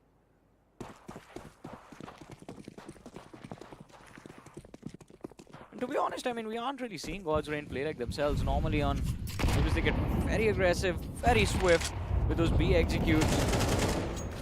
It's a dark. And off the bat, he's able to find the first. Guardian, good kill. And yeah. I mean, the players, they found the entry, they found the advantage. They're really just looking forward to press upon that. He's going for the random spam towards double doors. They just want to find the entrance towards mid. Yeah. But no, I guess they're looking to back away as well. Interesting. I mean, just showcased a fake bridge presence, and then now looking forward to back away towards the B site. Yes, it's going to be the B site, but I'm pretty sure Angelo is going to find some insane flicks, and the B site will be evacuated once again. Good smoke. Really good smoke. It is going to buy them some time, but God's Reign also have at least enough utility to get the C4 down on that site, planted. Sharpshooter needs to be careful. He's going to face pressure from both different angles. This is going to be the first kill secured. He whiffs his shot. Sharpshooter with the punish. Finn with the trade. B side in control of God's Reign. I thought that Angelo can be the one to stop them, but unfortunately Angelo moved away. And that's why the B site control got in the hands of Godsreen in the first place. If Angelo was the man who was pinned down on the side, completely anchored, this would have never happened. Yeah. Yeah, but it's too late now. It's too late for business. Godsreen, they've already got the site. Slowly and steadily, it's time for cleanup. Get them off in your heads. He was hiding in a corner. Yeah. Freiburg wanted to get cheeky, but Guardian with a nice little flick does find that last kill of the round as well. 5-2-3. God's Reign still in an advantageous position as far as the scoreboard is considered, but the economy on the side of Park Boys is stable enough to come in with another decent buy in this round. I think the only man who's going to be struggling is going to be Sharpshooter, but or maybe not. No, no struggles. Full buy for everyone.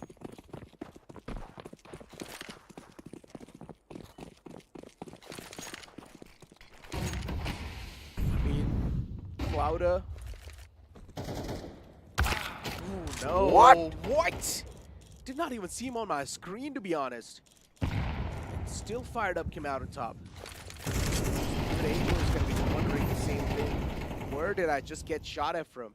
I did not see anyone on my screen. He went to peek up mid. Yeah. Fire was already there. Set up, already positioned. Look at this. Spray down. How do they find those two heads? Anyway. Thanks to the new CS2 smokes. Oh, man. I mean, especially fired up now, just helping his teammate to find the entry towards connector. He's already done so. Intentions are clear. Just move in towards the B site. Yeah. You do not really need to go for that extra bit of a risk. Once you get the B site, get the icing on top of the cake. By that, I mean get the C4 down. It's a 2v4, so I guess the wiser option for PB is to just go for the save. It will be the 6th round on the board. For BB, they've still got 3 rounds. They only need 3 more to find the equalizer. I think, yeah, 3 more for the equalizer. If they get 1 or 2 more, that should be enough, at least in the first half itself. And with how they started, it is definitely what they're aiming for right now. But look at this, exit frags coming in for the side of Park Boys. They're on the hunt. A little bit of a stop. A Sharpshooter is going to be picked off. Bloody is going to be the last man left alive.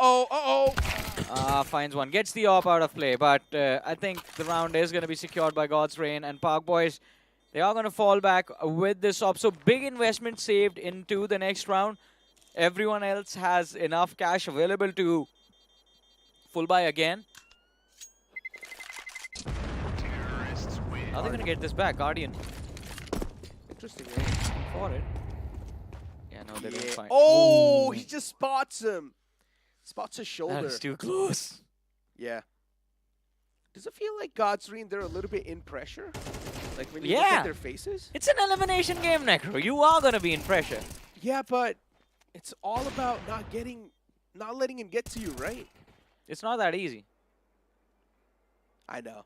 Even the best of the best sometimes do succumb to pressure. And again, it's like the rebirth right now of South Asian Counter-Strike with the draft itself. Mastering stoicism is tough. Yeah. Are you stoic? No. I am. I'm just kidding. I mean, I was literally nervous in the previous interview. What am I talking about?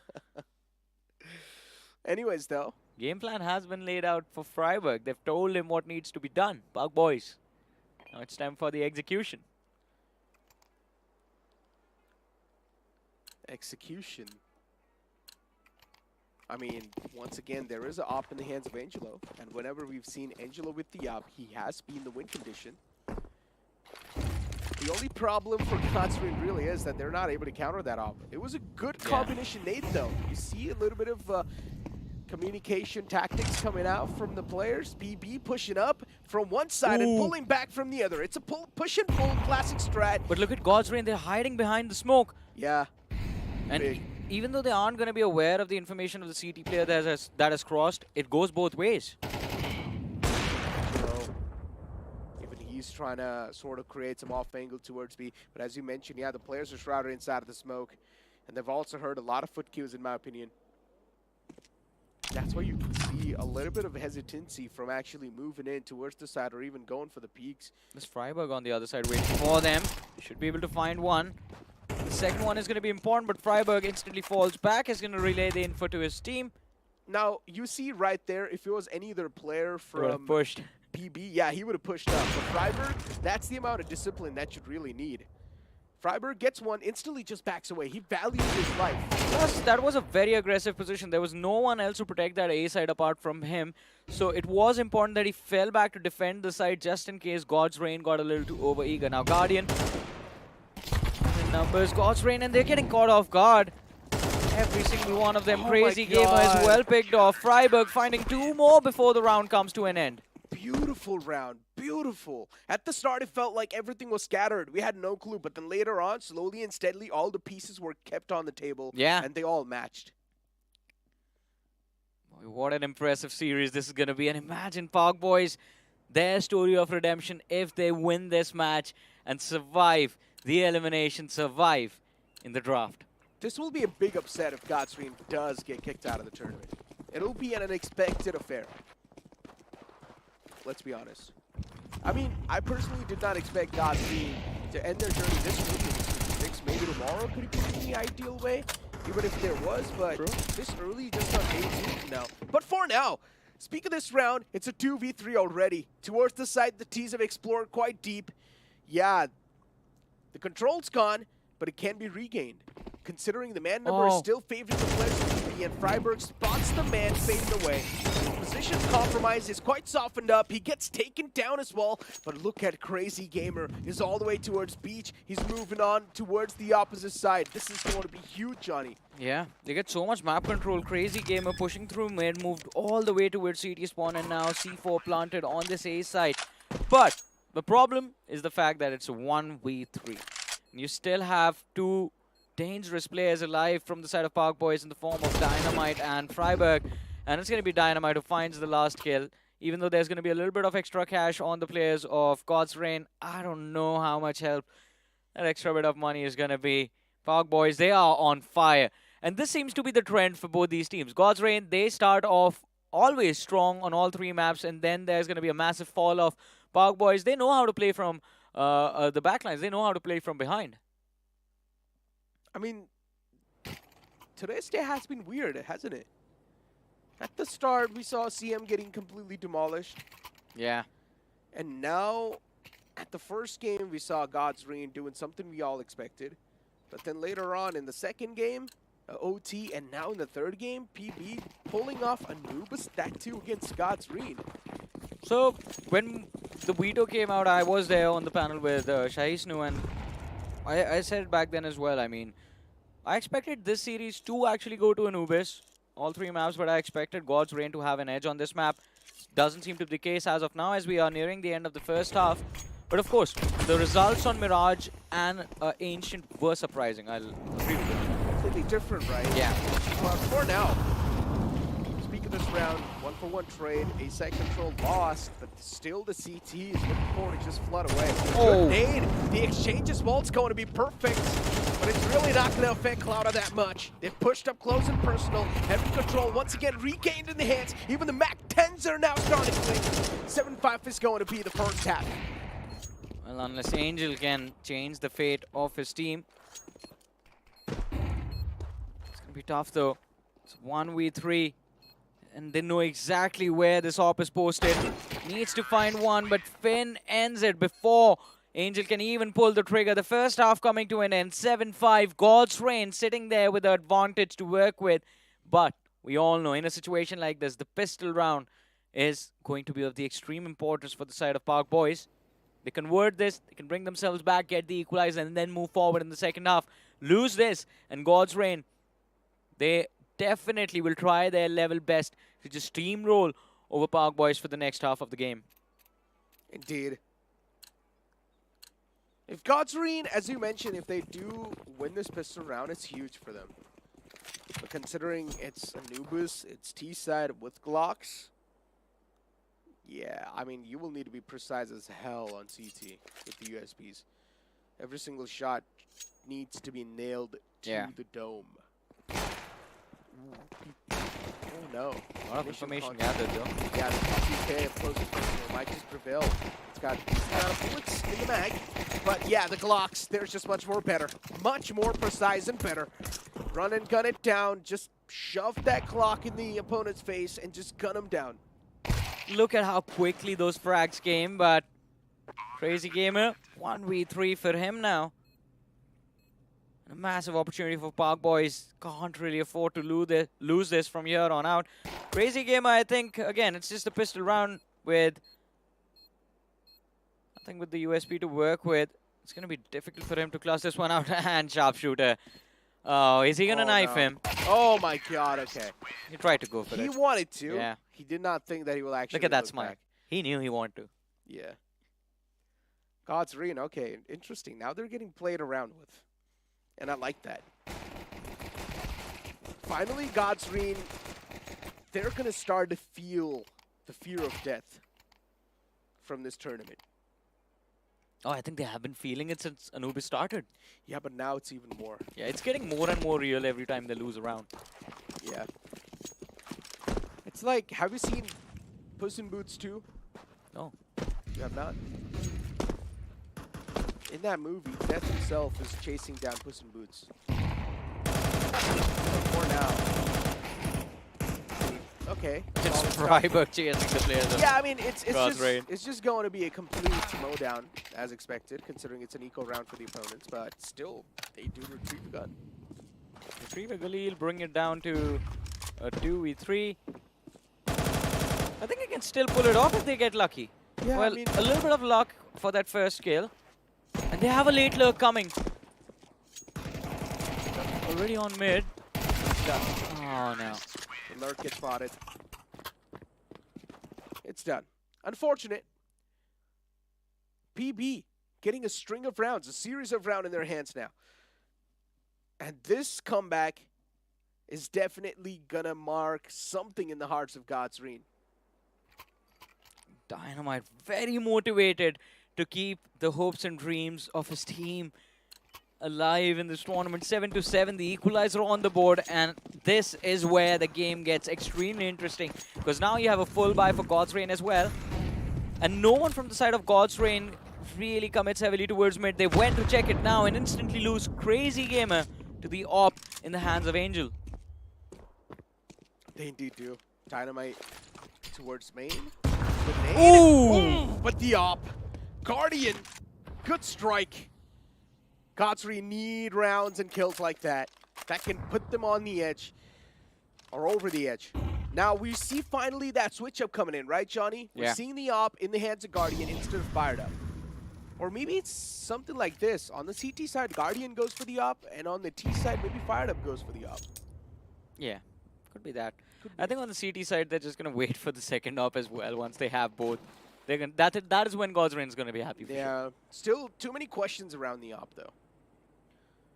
Over here, Angelo has been the constant man who's been just wielding the op in his hands. Left corner, cleared out with that molly. Even the ninja being cleared out with the molly. So slow and steady approach. Execution's perfect. This is the first time we've seen such a proper execution on the site. Molotovs, nades being used, even the smoke's denying the vision, but still one man gets caught through the smoke itself. There was a little bit of an angle left out. Fired Up was there for a long time. He had been hiding in that smoke for a long, long time. But 3v2 save. Oh, wow. yeah, save the op. It's a big investment, especially early into the second half. They are going to need everything that they can hold on to into the next round as well. Bloody is going for the hunt. Has the right my idea. God. Takes Fired Up out of the picture. Wants Guardian as well. Hit. He's low. Guardian's still getting him down. Downline Guardian still went for the peak. But 8-7. And God's Reign lost the lead finally. What a big comeback. Yeah, it's been a big comeback, and it's been very impressive, as we mentioned that previous round. A slow and a methodical approach coming in from the side of Park Boys. God's Reign, I think now is the time when they can get a little too overheated. Just that up in the hands of Guardian. This time it's going to be posted on B main. That is where majority of the times Park Boys are building up a lot of that pressure. Do it down mid towards A, and then execute B. The AWP being posted outside of B, at least the early frag can be helpful to CT players. Oh, and there it is. First found, more to come. I mean, this is an interesting force that the players of Godspeed have showcased. They're completely trusting it on the Guardian itself, but the 5-7 towards the A, they're dishing out a lot of damage. And what? The 5-7s, they will just close it off. They do not even need the op to activate. What a eco! What a eco from God's Reign. I mean, do we call it an eco? They had just one op in the entire team. Everyone else just came with upgraded pistols, and still they make it work. Guardian right now is definitely going to be feeling quite relieved. He did his job of finding that first kill on that A side, and as soon as Boyz realized there was an op on B, my apologies, they tried to move in towards A, but that was a trap. They had a crossfire set up, and especially in positions like these, it's always important to get that first kill for your team with those pistols. Exactly how it went down for God's Reign. They found those multi-kills and those trades right in the nick of time, not allowing Boyz a single opportunity to retain the numbers advantage. Is this game going to go into overtime as well? What do you think? It seems like it really Yeah. does. I can't see anything, right? At this point, you're just asking me to completely gamble and predict. Oh. Okay. Well, if this happens, then maybe not. Guardian off the bat opens it up once again for his team. What else can he do? Second man just going for the dry peek as well. The fact that he actually went for that was quite a gutsy play. Yeah. Was quite gutsy indeed. I mean, you know there's an op. He's in the perfect spot to shut you down, but Angel is feeling confident that he can find the kill onto Guardian with the scout. No way. And it's not just an op, it's Guardian's op. Yeah. Guardian Angel himself, this time he does not miss. He thought that he can pull off the same shenanigan just like his teammate did, but he gets caught. And now through the mid, they're looking for a breach inside of the site. It's an easy mode down. They're walking one after one. I don't exactly know why they did so. They should have at least went for a double peek together. And yeah, easy cleanup. Easy cleanup indeed. And God's Reign, they are also happy about this. But the problem of the matter is it's going to be a back and forth again. I expect Boyz, they have been answering God's Reign instantly every single round they win. The next one goes to Boyz, and I think that is exactly how they intend this game to go. As long as they can keep God's Reign in check, they can keep them close enough. There's going to come a time where the other team, the opposition, you expect them to feel the pressure, make a mistake, and that is going to be your opportunity to snatch the game away from them. This time, an important buy round for Boyz. Everything invested. No op for Angel this time. Shots out towards mid. Yeah. Oh my god! A pre-fire around the corner, and unfortunately this time the Guardian gets caught.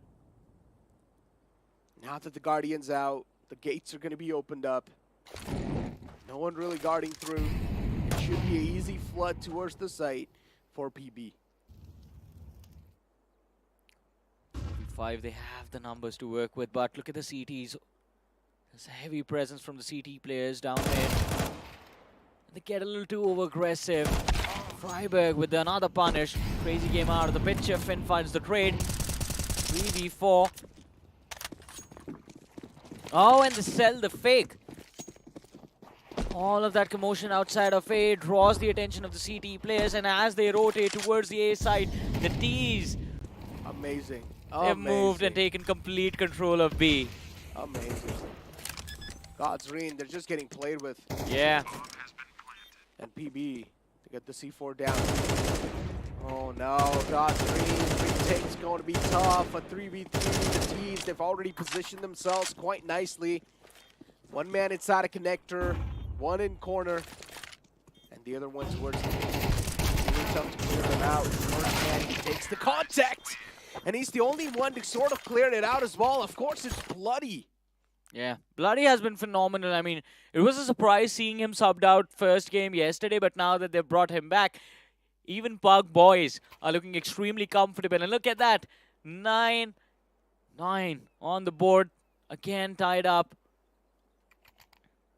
Bloody and Sharpshooter are the two solid players that PB has. And even Sharpshooter was not playing in the first game of Mirage. Maybe that's the reason why they got completely stomped. I'm not sure. But still, just one player subbing out for another shouldn't really make that much of a difference. Oh, let's see. It's an all-out aggressive push towards that A side, but you have Finn waiting for you on the other end of the smoke.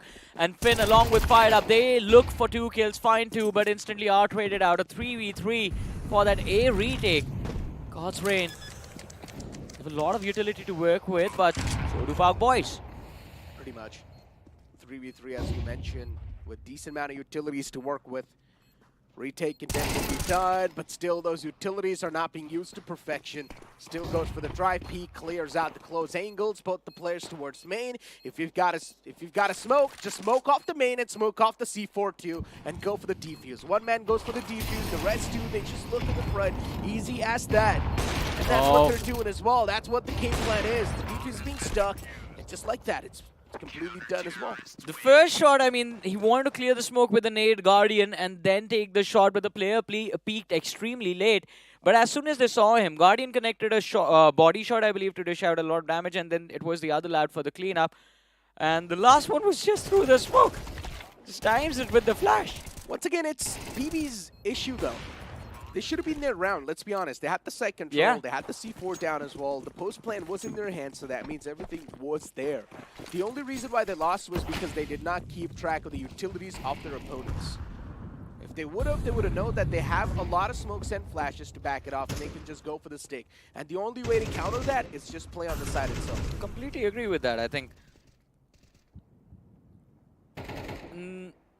These sort of miscalculations, we see them happening again and again and again. It was mentioned by the legends themselves yesterday. Shock especially, you mentioned that. Keeping track of your utilities and the opponent's utilities, having a better surrounding awareness. Kenny's as well about making cross-map plays, and again, I think we are seeing teams incorporate that as soon as they spend more time inside of the match with these legends.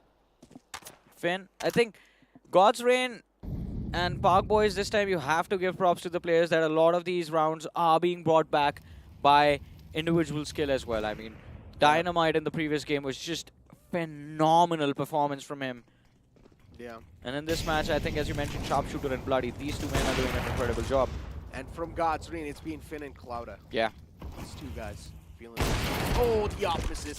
Not often that you see Guardians off not finding the connection. Even Guardian's going to be a little bit disappointed in himself. A 2v2, both the CTs, their fights softened up. God's Reign, do they stand a chance? That's the real question, and the answer is going to be no. It's a back and forth, Necro. You forgot about the pattern, man. It's 10-10. God's Reign is going to win the next one, and the one after that is going to be Boyz. Then the next one is God's Reign, and then Boyz again, and that's how we get to overtime. Man, when you said 10-10, I got a reminder of Ben 10. Wouldn't Naruto be a better... No. Why not? 10-10 sort of rhymes with Ben 10. Yeah, also character in Naruto. Oh. I haven't watched Naruto. I haven't watched Ben 10. What? No way. I mean, come on, Johnny. Everyone has watched but... what now? Oh, man. Well, Boyz. Yeah, they're just collecting this round. Nothing much to talk about here, Johnny. Wow! Nothing much to talk about here. I mean, all hopes from the side of God's Reign on that early push, but as soon as that was taken care of by Dynamite, I think it was all done. Sharpshooter finds the remaining 3 kills of the round, 11-10. All right, so the pattern has been broken. Boyz win 2 rounds in a row. I mean, there's just nothing much to talk about in that previous round. What can you say? Just the players getting completely dismantled, shattered. Yeah, to be honest, they did not have a lot of weapons to work with. Yeah. It's just pistols, the great pistols. I mean, somewhere down line, when you're going to be stacking up a side and pushing up the main instantly, you know that the chance of you coming out on top are pretty much low, but you're still just booking it all under that rush. So you're pretty much ready to lose that round. It was a gamble, yeah. And it backfired. And brilliant job done by Boyz, because as soon as they realized, like, all right, the lads from the side of God's Reign are going to get a little too hyper-aggressive, we can just wait and let them walk into our crosses. They did exactly that. They just waited. God's Reign came. They got picked off, and the round was done and dusted. We saw some words being exchanged from Freiburg and Angelo. And I think so Freiburg, he had a big smile on his face. Yeah. I think so he's proud of that young lad. He definitely is, and why not? I mean, Astra has been quite phenomenal. He has. Angelo has been consistently performing in the second and the third map because in the first map, PB was just not there.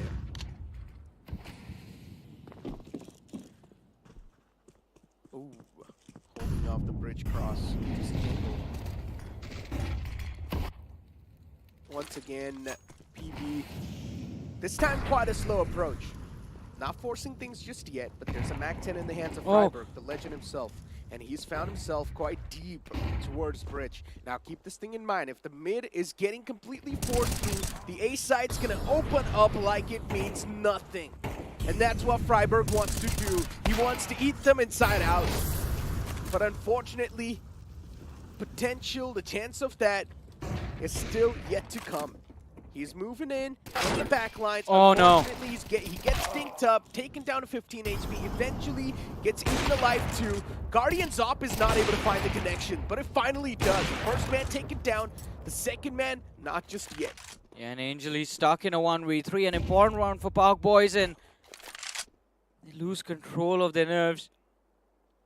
The approach, the idea was absolutely brilliant, as you mentioned, holding mid control for so long. They want to move into sight, but initially Finn kicking things off with that 2K on entry and then fired up, finding another one. It's changed everything. And I think as soon as they got on site, they should have just committed, gotten that C4 planted, try to go for post plant, but now look at this. Cloud Ice. Oh no. Oh, yeah. If Angel actually clutches this. Saw the barrel, lined up the angle. Oh no.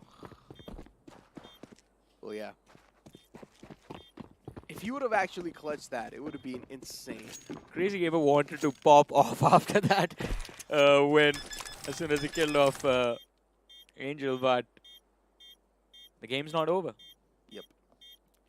11-11 is the score line, and still there's a chance of we moving forward to an Also, OT. Guess what?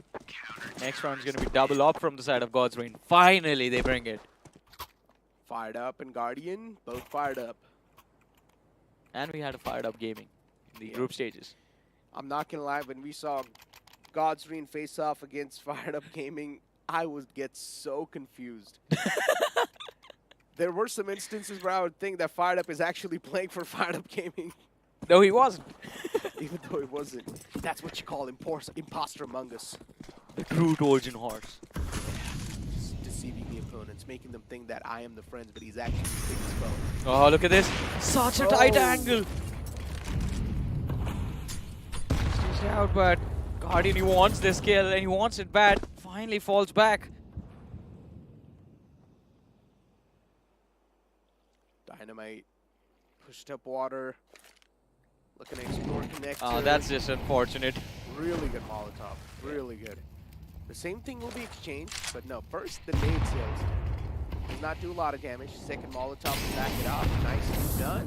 The entire connector is just going to be evacuated by the CTs, but they instantly smoke off the entrance towards the side too for that connector. So good precautions being taken by them. This is brilliant play from both sides. A lot of value exchange off of that utility, because there was an information exchange between both the teams about presence of the CTs, heavy presence of the CTs in connector. They can expect one more on that B side, guarding B main now. And the CTs also know that there is definitely at least a few players in mid. Just peek out crazy.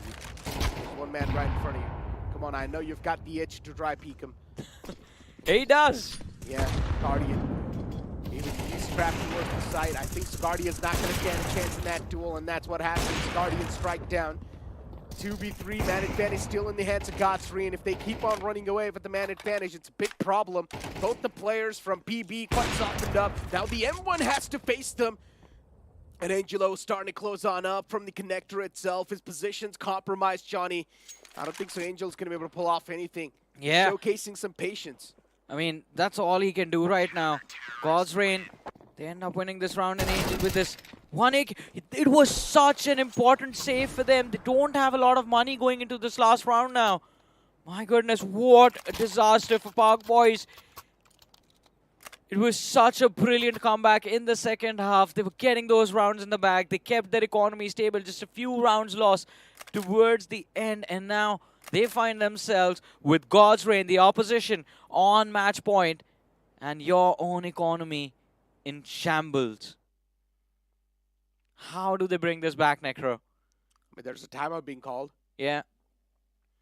Pack Boys, they need to discuss some important stuff, considering now they're going to be moving inside of the upcoming round without a lot of money. That means broken buys are going to be on the board. So Pack Boys, they definitely need to talk something out with the man, the myth himself, Freiburg. Very specific instructions being given to Angel right now. And I think a few calls for Dynamite with how they want to play the rest of the round with the rest of the team. And all of this being communicated from Freiburg. So now I'm really interested what they are going to be up to.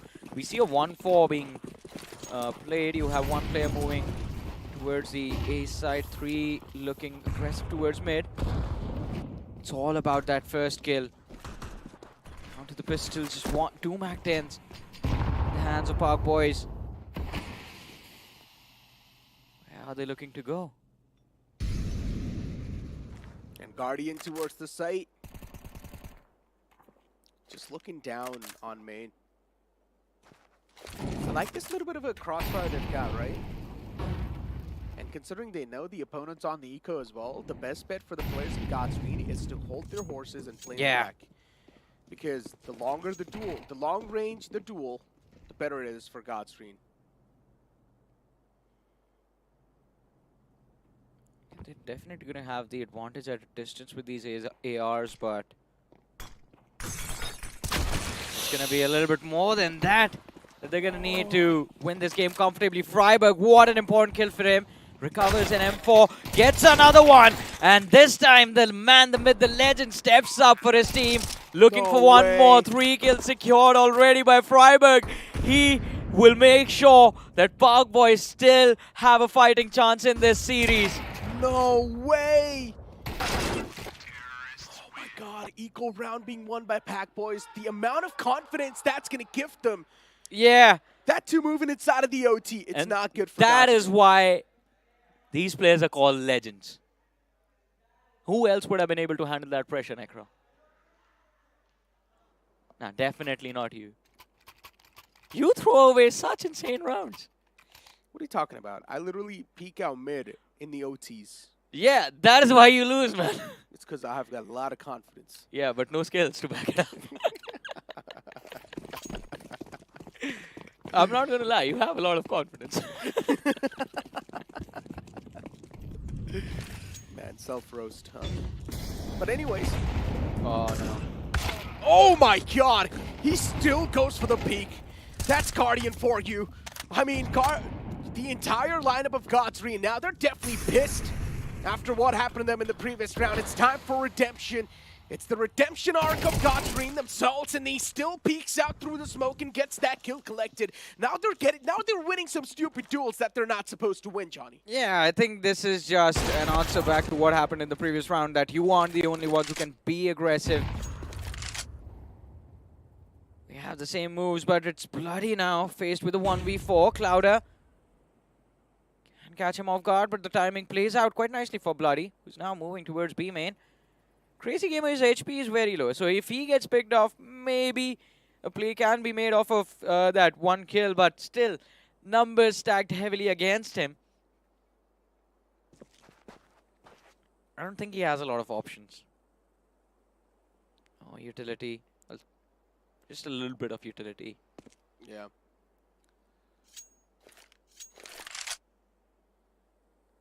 So, especially... 30 seconds. Yeah, God's Green, they need to realize one thing. And that is, this round is pretty much won. There's no second doubts about that. But the upcoming round, they do not need to repeat the same mistakes that they did before they moved on towards OT. Desperation on display, Necro. Both the teams fighting for their survival in this tournament right now. The winner gets to stay, the loser goes back home. And who would want to be the loser? No one. Again, the double ops. I mean, imagine, right? You fought so much through the group stage itself. You've got over here in Malaysia, and now if you're going to return back home this early, it's really going to hurt you as a player. Especially for a team like Park Boys and Come Mid for that matter, because both these teams fought their way through the open qualifiers. Oh, too much aggression and he gets punished. Yeah, no, that's not good. Guardian, the overconfidence being punished. And then fired up, he still returns back once again. Interesting. It's a 4v4. And PB, you can see them. They're now starting to extend the move inside of the site. But once again, Crazy Gamer from Connector. He tries best to convert something, but he gets shut down. Freiburg, last man up in a line, in a 1v2, and for Godsreen, they're winning the streak of rounds. That's really good for them, but not good for PB. Yeah, and Freiburg, he has the C4 as well. He was very quick, realized that, all right, we might not be able to retain this B side for long. He instantly started running towards Connector, took control of mid. And that timing, I think even Fired Up had an idea that there was a T-side player running towards him. Freiburg just peeking it perfectly, was prepared for the duel, picks up Fired Up, brings it down to a 1v1 now. Finn going for that solo retake on the A side. It's going to be a tough one. Flash lob. To draw enough attention. Freiburg looking right at Finn. Game sense. Yeah. So good. Freiburg knows he's exactly there. I think so. He heard a couple of footsteps of him approaching. Good nade! Freiburg down to 30 HP. One single bullet, and Freiburg's dead. He needs to avoid that bullet. Oh. He's not able to, but time. He's got the kit. I'm always worried, man. As soon as it starts going off. In CS2, defusing the C4 really gets me anxious. Yeah. Especially when you know it's about to blow up, but you still know that you're really close to actually defusing it, and unfortunately, for some reason, your hand just goes off of that defuse button. Has it ever happened to you? I think once. Yeah. It's happened to me. But I think that last round, it does give Godsrain quite a bit of confidence in closing out the series. Boys back in another situation. This time he converts first, Fired Up. Also, one more thing. In that previous round, did Godsrain get both the ops aggressively pushed up on A and on B? Because Guardian was pushing B main, and I think Fired Up got that first trade kill on A side, on A main. Yeah, usually we see a push and pull, but over here it was pull and pull. It was push and push. Yeah, I mean, you're pulling kills. And you're pulling yourself into territory, but oh no. Well, side just falls in the hands. It's the exact side take they're looking for. Such a clean one too, right, Johnny? Yeah. So now it's a 4-on-2. Fired Up, he's got the op. His op at least needs to find one healthy player from the opposition, and that's the only way they can actually get this retake done. Guardian needs to go massive. Unfortunately, the offer shut down. It's all down to Guardian in a 1v4, and he cannot pull it off. But it's still going to be a switch up now. Yeah. And TDR will be on the T side, and they have struggled on that. Yeah. I think this could be the turning point for Park Boys. They know they can be a little bit more comfortable on the CT side. I think it depends. What God's Reign do we get to witness? The one that we saw in the first half of the first half, or the one in the second half of the first half? The first 6 rounds, basically. I mean, they were off to a 4-0 or a 5-0 start. Whichever team's playing on the CT side, they have been looking comfortable. Yeah. God's Reign in general on T side, they did have the advantage. Yeah. But once again, somewhere down the line, I knew that it's going to fade away later on. When it took a while, they still ended up with the advantage on the second half. But if you've noticed, that's how PB likes to start off as well. It's just not the first time. PB start off really slow. They let the opponents have the advantage, and then later on they start striking. I think they want to try and get a read of what the opposition is doing. Because PB, I mean, even the group stages we have noticed, they play very reactive, and I think that is just their play style. Look at this Dynamite. Important kill. Finn out of the picture.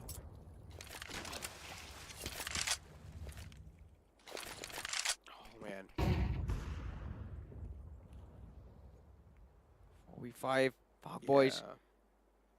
They have the upper hand, and God's Reign, they were all just clustered up towards mid. But crazy gamer, this is going to be an insane opening. The trade out is also there. 4v3. Dynamite's low. I mean, half HP. The rest of the players are quite healthy. The T's, they still need to move on towards the site. Boxing, they've always struggled in their T site. And once again, the same thing's starting to happen. 1v3 upcoming. Clouda finds the first. Clouda's been feeling himself so far. He goes for the safe plant. Just taps it away. But an instant peek from Angelo and a quick shot. I don't think he was expecting an op to be there. He expected a player to be there, but maybe just holding a rifle. But it was Angel, the worst man to face up against in a situation like this. And Park Boys, that was also the equalizer they were hoping for. They bring themselves back on the scoreboard, and now we are tied up yet again. Second overtime? Yeah. Here we go. Still just waiting to find who's going to be the winner. I mean, both of these teams just not ready to give up at all. But this is one of the best matchups we have seen in the Super 6. Because today, I mean, it started off in a very one-sided manner. Once again, just want to clear this one out. Yeah. Anubis has actually been really close when you speak about technical standpoint. Yeah. But if you speak about Ancient, in my opinion, Ancient, there were a lot of the moments which were actually thrown by the players themselves. But Anubis so far has been a really close and tactical map. I mean, look at the way Godsreen are entering. They're using the Molotovs, trying to clear out some angles, also using the smokes to block off the vision. But still, there's not a smoke towards Palace, and that's why Angelo is still activated towards the site.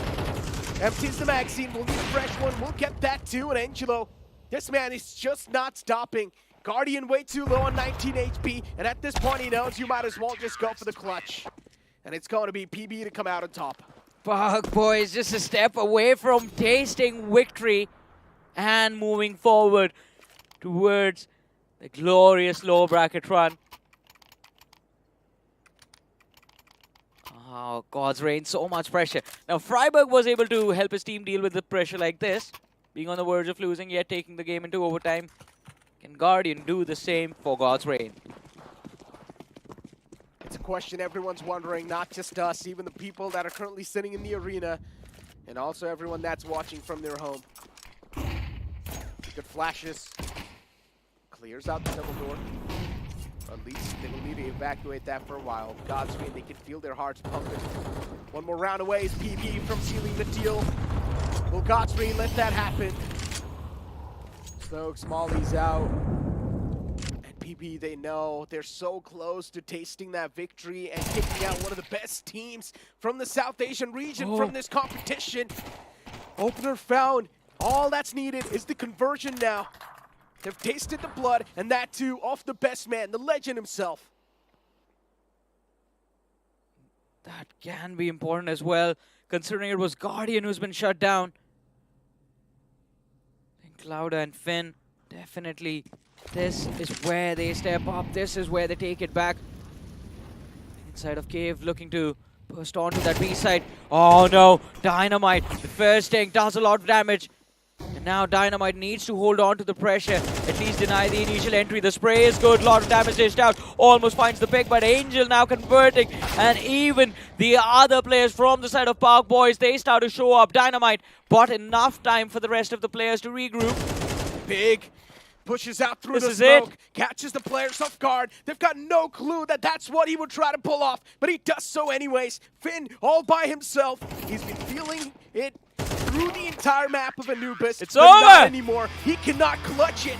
And what a big upset that was. Godsreen kicked out of the lower brackets and also kicked out of the draft from the entire tournament, from the Super 6.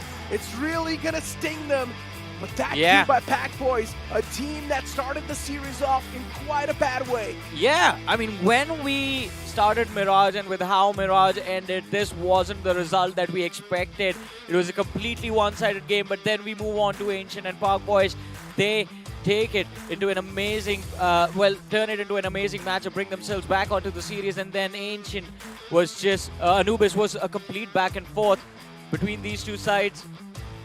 I mean, God's Reign, tough luck. They put their best performance, but we knew this. God's Reign, they always make the most mistakes when they are ahead. Isn't it most of the teams from our region, though? I mean, the same thing can be said for True Rippers. That is they're true. doing really good. They start getting overconfident, and that's why I say there's a thin line. And one more thing for the teams from South Asia is, again, I mean, they find it very tough to play from behind when they're sitting there with a massive deficit, and it's a much tougher task, or at least they struggle and bring themselves back into the matchup. I think this is what Park Boys were hoping to learn, because Park Boys, I mean, they've shown strong performances in the past during the group stages themselves, but we always saw they were very good when playing from up ahead. When they would start off strong, they would end in a nice manner as well, but if the start wasn't good, then they would struggle in the entire series. But today, I think just keeping their nerves in check, making sure that they were even calm and collected, and right after Mirage came to an end, the way they got up, I mean, it seems like Dynamite knew, all right, the conversation that happened was basically, yeah, we made mistakes, it's okay, let's just focus on the next map and see what happens. Well, I mean, for now, unfortunately, for God's Reign, there's no next map, Johnny. There's no next chance for redemption. Wow. It's done. Yeah, it's over. Literally done. Before their opposition, they've got another match lined up in the future. Now, this will be an interesting one. Pack Boys, they have sort of redeemed themselves. A team called Come Mid as well, they were not doing that great. Even they got completely demolished, so the upcoming map is going to be from Come Mid. But that's another series. But speaking of the previous one, I mean, a lot of the different stuff that we saw in front of us. The first one was Guardian not opping that much on the map of Ancient. Yeah, but does it even matter? I think the team of God's Reign kept it in check quite nicely, and when Guardian felt like, all right, now maybe he might be in trouble, he would be back on the op again. Plus, Fired Up, I think he was doing a phenomenal job on that op as well. We can't really take anything away from him, and that might have given Guardian enough confidence in his new teammate for the last 2 days. Like, all right, you take this, you do what you have been doing, that gets you most comfortable, and this is the position, this is the weapon that you have the most impact on. But a player like Guardian, I think he can be a little bit more flexible, and maybe that is what he was trying to help the team out with. Yeah, I mean, he was trying his best to be a little bit more flexible. Sometimes it was working out, sometimes it was not. But if you do move on forward with the scoreboard, it's going to be Freiburg just topping the chart off with 20 kills from their side, and then Finn over here from God's Reign. It's understandable. Finn and Clouda, these two guys were feeling themselves. Fired Up with the op as well, was able to put off the numbers, but unfortunately the ADR is something that's lacking a little bit. In general, Pack Boys, they have pulled off a big upset. True. For God's Reign. And this indeed is going to be quite a stark statement in the brackets. All of them stood up in this game. All of them played perfectly. Look at the players that were there at the bottom of the leaderboard in terms of the ADR as well. Even they had 24 kills each. And the MVP of the man is the man who was kept out of the match. First map yesterday. Bloody 20 average kills per map. 250 ADR. Yeah. I mean, now this really is a big question. What exactly went wrong in Mirage? I have no idea. What exactly went wrong in the map Mirage, and what they changed moving in forward? Yeah, a player was changed, but just changing one single playing player cannot really change the entire approach towards the game or the way you're able to win those games and take them really close. I mean, it's going to be tough. I mean, And we're going to have to watch. Another question is, what did Freiburg say to the team when they were almost about to lose the game and they were just one round away from pushing it to OT? We'll have an opportunity, because he was the man who got 3 kills in that round as well. Do not steal my question. That's my question. Hey. Didn't you have a different one? Well, I mean, I will try to line something up, I guess. All right. Well, anyways, we've got a face-off between Guardian and Freiburg over here. As Guardian, he's going to have better stats, of course, but hey, all that matters is you winning, and I guess Freiburg has pulled that off. Yeah, definitely. And I mean, as we mentioned, I mean, I said this during the cast as well. I mean, it was important that round on 12-11 when it was God's Reign just on that map point. Freiburg just bringing it back. Those first 2 kills were so important. And I think the first kill itself on Guardian, that gave his entire team so much confidence that everyone just started to get a little bit more aggressive. And God's Reign, I think, just getting taken into overtime, getting pushed into overtime, that should not have happened. This should have closed this game out. as quickly as possible. They gave opportunity to Park Boys, and Park Boys, they seized it with both hands. Exactly. Ladies and gentlemen, you mentioned that we're going to have a chance to have a word with Freiburg, so let's move on forward with the interview with Freiburg. Freiburg, welcome on board, my friend. It was an absolute pleasure to witness you play on that entire desk. Now, once again, Freiburg, I have a little bit of question. What exactly went wrong on the map of Mirage? And then later on, we saw a complete shift.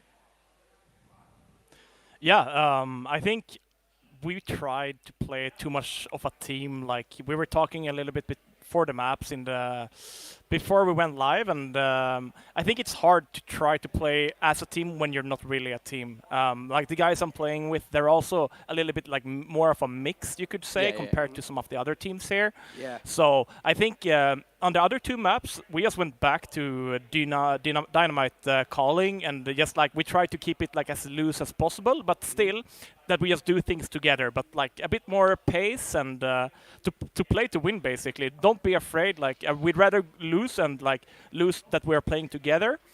But now we won it. Like 2 great comebacks and force it to overtime, and then we pull it off. So super happy. It was definitely 2 amazing maps, but first of all, Freiburg, apologies. Welcome to the draft, welcome to this interview. I hope you have been having fun over the last 2 days with Park Boys. I mean, it was a tough start into the tournament, but you guys have recovered. So I want to know, like, I see during the player camps, during those timeouts, you're very vocal and having a lot of conversation with both Angel and Dynamite. So I want to know, like, what are you giving them some tips, making some changes, some tweaks?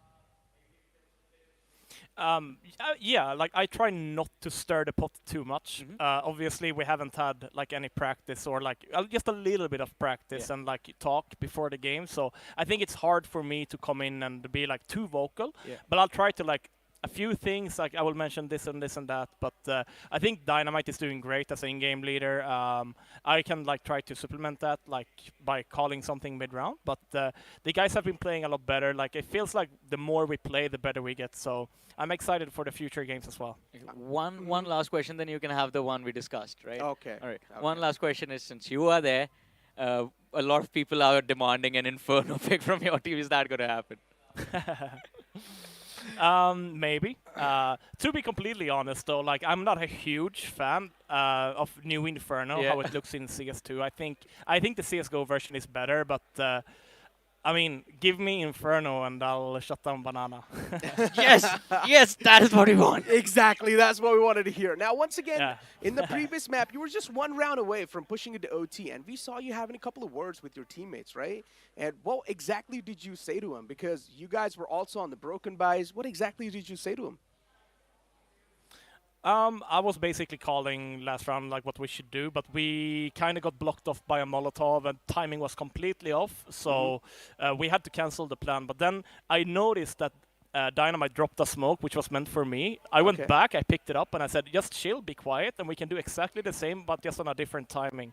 And yeah, like, I don't know, I had a P250, and I was lucky that first guy did not have head Kevlar, I think, as I one-shotted him in mid. And yeah, from there on, we were just like full on pushing, just full send it. I heard the rotation was very fast behind, so I got that guy trying to come flank on us. And yeah, just super happy. Like both of the games, we managed to like come back, and I think it shows that the team has strong mentality. So super happy about it. Yeah, you went kind of huge in that round. But thank you so much, Freiburg, for joining alongside with this interview. It really means a lot.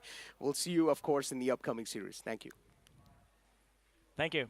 Thank you. Well, ladies and gentlemen, that was Freiburg for us. I got my answer. Yeah, I mean, you wanted to hear that, huh? Yes. I will just lock down Banana. Give me Inferno. Not just me. I mean, 20 other people along with me have been praying for the same thing. I mean, it's Freiburg. Why is Inferno not in the veto? But I mean, Freiburg himself mentioned this, that I'm not really that big of a fan of the Inferno in CS2 itself. Maybe the CSGO version was much more comfortable for him. And it's understandable, right? True. Still, a lot of the pro players, they have their second doubts and second guesses about CS2 in general and how the game plays.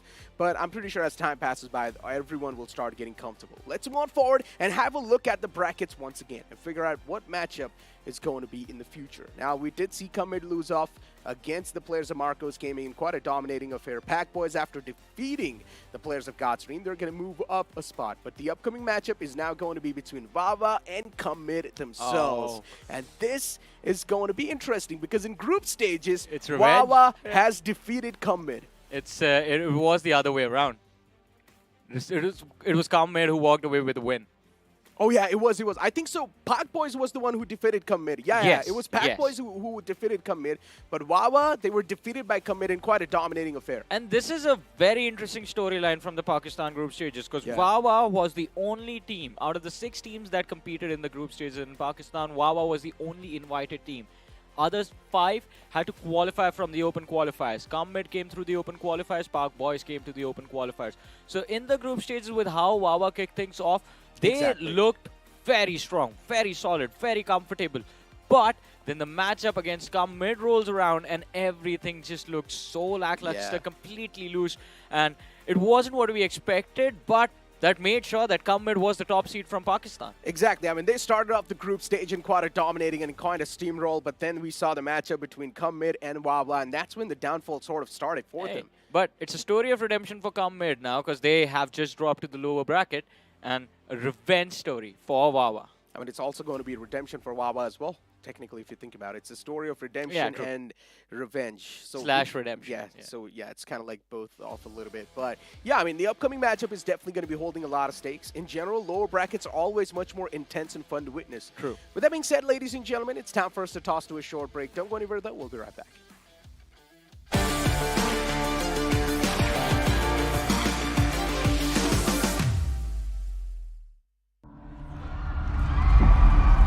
I played since 2001. I started in a basement. Now we're getting salary flying across the whole world. Giving that back to fans who made this sport a possibility, because if there's no viewers, I wouldn't live my dream today. I think Counter-Strike belongs in arenas, to be honest. The entertainment product, the sport, it's just living when the roar of the crowd is firing through the stadium. I think that the Danish CSGO fans are definitely crazy, but in a good way. 754 days we've been without a stage, without a stadium, without a crowd. But now Blast is finally back where we belong. This feeling cannot be explained. The electric atmosphere, the rumble of the stage, the roar of the crowd, all eyes on you. The wait is over as we return to the only way Counter-Strike truly could be played. Nothing compares to LAN.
Welcome to the Blast Spring Final.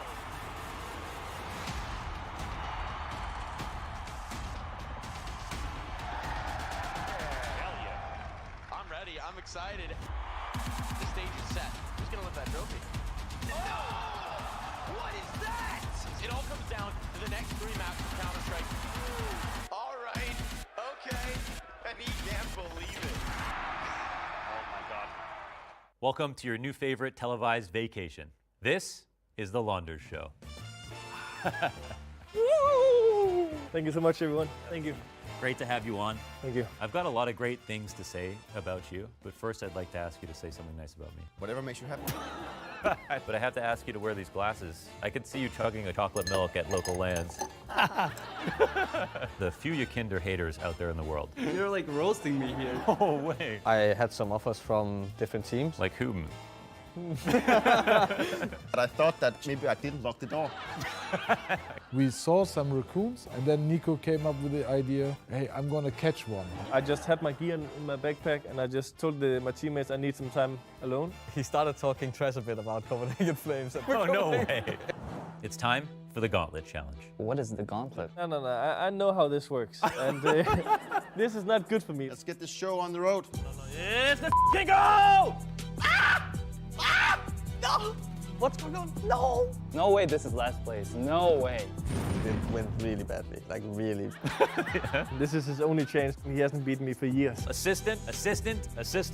Roll at the leaderboard. What do you think you got? 1 minute and 50. 149. Sub 1 minute. We're gonna have you sign first. You always know what to say. I wouldn't say it's good, because I would say it was great. Let's go, baby! That's right, they finally gave me my own show. Watch the Launder Show exclusively on Blast TV. I was not even doubting at all. Oh my God! And as always, it's been a blast. That was good.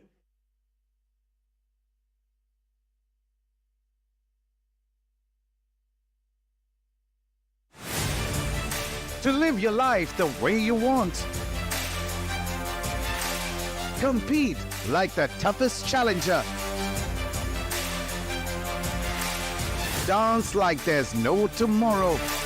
Celebrate every second you are alive. Life has no rule books, but we can give you a stage.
I played since 2001. I started in a basement.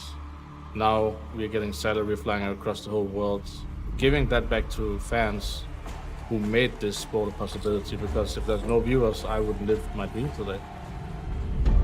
I think Counter-Strike belongs in arenas, to be honest. The entertainment product, the sport, it's just living when the roar of the crowd is firing through the stadium. I think that the Danish CSGO fans are definitely crazy, but in a good way. 754 days we've been without a stage, without a stadium, without a crowd. But now Blast is finally back where we belong. This feeling cannot be explained. The electric atmosphere, the rumble of the stage, the roar of the crowd, all eyes on you. The wait is over as we return to the only way Counter-Strike truly could be played.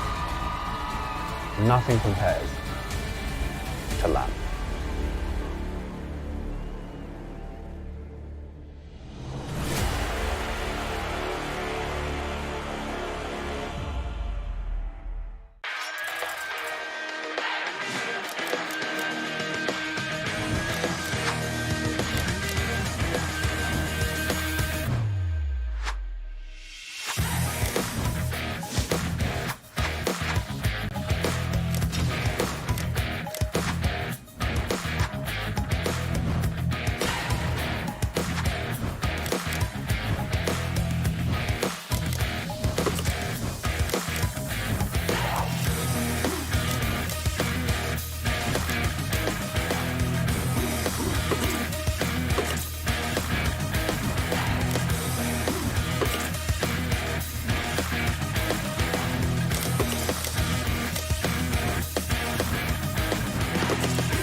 Welcome to the Blast Spring Final.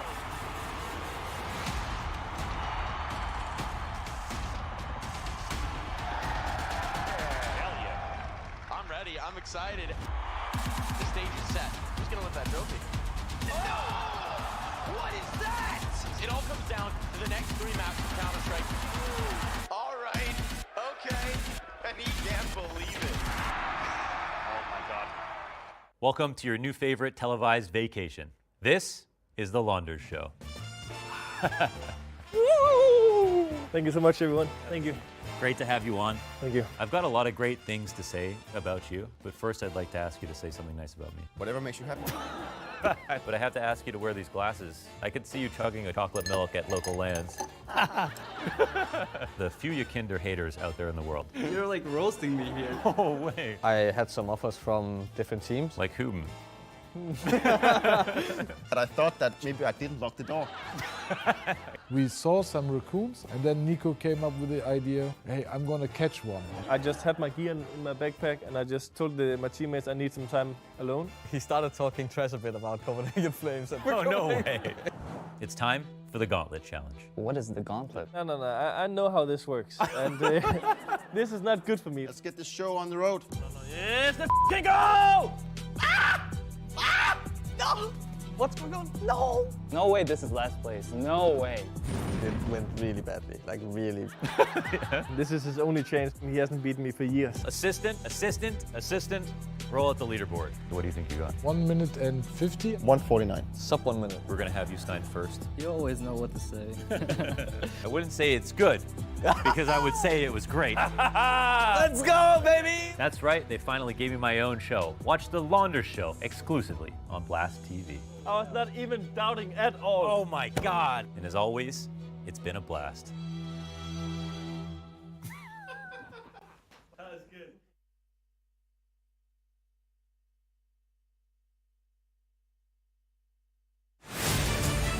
To live your life the way you want. Compete like the toughest challenger. Dance like there's no tomorrow. Celebrate every second you are alive. Life has no rule books, but we can give you a stage.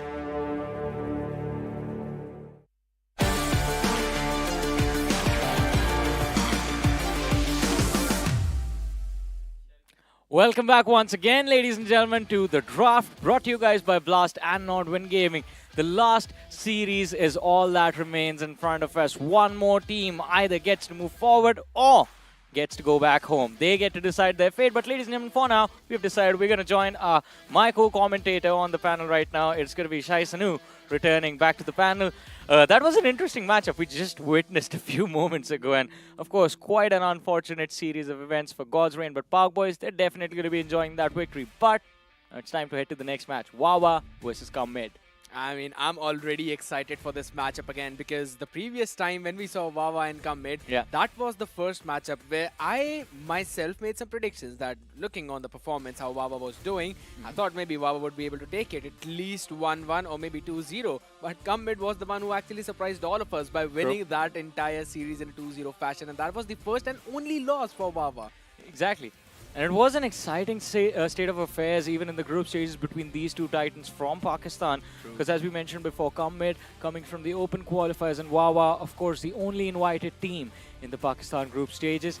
But now it's a different stage. Both the teams, they have their legends with them. And of course, a few words would have been shared by the legends as well with the IGL, with the entire team as to how they want to adapt and face this next upcoming matchup. One more thing that's going to be interesting is what the veto is going to look like. But as we have that discussion, let's also have a look at both the teams, starting off with Team Wawa, of course. I mean, that's, again, a team that has worked out so very well for so long. Olaf Meister, I mean, we even had the interview with Olaf, right? We haven't had the chance to talk with Olaf, actually. Not yet. Yeah, I'll be looking forward to. I mean, regardless of the result, I really want to talk to him. One of the reasons why he's legend, of course. We also have a fanboys moment out there, man. Don't judge us. But on the other end of the spectrum, right, the way they have been performing, yes, it's still too early to judge, but they had enough time now to try and synergize. And we've talked to so many legends now throughout the series. And they have been mentioning how by playing together, they have started to build up that synergy. Yeah. That's going to be an important key. One thing that Freiberg actually mentioned before we went on the break during his interview was how important it is to keep things as loose as possible, especially with the legends being incorporated in the team. You have this one new player who doesn't know what sort of preparation you have had and how you guys communicate. So it's important to have a little bit of that free-flowing play style also going in. But let's see. The other team who are facing Wawa today are definitely who have a lot of freedom in the play style. HSB, Rocky, Get Right being added into Come Mid, and of course Soulmate and Bono. A tough start to the day. A loss they faced earlier. But I think this is the game that can get their hopes up, and maybe we can see that redemption arc from the lower bracket. Okay, so how honest you want me to be? As honest as you want. Alright, so for the success of Come Mid, you need HSB to pop off. In the previous one, we saw that it took him quite a while to reach that stage. And that was also the first match they played with Get Right in their roster. So there were a lot of problems in the synergy. In terms of the communication as well, they might be facing some difficulties, and there were scenarios wherein we expected them to perform better. I mean, we were talking about it last time as well. One of the best matchups that we could potentially watch would be True Rippers up against Come Mid. Oh man, and if they lose this, that opportunity is taken from us before we even see it happen, and it's going to be such an unfortunate incident. But let's see. I mean, no matter who leaves today from this matchup, it is going to be heartbreaking because Wawa as well, there was so much hope from them when we saw them at the start of the group stages. They were looking so good, and they ended the group stages on a high note as well. On the side of Come Mid, Soulmate and HSB, as I keep on mentioning, these men are legends in their own right in the FPS community in Pakistan, having competed across multiple titles, and they are just formidable opponents to go up against. But let's see, is that spirit what they carry with them going into the second game, the low bracket elimination match, ladies and gentlemen. Let's head on to the stage and see the players take their stands as they get ready to face off against each other. It is going to be an exciting matchup indeed, and after the players are done taking their stations, I think the one next thing that we are waiting for is going to be that map veto. But ladies and gentlemen, here we have it, the lads from the side of Wawa moving in. Yes, indeed. Again, This is the second time that they'll be taking on the stage. First time in the evening though. At the same time, we're going to see all of Meister as well. The legend with them. Smiles across the board. That's always you want to see. Yeah. You want everyone to be happy, and that is the only way to move forward. But on the other side of the spectrum, we've got Come Mid that are finally coming in the arena too.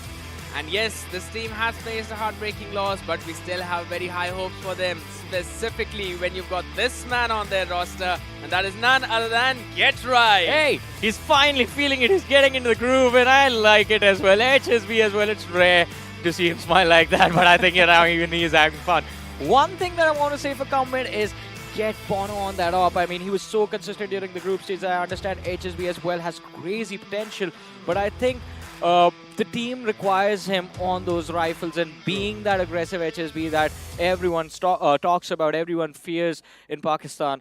So I think his raw aggression can definitely be quite beneficial to the lineup, but let's see. Oh, this is getting intense. Very intense, of course. You can feel the temperature rising as well because it is going to be the elimination match. What do you think the veto is going to look like though? Okay, that's good that you asked me because we will be moving on to the veto in a while too. But before we move to that, I want to make my own predictions. I think so we'll see Ancient and Mirage. Alright. Just because these teams love to play it, as we're already seeing the bans coming in. I was about to say maybe Inferno is going to be banned out because we have already seen quite a few times that one of the teams love to play it. Anubis might be the second ban too, but Vertigo has been taken. I agree with you on Ancient and Mirage, but the question is what comes first. Ancient is going to be the first pick from Come Mid.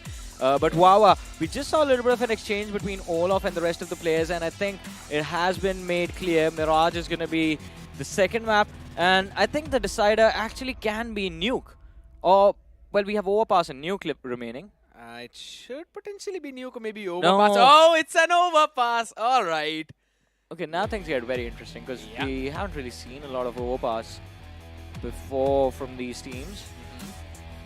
I mean, it's quite interesting, and I'm quite curious why Wawa decided to go for Overpass. They were looking comfortable in Nuke. We've seen Nuke from them once before in the group stages. Yeah, we have seen them, and I think the Nuke has basically been pretty solid too. Even I was surprised on the back of it, but maybe, you know, Olaf is comfortable on the map of Overpass. Maybe a little too much than the other one. Olaf, comfortable on Overpass. What a massive understatement. Exactly my point, but Overpass is left for decider. Those are the questions that will remain unanswered for a while as we will be moving into the first map of the evening, ladies and gentlemen. Well, let's see how this game is going to turn out. Ancient, ladies and gentlemen, is the map, and you have Come Mid. Starting off on the T side, Wawa on the CT side, and if the name of the team says Come Mid, well, guess what? They are going to go mid, and that is exactly where they're headed right now. Rocky with an aggressive push takes a lot of control away from the CTs, and what an insane shot. Takes Olaf Meister out of the picture before we even blink. Look at the amount of space they've taken. But what an answer back as well. Wawa, they had the idea of this mid push, it's mid crunch, and yet they were ready to answer it back with a crossfire setup of their own. And oh my god, with such an explosive start from Come Mid, I did not anticipate that to happen. Wawa, what a beautiful retaliation coming in from their side. And they'll be going in for the buy as well for now. So Come Mid, again, not the kind of start that you were hoping for them in the pistol. They still need to cross that 6th round mark for the evening. But it is Wawa on the other side as well, so we can't really take anything away from them. We know they're pretty solid on the CT side, and let's see how things are going to turn out. This time around, no force from Come Mid. And I think this is what we wanted. We were seeing a lot of those T-side force happen again and again and again and again and again. But they were never working out. So this time around, just going on a complete eco. They would try to get any weapons out of the hands of Wawa if possible. They get the first kill. Bullet finding the crate. Still a lot of T-side players on towards site, and all of them falling left, right, and center. They get the C4 planted. Extra bit of cash, always welcome. But it is going to be Wawa who just mow down the entirety of Come Mid and walk away with the round. I love the fact how Freaky was able to provide the much needed support from backside by rotating quickly from the CT, and then was able to just mow down those couple of players that were putting a lot of pressure inside that cave. But if the people out there, you're getting confused. All right, so yeah, the color coordination now has been sorted, or maybe it has not. No. We'll be sorting that out as well on the minimap, so don't get confused. We still have all It's the gonna 5 happen. players. Yeah, it's all the 5 players on both the sides. But yes, seeing how the way Commit have been approaching those past couple of rounds, yes, it's way too early to judge, but they're going in for those fast executes. They're trying to gather as much map space as possible in the first few seconds of the round itself. Maybe they would need to slow down the pace a little bit and then move forward. As of now, they're trying to explore the area of A-long as well as mid, waiting for all the looters to disappear. He was flashed and he was moving in, lobs the nade. No damage dished out to the 2 CTs holding position inside of cave, but Olaf and Bullet playing together. Smoke has been refreshed. They have a little bit more breathing room to work with. Oh, but these want to take some space away from Wawa on Donut. And if this Donut defense collapses, then the entire A side goes away for free, because they already had the A main control to work with the side of Commit. And look at that, they just walk into this A side. It's going to be an easy C4 plant. But Smooje, it's down to him, finds HSB. Important kill secured. It's 2v4. It's not going to be easy. Definitely not in Smooji. And look at the late lurk from B. Yes, a very late indeed, but it might be just too long. It would be better to go in for that. Olaf is being held back. Olaf should be worried about the person behind him. He's not even checking. They don't know where he is. They don't know he has that deep access. Well. Alright. Welcome Olaf with a headshot. Nice little round from Commit. They were extremely patient.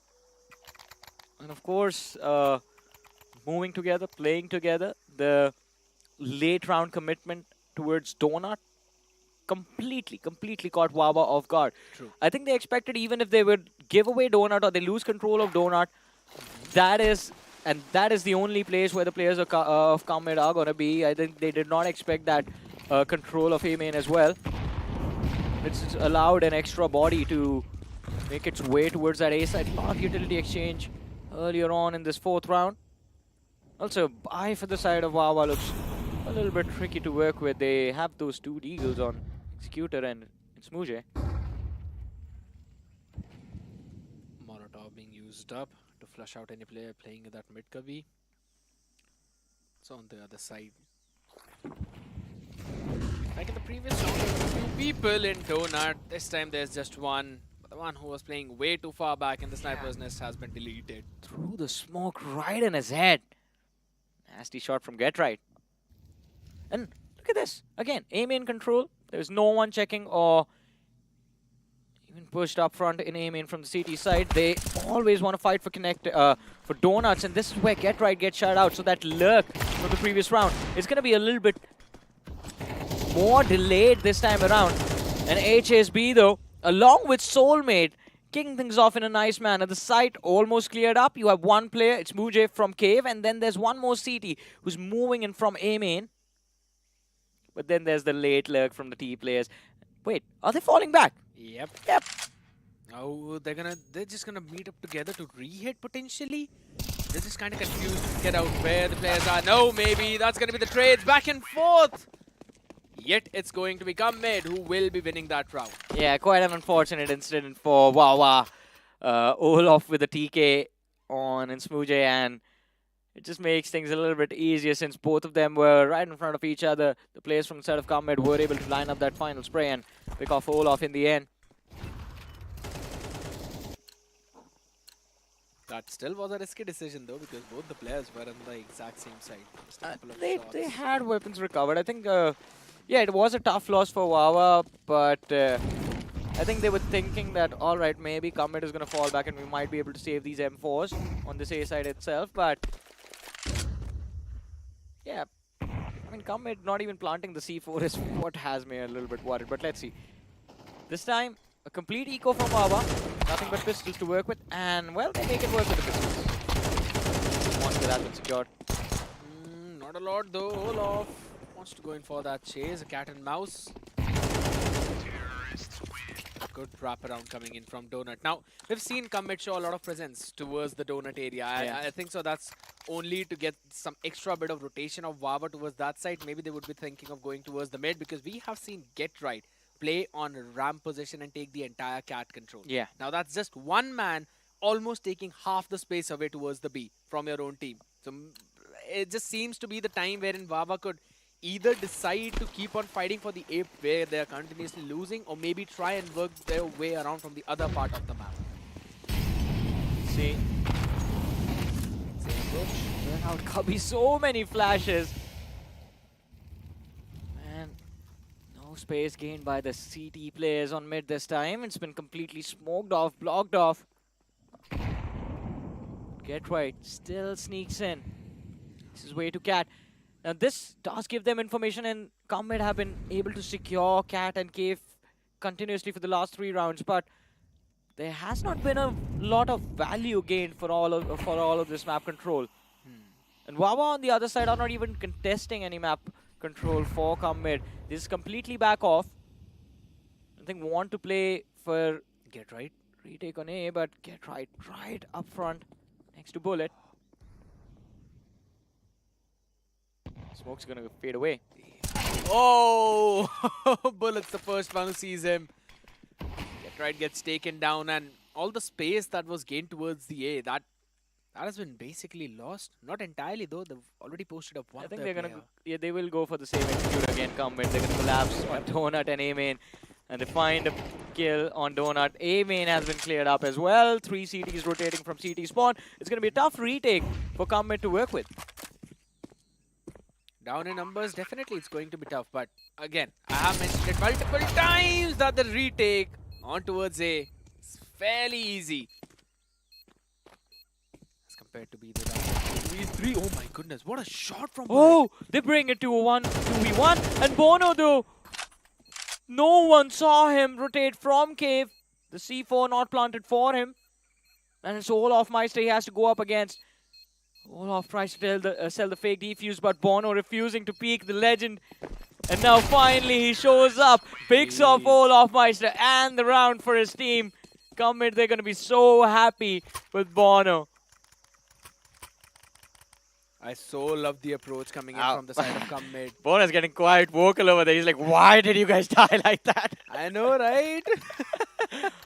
That was a 2v3 situation. This round should not have gone this close. But yeah, at the end of the day, I'm still liking the continuous slow approach coming in from the side of Commit, because they're posting people up onto those angles and then going for the execute. We were missing all of that, I'll be brutally honest, in the group stages. Oh, but with not a lot to lose in this round, Wawa, a lot committed for that mid duel. Rocky though is already set up, can at least go for 2 kills over here, but Executor, a nice Deagle headshot to execute Rocky and finds the second, looking for the third. He's burning alive and is gonna burn extra crispy. 3v3. You can recover 2 weapons off of this, Wawa. Just a bit too far away for that, I guess. You see those 2 players on B ramp, I think they can rotate through mid. Pick up the guns along the way. Good utils being used up by the side of Commit. We are seeing such a mature Commit at this time. Yeah. This is completely different from what we witnessed in the first game against Marcos. But also, I mean, Marcos, they have the Shocks buff to work with. Even after that, I mean, it's an entirely different mechanics coming in from them. More controlled. Exactly. Oh, what a flush. Still good shots. Bullet 1v2, losing a lot of time. Yeah, no defusal kit as well. He's just trying to do the damage. And that's about it. Bono again does not lose the clutch. Can't really say much to his teammates this time around. They did their job perfectly. It was just Bullet who was playing out of his mind in that previous round. And from 2 rifles that were recovered from mid, they get 4 kills in the back. Well, not 4. Executor kicked it all off with those Deagle kills in mid, first and foremost. And then last 2 came on that A side from Bullet. Getting 4 weapons off of the hands of the opposition on an eco. That is definitely a brilliant round. But this time, Olaf Meister, he has the op online. And as soon as HSB gets a little too eager to peek mid. That's double up, by the way. Freaky also has one of his own. Not something Comet might be expecting right now, but get right. Playing in the exact same area towards Catwalk, which would potentially be cleared. Another good shot by Olaf. When stuff like this happens, you start asking your teammate, where did this guy come from? Didn't just someone call him mid? Well, yeah, he rotated as soon as that first kill happened. Bullet in cave. Knows there's someone waiting for him right outside on towards Cat. He's going to fall back towards Sun. Olaf with the third kill of this round. Ace. Nah. Insuji was right there playing in Ninja. And it's all down to get right. It's one. It's probably too much to ask for. Yeah, no HP, no utility.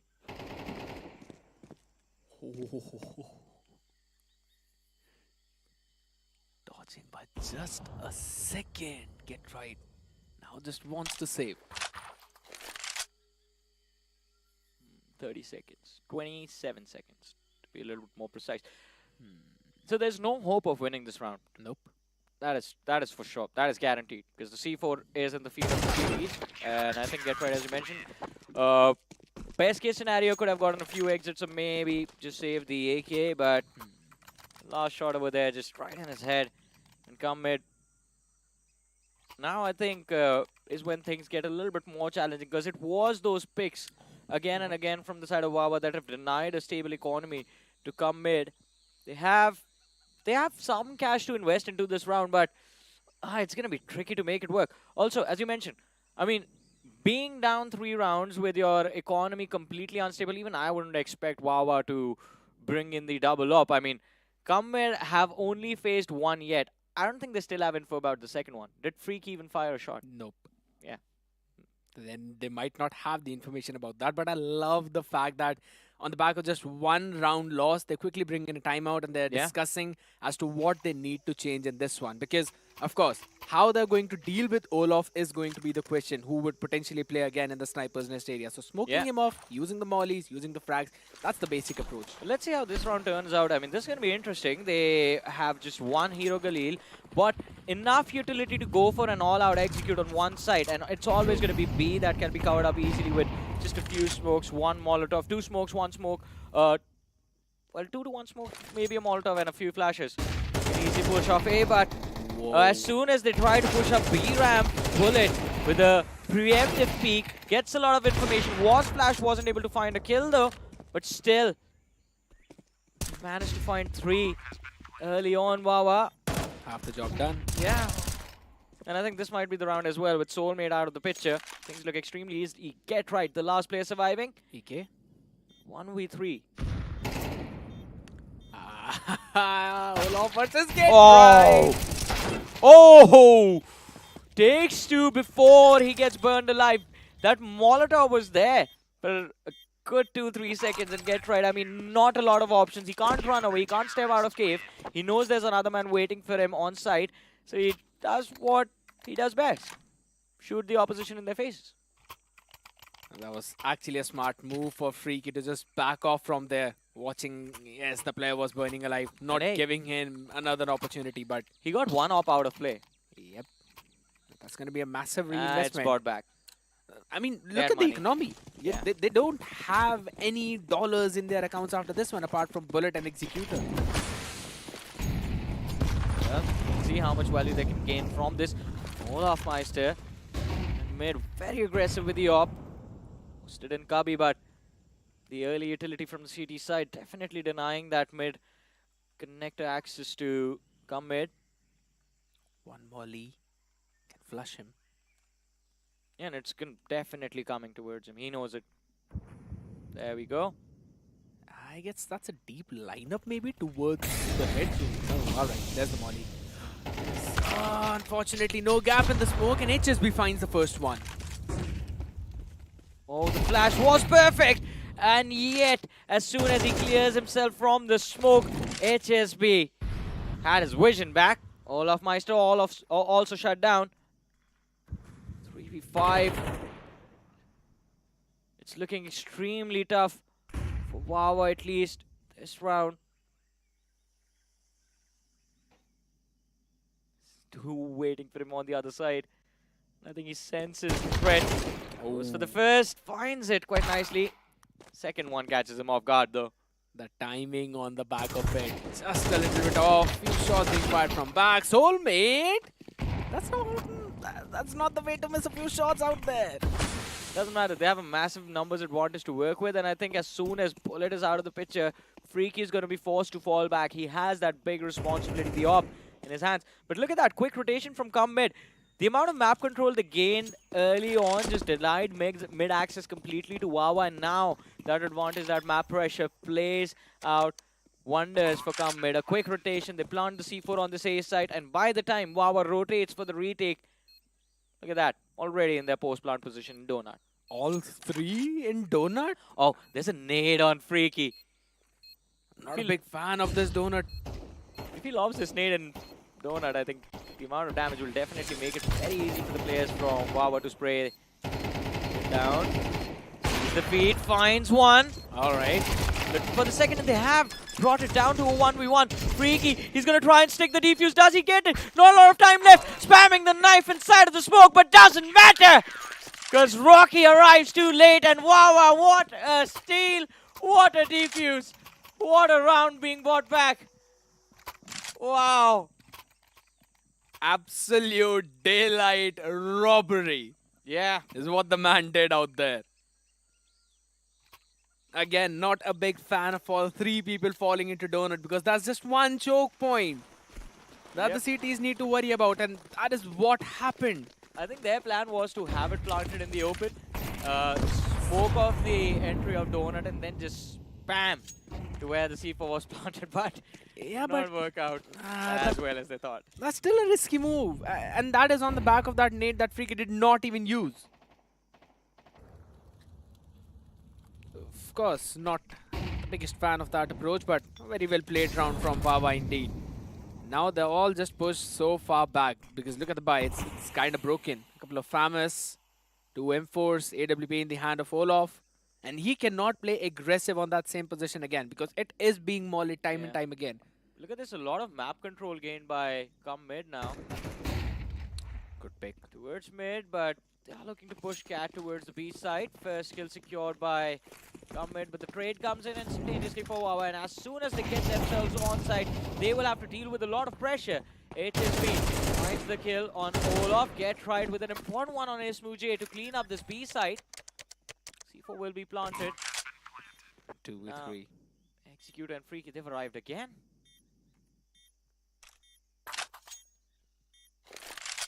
There's a nice little...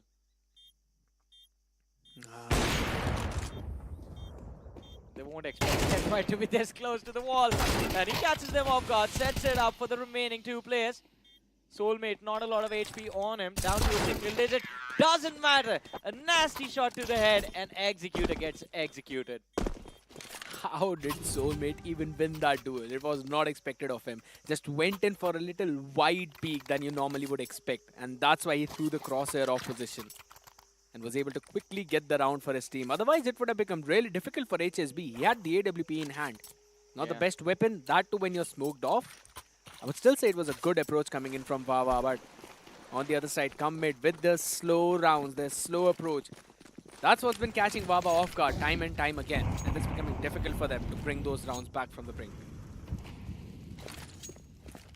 Full flash from that side to help his teammates gain at least the game. Access mid. He's putting a lot of faith in Bono and HSB now. It's working. Last round of the first half. Important for Wawa to keep this as even as possible. And guess what? Wawa on Ancient, I mean, their T side is a little scary, to be honest. True. Especially if Bullet and Executor start performing. But Bullet has definitely been informed today. is the thing, you know, last time both of these teams, they took on each other. These two were the only 2 maps that were played. True. And we saw Come Mid winning both of them. And in a pretty dominating fashion too. That was impressive. On the other side, again, push up towards A. Split from Donut as well as Main. A good shot being landed, but a quick reply. Meister finding that first kill. Executor with the second picks up that SMG. He's pushed. He's trying to regain control of Cave. He's gonna fall. Ooh. Oh, that was close. Yeah, feeling the pain. And this time though, even though he was flashed, doesn't matter. HSP hitting those shots on the up. 2 kills secured. Smoochie, the last CT surviving. Seems like the round has already been won by Come Mid. Smoochie spotted out, but can't really do much. 6 HP. And there we go. Soulmate cleans it all up. It's a 7-5 swap. The first half won by Come Mid. What do you even do in this case? I mean, you would normally say, all right, if there's an AWPer there, just go for a flash and then go for the peek. You would be able to at least take that space. HSB is like, no, you flashed me, you will die. Because I will still shoot the shot. And by the time, you know, you'll be going in for the peek, either you'll be dead or I'll not be flashed anymore. So you'll be dead either ways. That was still a very smart play. Normally we see Bono with the AWP, but HSB has been changing things a lot, and I would agree with you. Wawa's T side, it looks pretty solid on the map of Ancient. But how well would they be able to work right now with Olaf Meister? See, but now that I think about it, I think their T side was strong because of how quick they used to be. But I guess that also requires a lot of communication between all 5 players. And right now, since they have this legend, Olaf Meister in their lineup, that game plan of theirs, they might not be able to execute it unless they just let Olaf be the frontline leader, rely on his skills and his experience to find the opening, or help him get to a post-plant setup where he can probably call the shots and set the team up for success. But let's see, they get that A side under control quickly, but now they have to deal with all that deep pressure that's going to be brought upon them from the players of Come Mid. And one by one, they walk into the crosshairs of Soulmate, and he is not going to resist hitting those headshots. Oh, but it's down to a 2v1. What? How? Executor? My goodness. That's a massive advantage that was dropped by Come Mid, and now we'll potentially see the equalizer. I think we definitely can see the equalizer. I don't expect Come Mid to force by on the CT side. It's going to be tough. They're not going to force by, but you may never know. Some of those shots that could be landed in by the USP on the head. Does the damage. Of course. Does the damage. Back in the days, there used to be like Salvation CS and Eco rounds. That's all you need to say, mate. Yeah. It's not there anymore, though. Time to bring back the old meta. I mean, if you are Come Mid, then for sure don't want to let Wawa walk away any more easy rounds. It's a heavy stack towards B. Meister getting that early info, expects a push.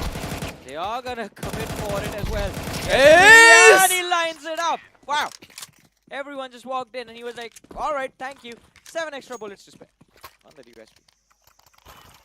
That was just 1 mag spray down. Yeah. Sheesh. What a perfect ace coming in from him. Yes, it was an eco round on the other side, but still, man, an ace is an ace.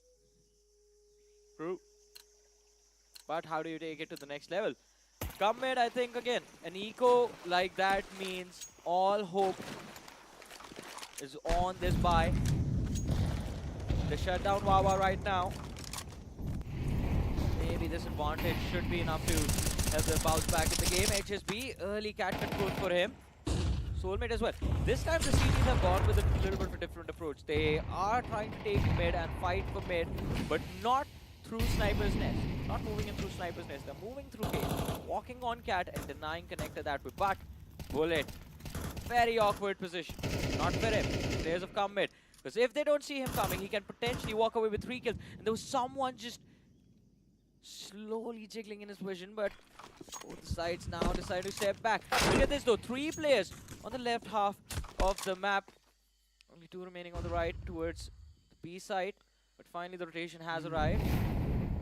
But again, look at that one posted player by Vava. Directly towards the A-long, few shots being fired. But Bono will get to keep his life on such a low HP that even a wind could blow him down. But as long as you've got that rifle and crosshair up, that's all you need. But maybe I spoke too soon. That nade, absolutely perfect. Don't even need to peek on the back of it. Just let it slide. Even Soulmate is very low. Just a shot to the body will be enough to pick him apart. Oh no. Bullet. Yeah, they're gonna see his feet soon. They see his feet, I think. Just a few pixels every now and then. Yeah. That's a smart move, not firing those shots at all. But he will now, and he will win it as well. And there's the site cleaned up. All theirs for the taking, but an even quicker retake being brought in by the players of Commit. Get right. Try to spam the planter. Oh, good spam. Finally gets a few. Another player, but no! Smoochie! What amazing timing on that sunroom fight. Catches both the players completely off guard. Get right, gets caught off guard with a flash in his hands. And the second player was trying to play for the anti-flash too. Yeah. And that was the reason why InsmoJ found a god timing on the back of it. You would never expect someone to peek in like that. But hey, that's InsmoJ for you. And Vava, they are winning. That was their bonus round as well. Yeah. And I think this one completely swings at least the second half in their hands, because it is 8-7 right now. Commit forced on an eco. After this, 9-7 is when Commit are going to have weapons in their hands again. At that point, it's a little too much pressure for these players. The advantage definitely in the hands of Wawa, but they need to make sure they don't lose it from here on out. HSB up close and personal on B-ramp with pistol in his hands. A lot of control on B-ramp and mid-connector for Wawa. The entire mid has been left open. But yes, there's a player towards Donut that is keeping a watch if anyone's crossing mid. If that area is smoked off, you know that the full mid is lost. Yeah, quite a big contradiction between how Wawa was playing their CT side, with Olaf Meister always being aggressive on mid, taking that cubby control, and how come mid like to play on the CT side. They just completely back off, hold mid very passively, and be very aggressive towards that B main. Get right finds one kill on Freaky, but that should be about it for this round. One AK recovered on HSB. Doesn't have a lot of HP to work with. Bono as well with the Eagle can work a minute, a few shots, and that might be the final nail in the coffin for this round. HSB is trying to lurk. Not lurking, I think he's going to try and save the AK, maybe get a few exits along the way. That was such an unfortunate miss coming in. If that bullet would have connected, this round would have been doable. Oh, yeah. Because HSB had a perfect timing on the lurk. He would have been able to find at least one or maybe two. But as of now, he'll be just trying to struggle for his life, as he's got to be worried about that one lurker coming in by Vava. So HSB in a pretty safe and sound corner, as long as bullet just does not go and check it. Yeah. Here's the footsteps, and he loses the fight. Look at the HP of Bullet, barely breathing, 5 HP. Massive, massive sigh of relief from the players of Wawa. 9-7. And a big opportunity for Wawa to hit double digits and get another round. The next one also forced eco for Commit. And on the CT side, Commit not able to deal with the mind games that Wawa is playing with them. As I said, their T side is extremely, extremely tricky to counter. A wise man once said, you get hooked up to the skins of CS2. Of CS, I mean, yeah. I mean, we're going along with CS2 right now. Hey man, gotta make a case up.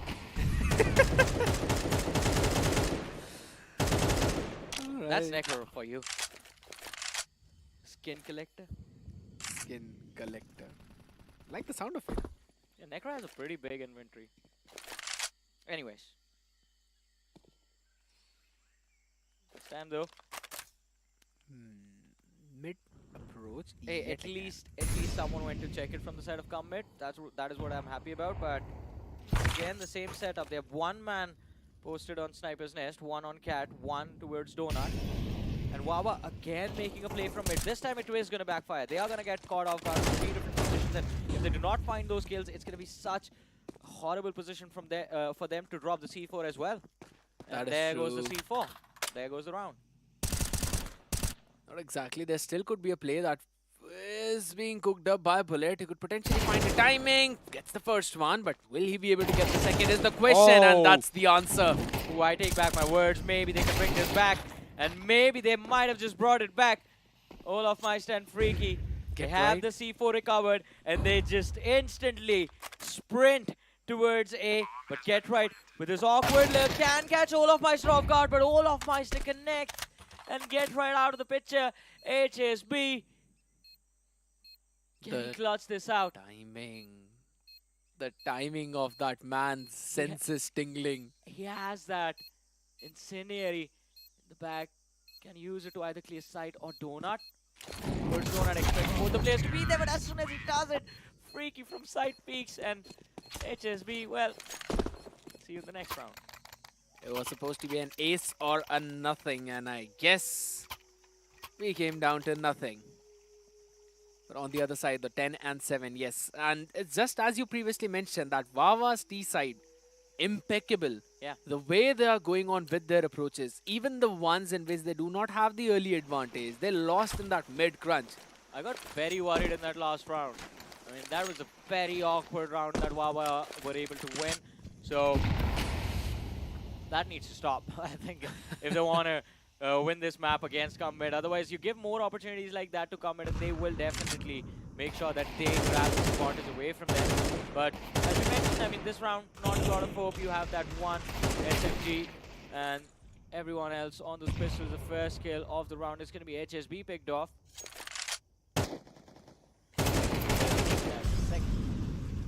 They'd be able to get a few extra frags out there. The only question is if Commit might eventually pop off. That does not seem to be happening. Because, again, it just comes down to that synergy with the players, with the team. We've already seen Wawa having a day and a few games being played with Olaf himself. And, of course, there would be meeting in the evening time. The rest, it's all needed, but also just some words being exchanged. That is important to build up that team synergy. To build up that chemistry between the players. I think at this point, if the best advice is the advice from Shox. Just relax, have fun. It's a game. Have fun. Easy win. Hey, worked out for Marcos Gaming, right? Worked out wonders, and right from day one, for some reason. Elvis has started to perform so much better.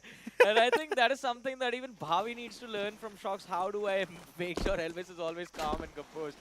But let's bring it back. I think, again, Commit are definitely not going to be happy if we keep talking about Marcos. They are trying to cook a few plays up. Honestly, in the early plays, it is working out. But it's just how Wawa are mid-rounding. That's where Commit are getting caught off guard again and again. The slow-paced approach in those mid-rounds. It's the same thing every round. They have one guy trying to get a pick on B ramp, which usually is Get Right. They have one player posted deep in A hall every round. The 3 men are going to try and create as much chaos in mid as they possibly can. And it just works out. Commit, they just hold back on site, and by the time they realize, like, alright, we have lost a player, we got that trade, they fail to realize that now you have no information where the C4 actually is and which site is Wawa trying to breach in.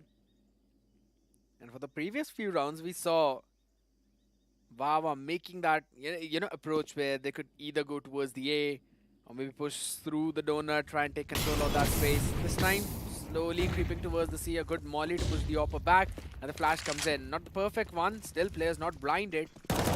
Oh, second one was well timed. I mean, could have been a little better, but Rocky still finds one. I think it was just Bono being forced back that is gonna allow Wawa to get on side, plant that C4, but Soulmate and Get Right, perfect timing on the peak. Find 2 important kills. It's Mujay find one more for his team, but that might be the last kill for Wawa in that round, because HSB, he has arrived a little bit late to the party, but nonetheless, he's finally here. Look at that, 19 kills on the board already for the man. He has definitely been one of the reasons that Commit have been in a much more manageable position in this game. And also, by the way, first round in the second half for Commit. Only the first one, a long way to go indeed. But the question is, if they have the crits for the AWP, who's going to pick it? I really want Bono back on the AWP. It's Bono. Yeah, he's the one who's most comfortable in it. And also, HSB is a very solid rifler. Yes, he can op. But then again, if you compare his potential on an op or on a rifle, I would always pick rifle. It's like, I think if you draw a comparison to a player we just saw a few moments ago, Fire, right? True. It's a similar situation. I just find that HSB is more impactful whenever he's on that rifle. Because with the AWP, he's got to hold back. He's got to hold the angle. You can't always play aggressive. But with the rifle, you know that he's going to be pulling all of his shenanigans around the map. Yeah, I think with a little bit more aggression, I think Commit definitely can try to catch at least Wawa off guard. Look at this. Get ready, he's getting used to this now. Yeah. Lobs a nade in A-halls. Does dish out a little bit of damage to Freaky, but Freaky did not panic. Stayed there. No sound cues given to the players of Commit, but Danger Man HSB shut down first. Good shot. Soulmate is going to be next, and Bullet looking for the third kill. It's not really connect, and it's going to be Bono with the op who's holding that angle in the sniper's nest, watching Cat. Doesn't matter though. Picked off 2 key players. Especially the man and Donut getting shut out means that A side is yours to grab. They already had control of A main since the starting of this round. Here comes the difficult question, right? Now Bono's going to move forward. Okay. Neither of those off shots are getting hit the other side. What? How dare you shoot towards me? Is what Freaky had to say over there to get right, but yeah. One option was save the op, no matter what happens. And Wawa, they're trying to hunt it down to get it out of play. And now it's just Rocky left in a 1v4. I like how Rocky was like, he's falling back, but he's also looking at Bono trying to see, alright, buddy, are you okay? It's okay, man. It's fine. We'll get them on the next map. You know, I just feel that Commit are under some heavy pressure. Yeah. That's what I feel. Like all the other teams, whenever you look at them or you look at their players, they're having a fun chit chat with the legend. They're smiling. They're talking. But on this side, it just seems that the members of Commit, they're in a pressure of their own. They've created this mental barricade wherein they feel that they have to perform because they've got Get Right. It's Get Right being there, but along with that, there's a different form of pressure when you are considered some of the best players in your region and you qualify as the top seed. Everyone automatically just assumes that you're going to win it all. And as you mentioned, the pressure to perform can always backfire.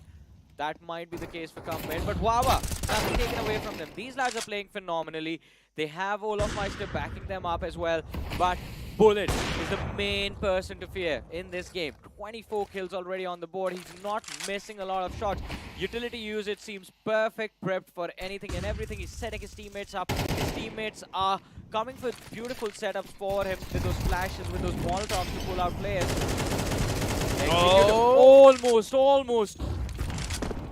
Almost had that kill in the back, and that could have changed everything, but now Soulmate with a brilliant punish. He was hiding behind that smoke for a long time. Switches. What? Switch the M4 for the SMG. Did not want to reload, I guess. Yeah, I mean, I understand that, but I believe the other lad had an AK. He got 2.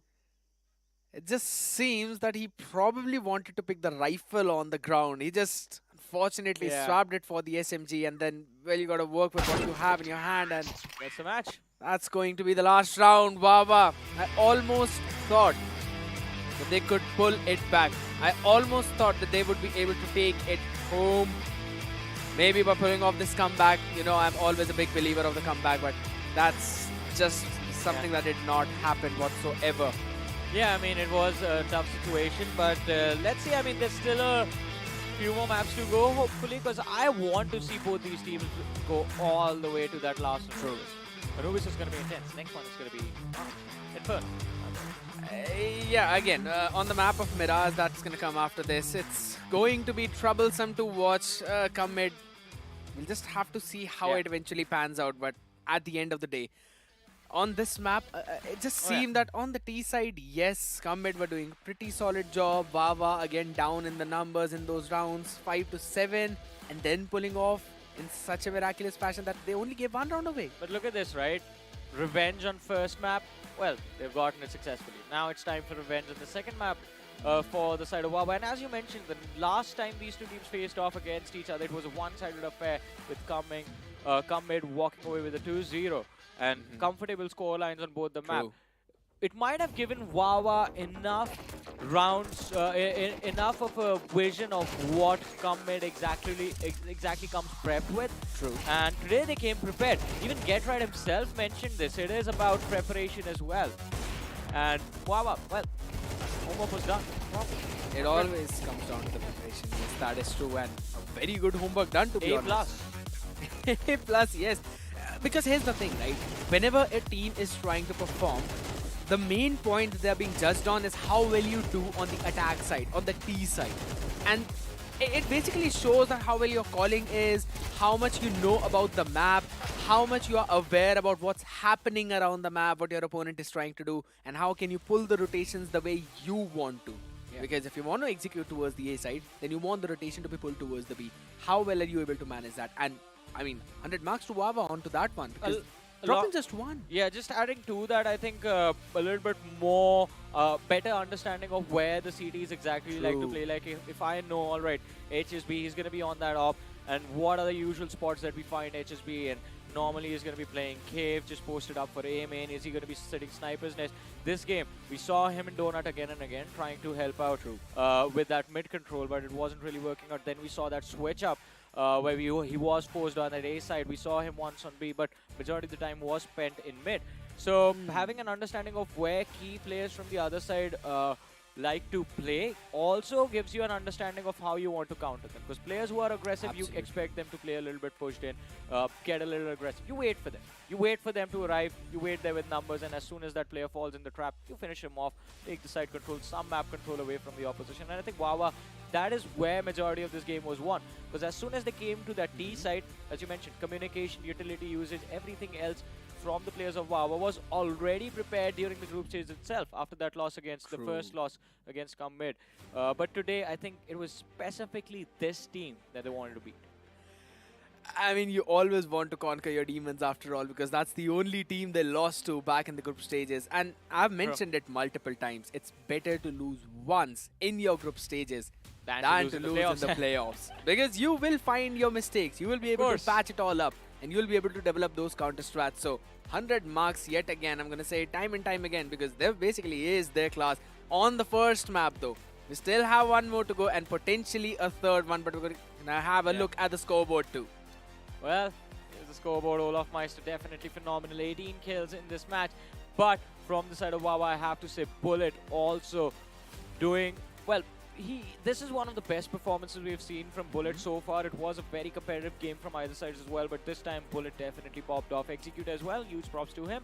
And it's Mujay, I mean, has been one of the most consistent players from the side of Wawa. I just have one question. He just missed out one game for Wawa. I think it was the very first match, but even then they were very comfortable. HSB on the other side was the key player for the side of Come Mid, as we mentioned, every single time, especially in that first half. He was extremely phenomenal. And here's a little bit of comparison between the legend from the global scene of CS and the legend from Pakistan. I mean, we've mentioned so many times how HSB, yes, one of the most experienced player is there in that roster, but it all needs to come in play in the second map itself, because we will be having that one, but after this short break.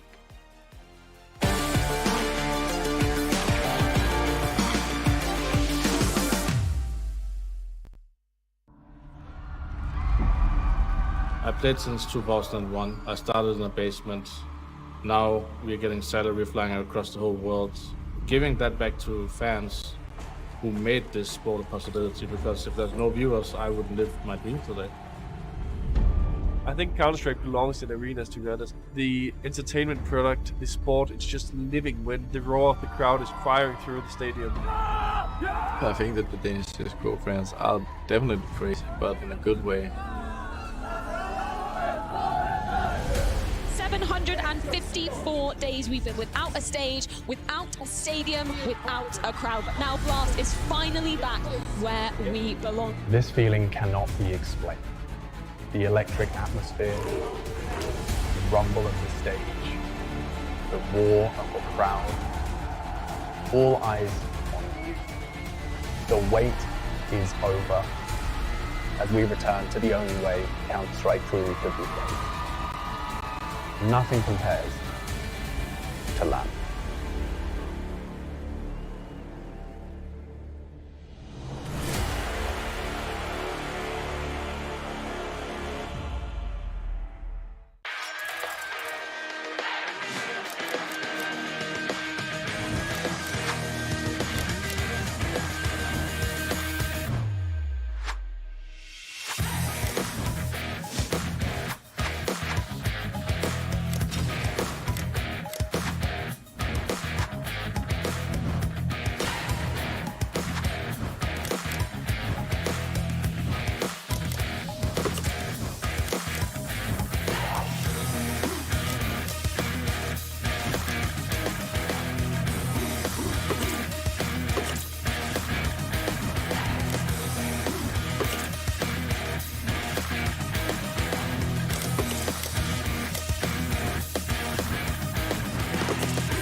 To the Blast Spring Final.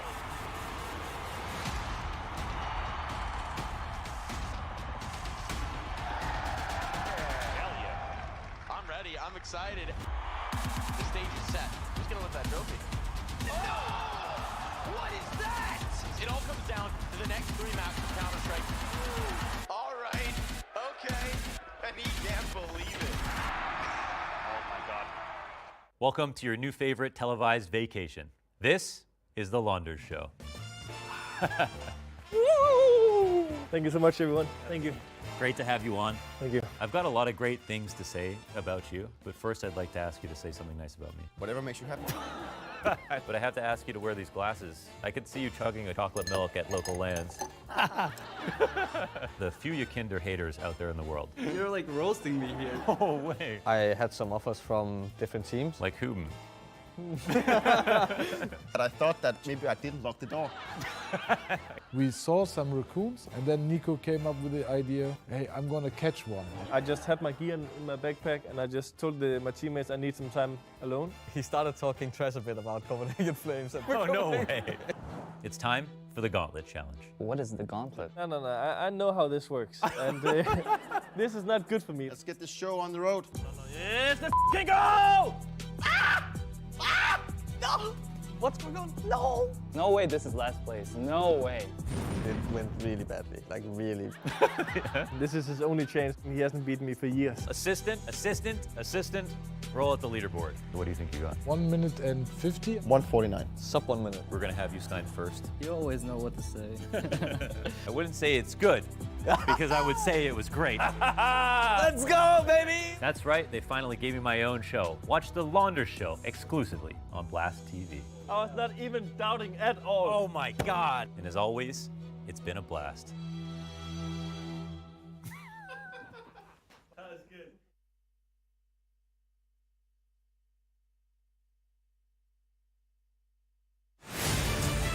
To live your life the way you want.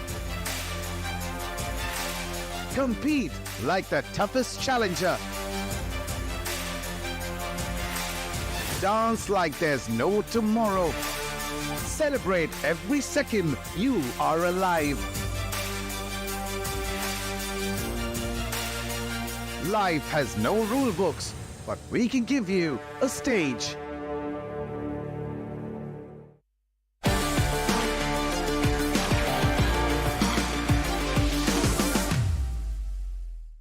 And unexpected results for the first game of this last series, but Wawa now taking down Commit in the first game itself. In the group stage, Commit was just dominating every single team that stood against them, and this is indeed a big stark statement that they've made. That is absolutely true. I mean, the revenge arc has already begun. That's one map they're in already, and they need one more. That's about it. Mirage is going to be the next one. We did not anticipate the result on Ancient, but the way Wawa are playing, I just love the way how they're going in with their T-calls, the way they're mixing all of their executes and trying to play with the minds of Commit. Now that is something that I really would love to see continue on the map of Mirage. Now, once again, we've seen a little bit of a difference in the playstyle. Commit in the group stages, they were a little bit more confident in that approach. They were more aggressive. But this Commit that we're seeing, they're much more passive. They're playing things with a little bit held back, and I don't understand why we're seeing this type of Commit. I just want to see them back go into that aggressive playstyle. Maybe it can be because of Get Right's addition, considering Get Right is a man who likes to play a little bit more disciplined. He likes to play a little bit more defensive. Maybe it's because of that. Yeah, that could be one thing, and that is exactly the point that I mentioned to even Johnny, that you know, yes, addition of Get Right is something that has also made Commit take that pressure, and which they really do not need to. Yeah. Because we have seen all the other teams, they're bonding with their legend really well. Yes, it's just the first day for them playing with him, but again, it's down to their last map, so if not now, then there's never. That's what I was literally about to mention as well. It's the first day that we're seeing Commit perform, and there's a chance they can be knocked out just on their first day itself. So this is definitely going to sting to you as a player. But ladies and gentlemen, as you mentioned, the upcoming map is going to be the map of Mirage. What are your expectations and predictions going to be? Is it going to be Commit getting kicked out of the tournament, or will Wawa not be able to seal the deal on Mirage, and we move on to the decider? But before you answer that question, it's time to step inside of Mirage. As Commit, they kick things off on CT and Wawa on T. They've got the mental edge. They've got the edge in general inside of this game, so everything's looking quite good. So I'm gonna go with my prediction and mention that since Wawa are starting on their T side, and we know how solid it is, I'm gonna say Wawa would probably close it at 2-0 fashion. I don't want that to happen, I'll be honest, because I want these legends to play for a long time. I want to see the third map itself, but I mean, here we go, man. Clocks in the hand, slow approach, yet again coming in, slowly clearing the underpass as well, while they've already posted one player up in Palace. I mean, Bono once again just in that cheeky angle towards mid. Soulmate just kicks things off nicely, finds the first tap. That's going to give him the confidence booster that he really needs. Commit at this point in time, you might as well just try to do anything that you can, make something out of nothing. But look at Rocky, even he on the side is doing a great job. And in general, the A side's on a complete lockdown. Get Right also just clapping for the players, you know, boosting up their morals and confidence that, okay, good job, guys. Let's keep this up. But as I mentioned, Commit, now they're playing much more disciplined and slow. And because of this instant playstyle change on the fly, I think so it's really affecting their playstyle, not just on the T side, also on the CT. So, you know, there's one thing that sometimes happens with people. They get overwhelmed by the presence of someone who they seem to be much better than them. And in that situation, you get really scared to make any mistakes. And in order to not make mistakes, you go in with a very passive playstyle. And that is what's happening with the side of Commit. They're just being scared of making mistakes. That's why they're playing way too passive, and that's not comfortable to them. So they're ending up making more mistakes. So rather than that, yes, they should follow what Shox has been saying. Enjoy the game. It's fine. You've got Get Right on your team. He's a legend. He knows how to handle all these situations. You just have to feel yourself, and you just have to do what you love to do. Again, though, I mean, every team is different. Every team's thought process is different. True. So, if one thing applies for one team, it cannot apply for every team. More here. I mean, yeah, it's a complete shutdown towards Connector and A. Once again, the site's on the lockdown. No chance for you to trespass on. Move on towards the site. Another round collected from CM in a beautiful manner. If in case even the third round goes to Commit, I'm just going to say I just jinxed up the T side for Wawa. Oh. But on the other side, though, any damage being done right now by Bullet would be crucial. They have such a far range. Ouch. Ouch. That is an ouch. Indeed. I mean, especially now that we're going to see both the teams on the equal level. 5 rounds for both of them. This is where the real stuff can be decided. Yeah, but here's the thing, you know, I've been watching it time and time again. Come mid, even after winning the rounds, there's no smile over their faces. That shows what kind of mental barricade they are behind. Okay. I mean, some players, they're just not that expressive, though. Oh, a push from underpass catches Olaf. Big man's taken down. Bono as well towards mid. He's able to chip a lot of damage, but that's all he's going to find. Man advantage once again in the hands of CM, and this is something they're desperately looking for, especially in rounds like these.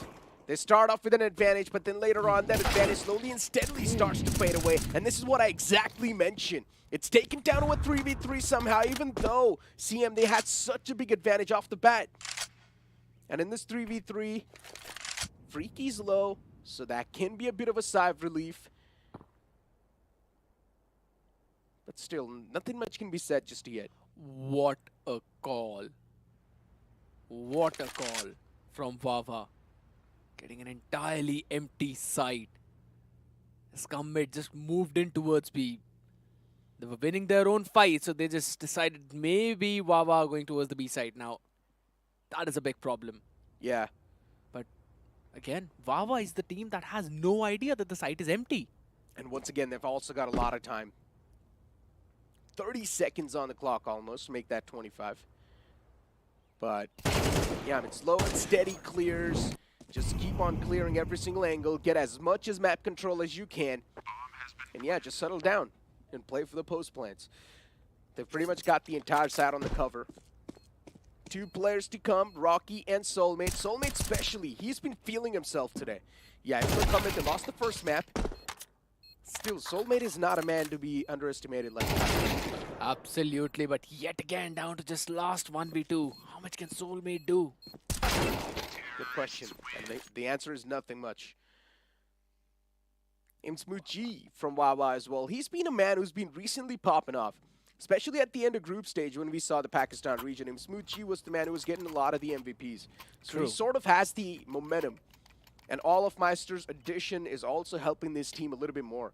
We mentioned this too at the start of the entire group stage as well, that Wawa is one of those teams that likes to play tactical, and from the Indian side it was Godscreen. Godscreen, unfortunately, they've been knocked out, which was a big upset, but Wawa, I mean, to add on to this tactical play style, you've also got a man like Olaf Meister to back you up. That's even better.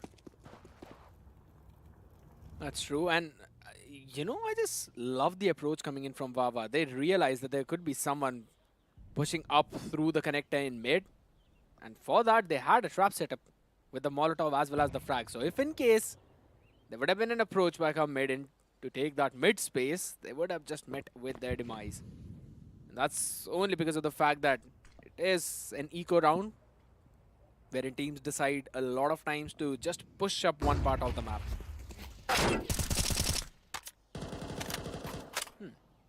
All right. Interesting. I mean, that's a boost all the way from triple. He did find a ding, but that's all he's going to find. There's a deagle in the hands of Bono. That can be sort of that win condition, but still Get Right is the main man. He needs to make some impact with that M1. So far, just going for tabs. Yeah, the tab's going to be found. Get Right. But just leave though.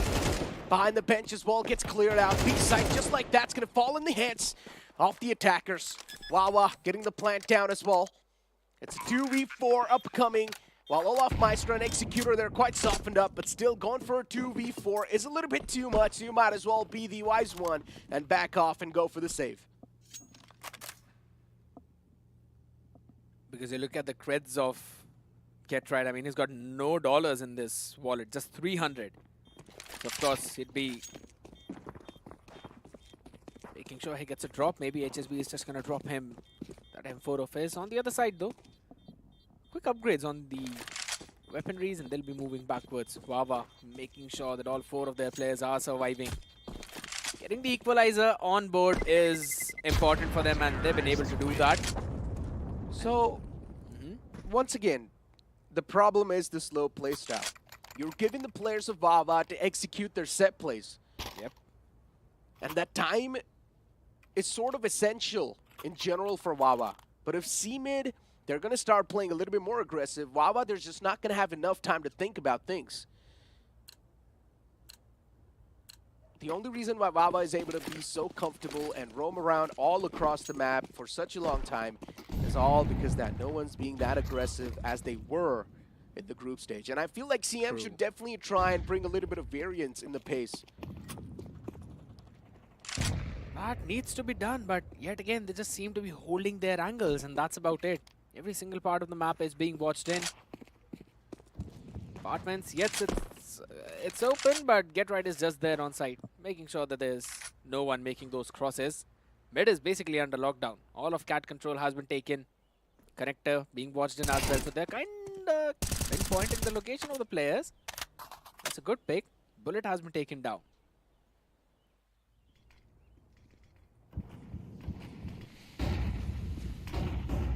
Okay, the execute begins. Smokes and flashes on the site, a couple of Molotovs as well, to make sure that those basic angles will be cleared off. And as they march towards the site, they will also have to control without any problem. A couple of players trying to squeeze through the smokes, but even they will be shut down easily. And now it's a 4v4 on the site. C4's planted, and the players slowly and steadily looking to back away. Trades happen, a couple of on the board. One more man towards Connector will be snuffed out. A 2v3 upcoming, but unfortunately, not for long. The players of CM, they collapse. What a well-oriented execute from Vava. And it's the exact same story again. You give them time to set up. They're all going to go in for those lineups. They will be smoking off those points. They'll be using the Molotovs to flush out any player playing close. And I just love the way how they cleared every single angle before executing the fight. The site was entirely empty for them. And the angles that they did not check, they were just smoked off. And all you need to do is just make sure that you cannot be spammed in through the smoke. This is one of the perfect executes that I have seen. Yeah, that's all of Meister's addition for you, my friend. One thing is for sure, since these legends have been added in, we're seeing much more of proper executes. True that. I mean, this is not the first time we're seeing that. We even saw one execute from the side of God's Ring, too. So, yeah. Imagine if you're going to have those proper executes, when you're going to have smokes just blocking off 90% of the vision of the opponents. What are you even supposed to do? Then Molotovs as well, just flushing out the basic angles where players like to play from. Be it triple, be it default, be it firebox. You just stand no chance. Even under Palace. Yeah, I just can't really do much. And then through the short this time, it's going to be a quick rundown. They do realize the players are on an eco. It's better to just run it down through short. And that's what they do. Get right towards Market, just looking to find one single deagle connection. But unfortunately, he's not able to do so. And I think so, this round will be collected as well quite easily. The question is, will they drop one rifle, or that's not going to be the case. It's not going to be that. 1 HP. He's dodging all the bullets like he's the Matrix, but not all, I guess. Yeah. Unfortunate. The players that are usually having a lot of impact, I'm speaking of Bono, I'm speaking of HSB, Soulmate, yeah. In the first series, he was definitely performing out of his mind. Yeah, it's a whole other story that CM did not really win that first series. But Soulmate is in form. Previous game, HSB was doing solid.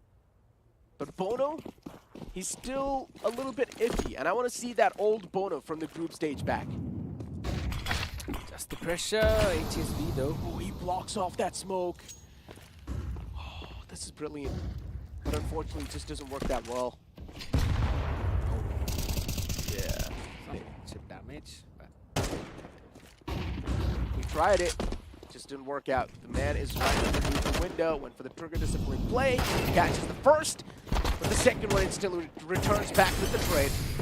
They're trying their best to stop the flood on the B side, but the players have already made their ground. And soon enough, even the C4 will be planted, and Bullet is going for the plant.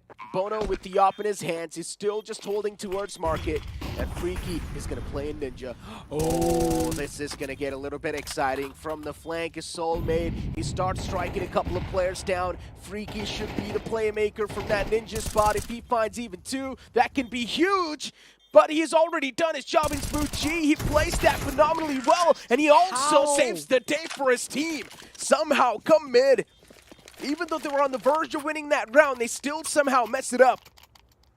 That was a 3v5. Get Right got 2 in that before falling down. I'm still surprised, but there was absolutely no one watching the drop from the apartment's exit towards the van. That's where Get Right was taken down. But even after that, yes, it still was a 4v3 situation. You had all the utilities to go in for the retake. Archer's control was also established. But it just seems that Mid lost all of their duels altogether. Ooh. So now CM, once again, back on the ground zero. Do not really have a lot of weaponry. Yeah, they do get the initial advantage, but look at the overall view. The overview of things, that's what I mean. In general, Wawa, they do have the advantage when it comes to the weaponry. One man down, okay, no issues. But still the gun disadvantage is huge. It matters. It really does matter. And now all off with this op, even if he's able to find the first pick towards Market, which is probably HSB because he's peeking out. He's holding quite a tight angle. Maybe the chances of that shot being missed are quite a lot, but all it takes is one single peek on a sight from Wawa to kickstart things. True. Good util. Flash goes out. All the mollies are in place. I love this execute coming in, Necro. Oh, the man spotted towards the side, tucked in the corner, but he still gets caught. Wawa. Beautiful stuff. See mid, the more passive and defensive they're playing, they're just getting completely anticipated by the opponents. They're getting read by Wawa. See what they definitely need to bring a little bit of variety in that play style. Maybe push up from one side, just like what they did on mid, right? They pushed up, one player pushed up from mid with a FAMAS. He got the first kill. Just like that, try and bring in a little bit of variety in the pushes. But try and be a little bit more aggressive, playing fully defensive, especially with the way CM have been playing through the group stage. It's just not really working out for them. Get Right, he gets one before backing away. But yeah, Get Right's more than happy to get that. That is such a ratty escape.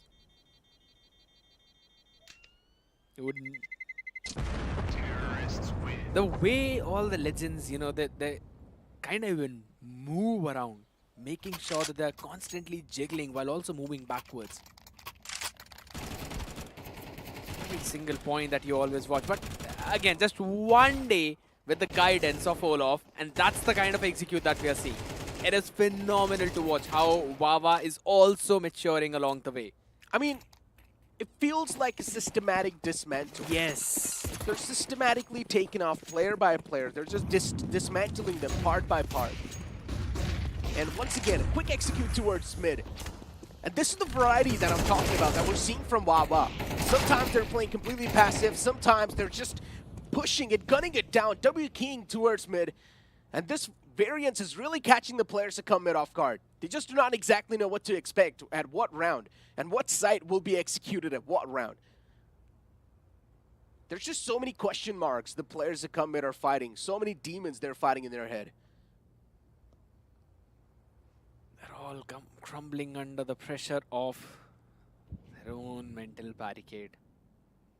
And I mean, nothing taken away from Wawa. Their executes look impeccable. But at the same time, Comet just does not seem to be... Oh, miscatch. This does not seem to be the way they normally play. We're going to see the execute towards B. Get Right. Good molly towards the van. Maybe another one. Maybe towards the bench. And yes, the flash on the side. Execute will begin. Oh. Good stop. Oh my god. It's moving from the back. Yeah, well, he does his job. I mean, they're just eating him out at this point. Perfect. No place is safe. And come mid, yeah, as I mentioned, it's a systematic dismantling. They just know what they're doing on the map. And come mid, for them, for some reason, yeah, they need to be a little bit more proactive. At this point, it just feels like they're being too lazy, but I'm pretty sure that's not what they want to do. Being proactive should be the way to go. They have tried playing defensive. Now it's time to go a little bit offensive from the CT side too. Maybe a little bit aggressive, at least from one side.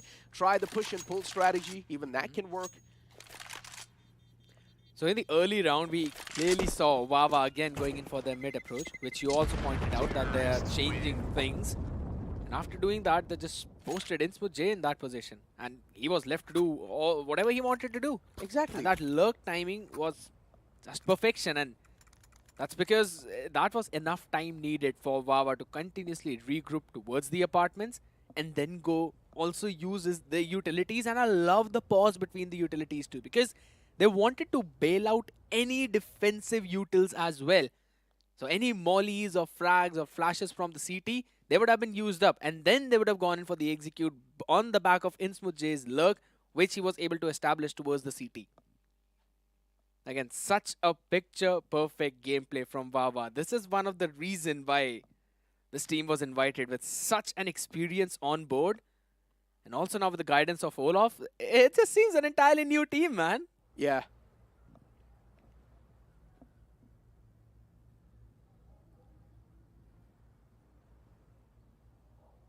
I mean, 7-2, match is also paused.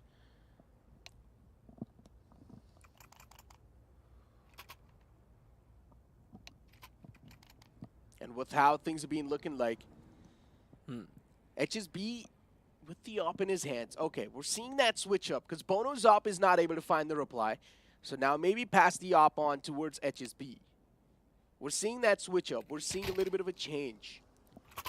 Yeah, they've been doing that for a while now, but even that is not working out. And one of the reason is that Bono is just not being able to pop off as he normally would. And so is the case with Rocky. Not just feeling himself. Flashes out towards mid. Here we go. Execution begins. Bono firing a few warning shots out there in mid. And since again, the next is... Wait. I'm not sure about this. Get right.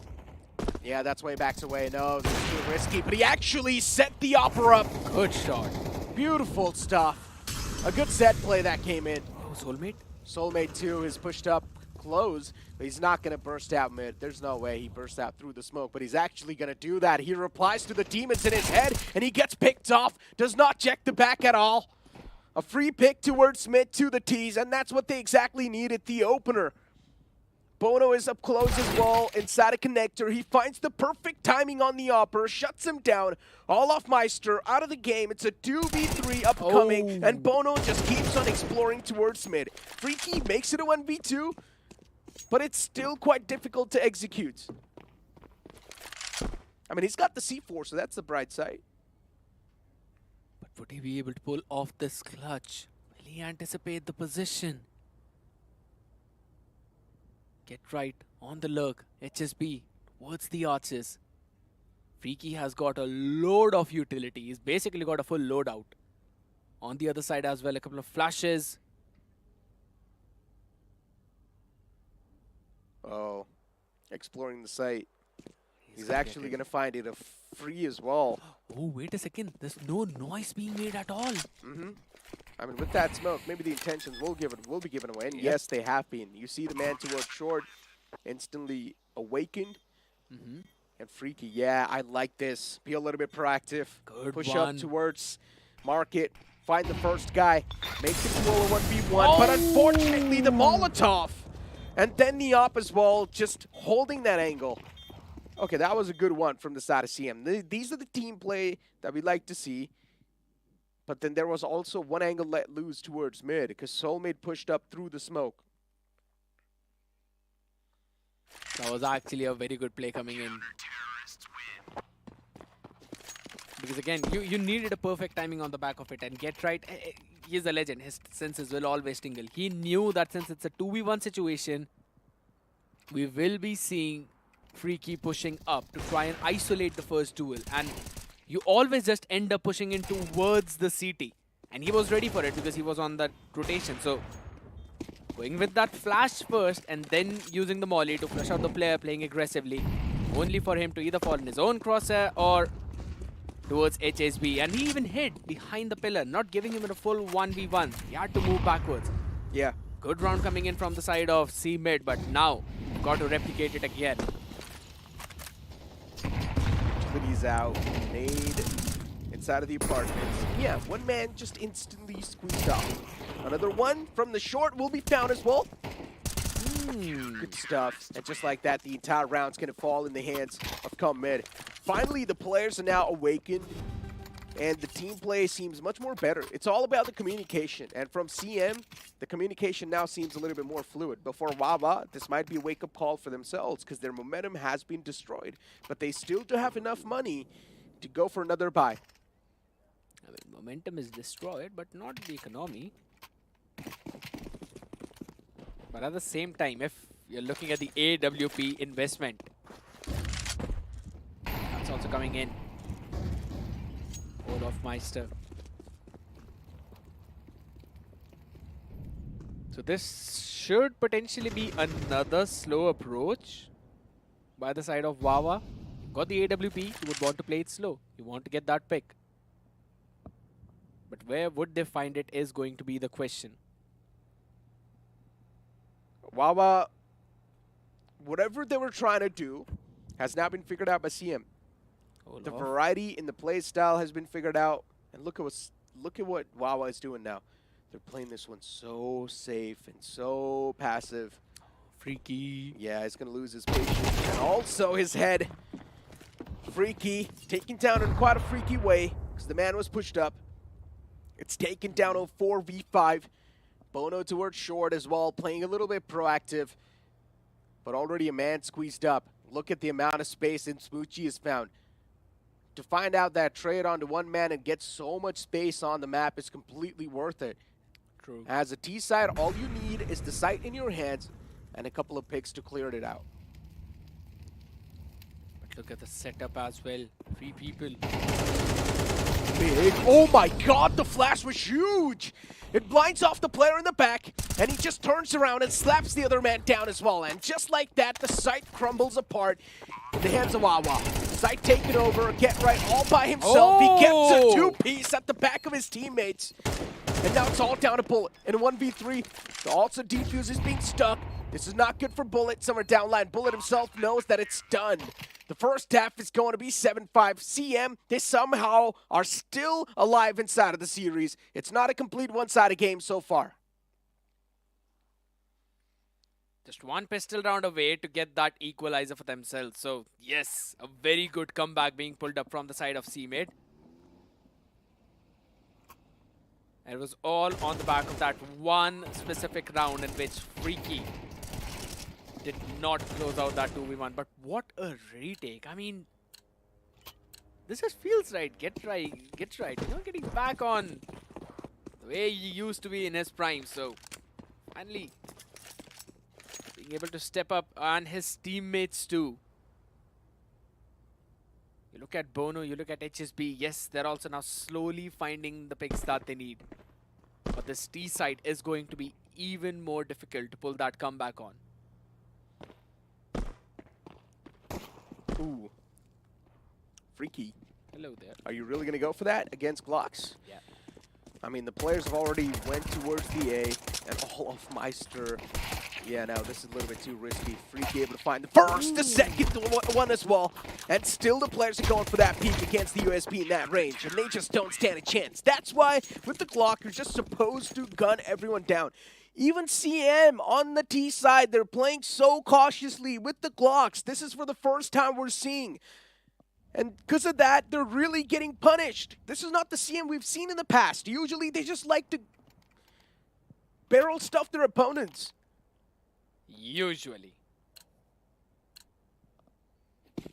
Seems like in their mind, this seems to be an unusual circumstance, so not getting comfortable as to what they normally would do on the other side. Olaf Meister, push directly controlling the cat. Entire mid is just being under lockdown. He gets one. Not another eco ace, man. Come on. Well, I mean, he got the 3K. The chances of happening anything have been taken away. And yeah, the last 2 kills will be collected as well. Olaf Meister feeling himself inside of this game of Mirage. And is really helping out Wawa massively in taking over the opponents. Well-oriented play, indeed. And the lead just increased further. Doubled it. 9 and 5, so a 4-round difference. Yeah. If this is where Commit are not able to come back in this game, I mean, it's going to be an 11-5. And at that point, let's be really honest, players sometimes do lose hope. Pretty much. There's a man towards Palace. And in Smooth J off the bat, he just kicks things off in a great note. Now CM, they're just losing these duels. That's going to cost them their life. It's out of the tournament, probably. HSB taking down the main man, the big man inside of the squad, not anymore. True. Soulmate's quite softened up as well, so the key players, they're not doing too hot in this round. And keep this thing in mind, after this round, Wawa will be on the double digits on the scoreboard. 10 rounds will be there. Bono towards ladder. He's found a lot of control too. With that ladder room control, he will clear out Nest. And that's what he's done. And probably wait for someone to push up close and personal from short, which will soon or later happen. And that's what Bullet is doing as well, slowly and steadily inching his way in. First kill found Bono. Now has tasted the blood. But will he turn back in the nick of time? The answer is yes, but he still gets caught. Freaky with a good catch onto the opponent. Now it's taken down to a 3v3. Archers and Van still under control. Executor with the continuous jumping. Yes, he's seen the players. Good position with the instant diary. Oh my goodness. Freaky from the Archers. Gets one more through the window, and it's all down to just Get Right and Soulmate. And Soulmate's too low, so Get Right's going to be the one to pull something off. But yeah, this MP9's more than enough to seal the deal and collect their souls. I mean, Wawa, every single player is actually able to execute well, and it just feels like they're really down to sacrifice for the cause as well.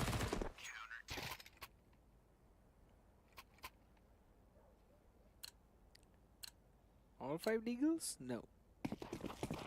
Not all 5. Take 9 into the mix. Util dump towards main. Smooth G positions himself in sandwich. He's undetected on that spot. Another Molotov to back it off. And yeah, Bullet catches the first man. That too this time. Get Right taken down. Now let's see what CM's going to be able to pull off. This man is just lining him up. Eco frags, easily collected by the player. And yes, there's a chance even the ace can be collected. That is going to be the ace as well. 2 maps, 2 consecutive aces. Once by Olaf and then by Bullet. Another solid game coming in, and this does seem to be it, man. It does seem that Commit has lost every bit of hope, which this should not until the map is over. But it just feels like that, because even when they try to go in for that execute, yeah, it's understandable, it's your eco round, but you always want to find some kind of mix. Oh no. Okay, well,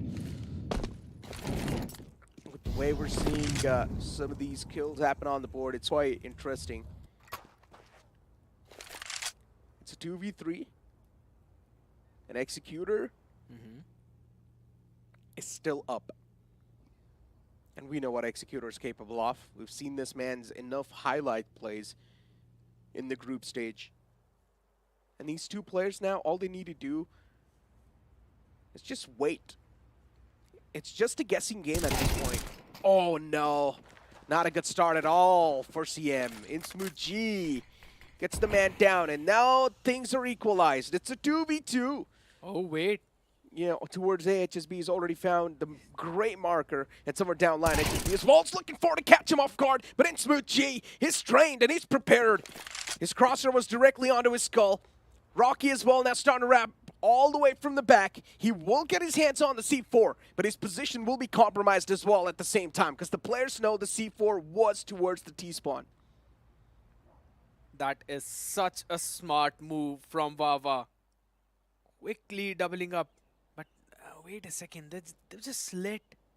They know. They know. Yeah, they've got to be doing it very patiently. There. Oh, what a timing, what a timing, what a patience by Smoothie. And I love that maneuver, not giving that 1v1 out in the open, just backing up on the site near the ticket booth. Giving him the hopes that he can actually win the round in 1v2. And then just peeking out and destroying him while he's going for the plant. It's just so very unfortunate to see if you are a fan of Come Mid. I mean, this is the game you would want to forget about. It's 5 and 12. Oh my goodness. All right, that's one thing. This is the Come Mid that we wanted to see. Finally. Exactly. Just W key all across the board, but unfortunately, team play is also important. Blocking off the connector as well with the smoke, something that's really of the essence, but unfortunately the players just did not do so. Get right. He moved up all the way towards Nest. Does get one, but that's all he's going to find. Ladies and gentlemen, that's going to be it for the last series of the day. It's Wawa to take down Come Mid, and also, as people mentioned, revenge is best served cold, and that's what the players of Wawa have done. Always love that terminology. So, yes indeed. You can take the matches in the group stages, but we will take you down in the playoffs. That's the statement coming in from their side. But yet again, the run is not over for the Pakistani sides because they will be facing their new opponents. Again, the foes that they have already faced up in the group stages on the other side. This has definitely been a pretty solid run. Yes, unfortunate end coming in for Come Mid, but they've always got to bid adieu to at least some of those teams, and this time it's going to be them. I mean, for CM, it was their first day to step inside of the Super 6. And on their first day, they're going to get knocked out. Yeah, I mean, those hugs that you saw from the players, that's respect for HSB because he's been in the scene for such a long time, including HSB, Bono, Soulmate. These guys have been there for such a long time from the Pakistan region, just competing over and over again. But you got to give it to All Off Meister. He's definitely done something to this team because Wawa, they seem like a whole new and refined team. I'm going to ask him what he exactly said and did to this team. I was about to say, I mean, we are halfway there noting down the questions for the interview, what we are going to ask from Olaf Meister, if in case he's going to be the one. We're going to be leaving that for a small surprise, but yes, that would definitely be in one of my question bank list. But at the end of the day, yes, you could give the advices to the players, but only if they are ready to learn from it. They will be, actually implementing those advices. And we saw that happen. The way Wawa was just able to utilize all of that knowledge in the game, the way those executes were so very defined, it made me feel so very happy, and I really want to see more of the Wawa. Exactly. Let's move on and look at the highlights from the previous game, because some of the highlight plays, in general, were quite interesting, because we did not really see a solo man's performance. Instead, it was the entire team from both the sides trying their best to put on the efforts and the numbers. In general, Wawa, they played much more of a team. In general, the communication seemed much more fluid from the side of Wawa, and that's why they came out on top. Came out on top after all. Yes, that's what they wanted to do. But on the other side of the spectrum, though, I would still say that, yes, there were some jitters, not just some, but a lot of jitters from the side of Come Mid. Wawa, they just seem to be a lot more prepared. And I'm still going to point it down on the exact same thing, that it's going to be a situation where they might have had the opportunity to, try and get a few of those extra finishes, but that just did not happen. They were not able to work out with the legend that they had. And yes, individually, they all were performing pretty decently. But as a team, they just could not do that. Olaf Meister has been able to gel up with the team quite well. I mean, you can look at the scoreboard as well. 15 kills from him. Then second's going to be Ice Smooth G. Even Bullet was feeling himself inside of the series. Freaky too. A man that I thought that is supposed to sort of provide that support to the team, but then instead, Freaky as well was able to pop off in quite a great note, even including Executor with 7 kills. Now, once again, Executor is the man who's been popping off from the start for this team. One single game let lose, I would say you can cut him a little bit of slack, right? You can definitely cut him some slack, but again, we're going to have a look at the MVP, none other than Olaf Meister, the legend himself, with 1.38 KD ratio, ADR of 194, and average kills per map 16.5.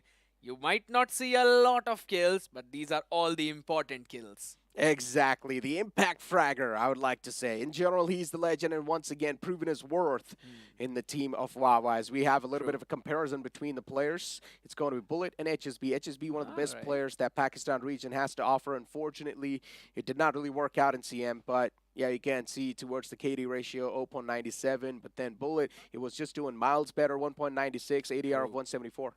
That is indeed true. Again, we saw a very solid performance from Bullet.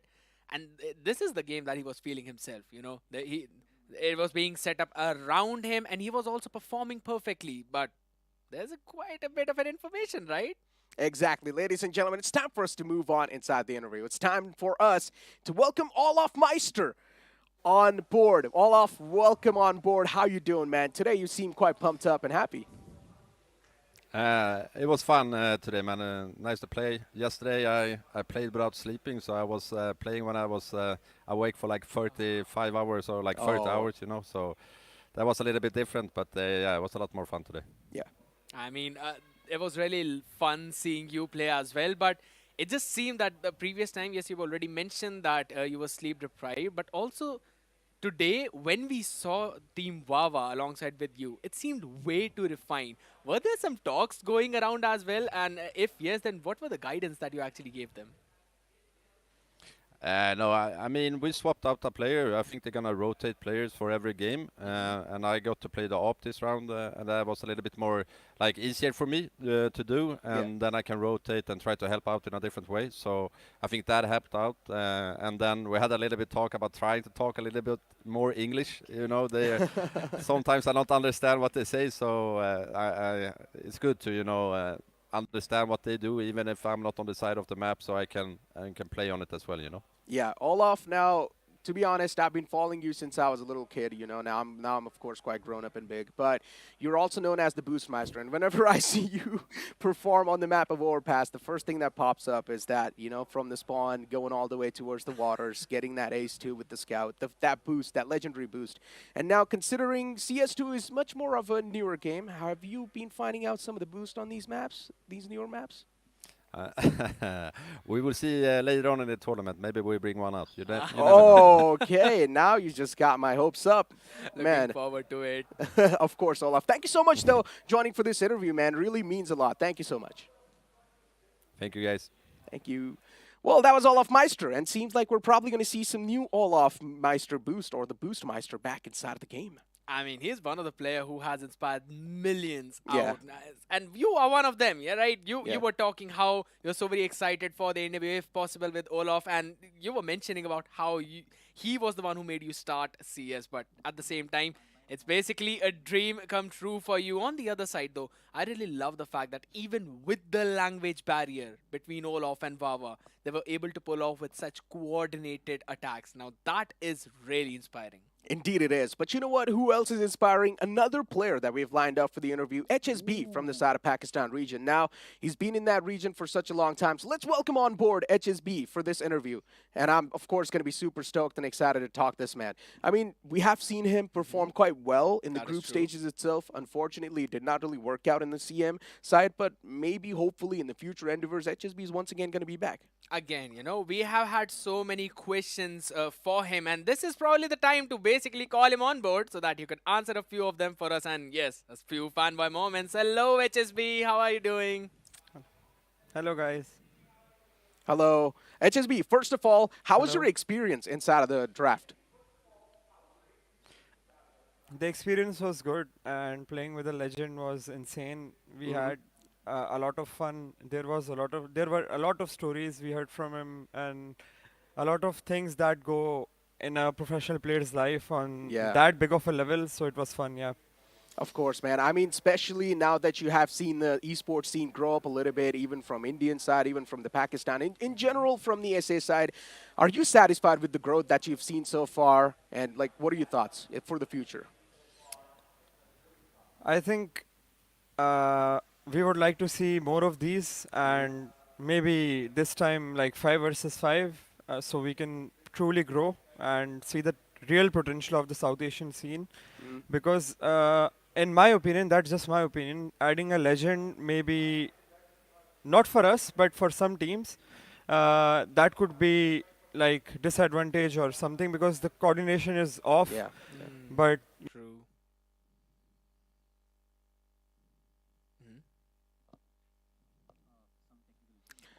Yeah, I think so. There are a couple of technical issues going on over there, but I'm pretty sure we'll be right back towards the interview. But it's understandable what he tried to mention, right? Like bringing in legends sometimes, Hello. synergy can be an issue. Welcome back, welcome back. I mean, we heard that you said, you know, bringing on a legend on board can definitely affect the synergy a little bit of these players and in general the team, which is understandable.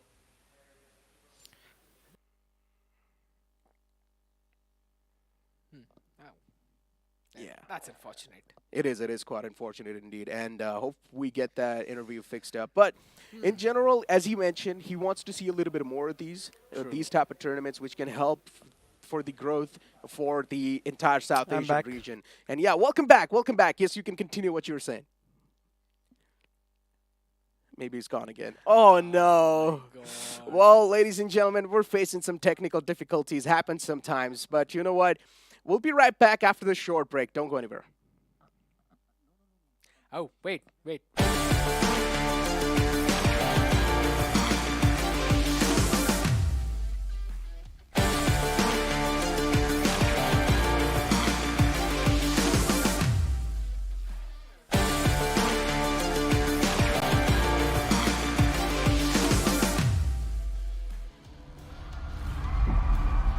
I played since 2001. I started in a basement.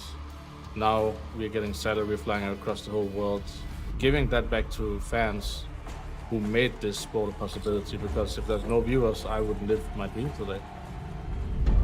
I think Counter-Strike belongs in arenas, to be honest. The entertainment product, the sport, it's just living when the roar of the crowd is firing through the stadium. I think that the Danish CSGO fans are definitely crazy, but in a good way. 754 days we've been without a stage, without a stadium, without a crowd. But now Blast is finally back where we belong. This feeling cannot be explained.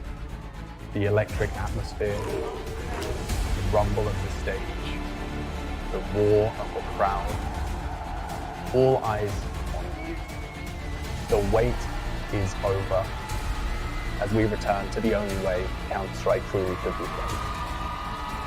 Nothing compares to LAN.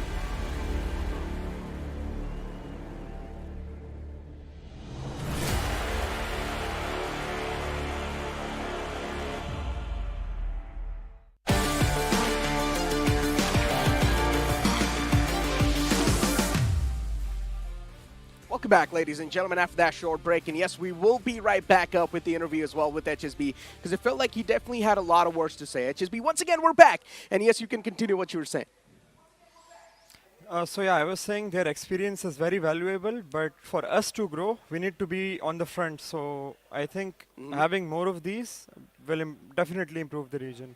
Without a doubt. Now, with Get Right's addition to your roster, what was the main impact that you guys felt? I think he was giving valuable input and his insights in the game, but I don't know, they were just not like, we couldn't click off as a team, I guess. Yeah. I'm not saying with him, but within our roster as well. The main core, we didn't click off. So yeah, I think the bad part is on us, but I think better luck next time. So yeah. Yeah, once again, before we close off the interview, there's quite a lot of these young talents that are still looking at you and this interview that's going on. Would you like to say any valuable words for the upcoming talents? To the upcoming talents, I'd just like to say that improve your team skills, because that's what matters. The only thing our region lacks in is good teamwork and communication. So I guess apart from individual skills, because we have been producing a lot of those in India and Pakistan, we need good team players. So yeah, focus on your team skills. And of course, before going, you've got the Pakistani flag on you. Can you just wave it for everyone? And yeah, of course, it's a pleasure to have you, HSB. Thank you so much for joining alongside for this interview. It was an absolute pleasure. Thank you so much. Thank you for having me, guys. Well, ladies and gentlemen, that was HSB for you. He definitely had a lot of words to say, but in general, with how things were looking like with come mid, in the group stage, this team was definitely dominating through, but then later on, things were not looking that solid, especially inside of this entire affair that we saw in Super 6. As he mentioned, yeah, Legends Edition, it can be good, but sometimes it can also affect the team synergy. Yeah, I was mentioning it from the day one itself that, yes, the addition of Legends is amazing. Yeah. It's going to provide you a lot of experience. But at the same time, you need to play a couple of matches with them for that synergy. Yeah, exactly. Let's move on and look at the brackets once again and find out how the entire standings are looking like on the brackets itself. Now that CM has been knocked out of the tournament, tomorrow we're going to see an interesting matchup between True Rippers, Marcos Gaming, and Pack Boys and Vava. This will be an interesting one because whoever loses the matchup between True Rippers or Marcos Gaming moves down in the lower bracket. That's going to be trouble indeed, but honestly, this is a matchup that I was looking forward to. True Rippers, Marcos Gaming, the way Marcos Gaming has evolved. Now, again, along with Shocks in the addition with them, this roster has been looking so very solid. So I'll be looking forward for them for their performance. Exactly. Day 2 has been quite interesting so far, ladies and gentlemen, at the Super 6. But one thing is for sure, we're seeing quite a lot of these improvements from the teams in general. Tomorrow will be even better. But for now, it's time for us to take a leave. It's going to be me, Necro, and Shaishnu taking leave. We're signing off.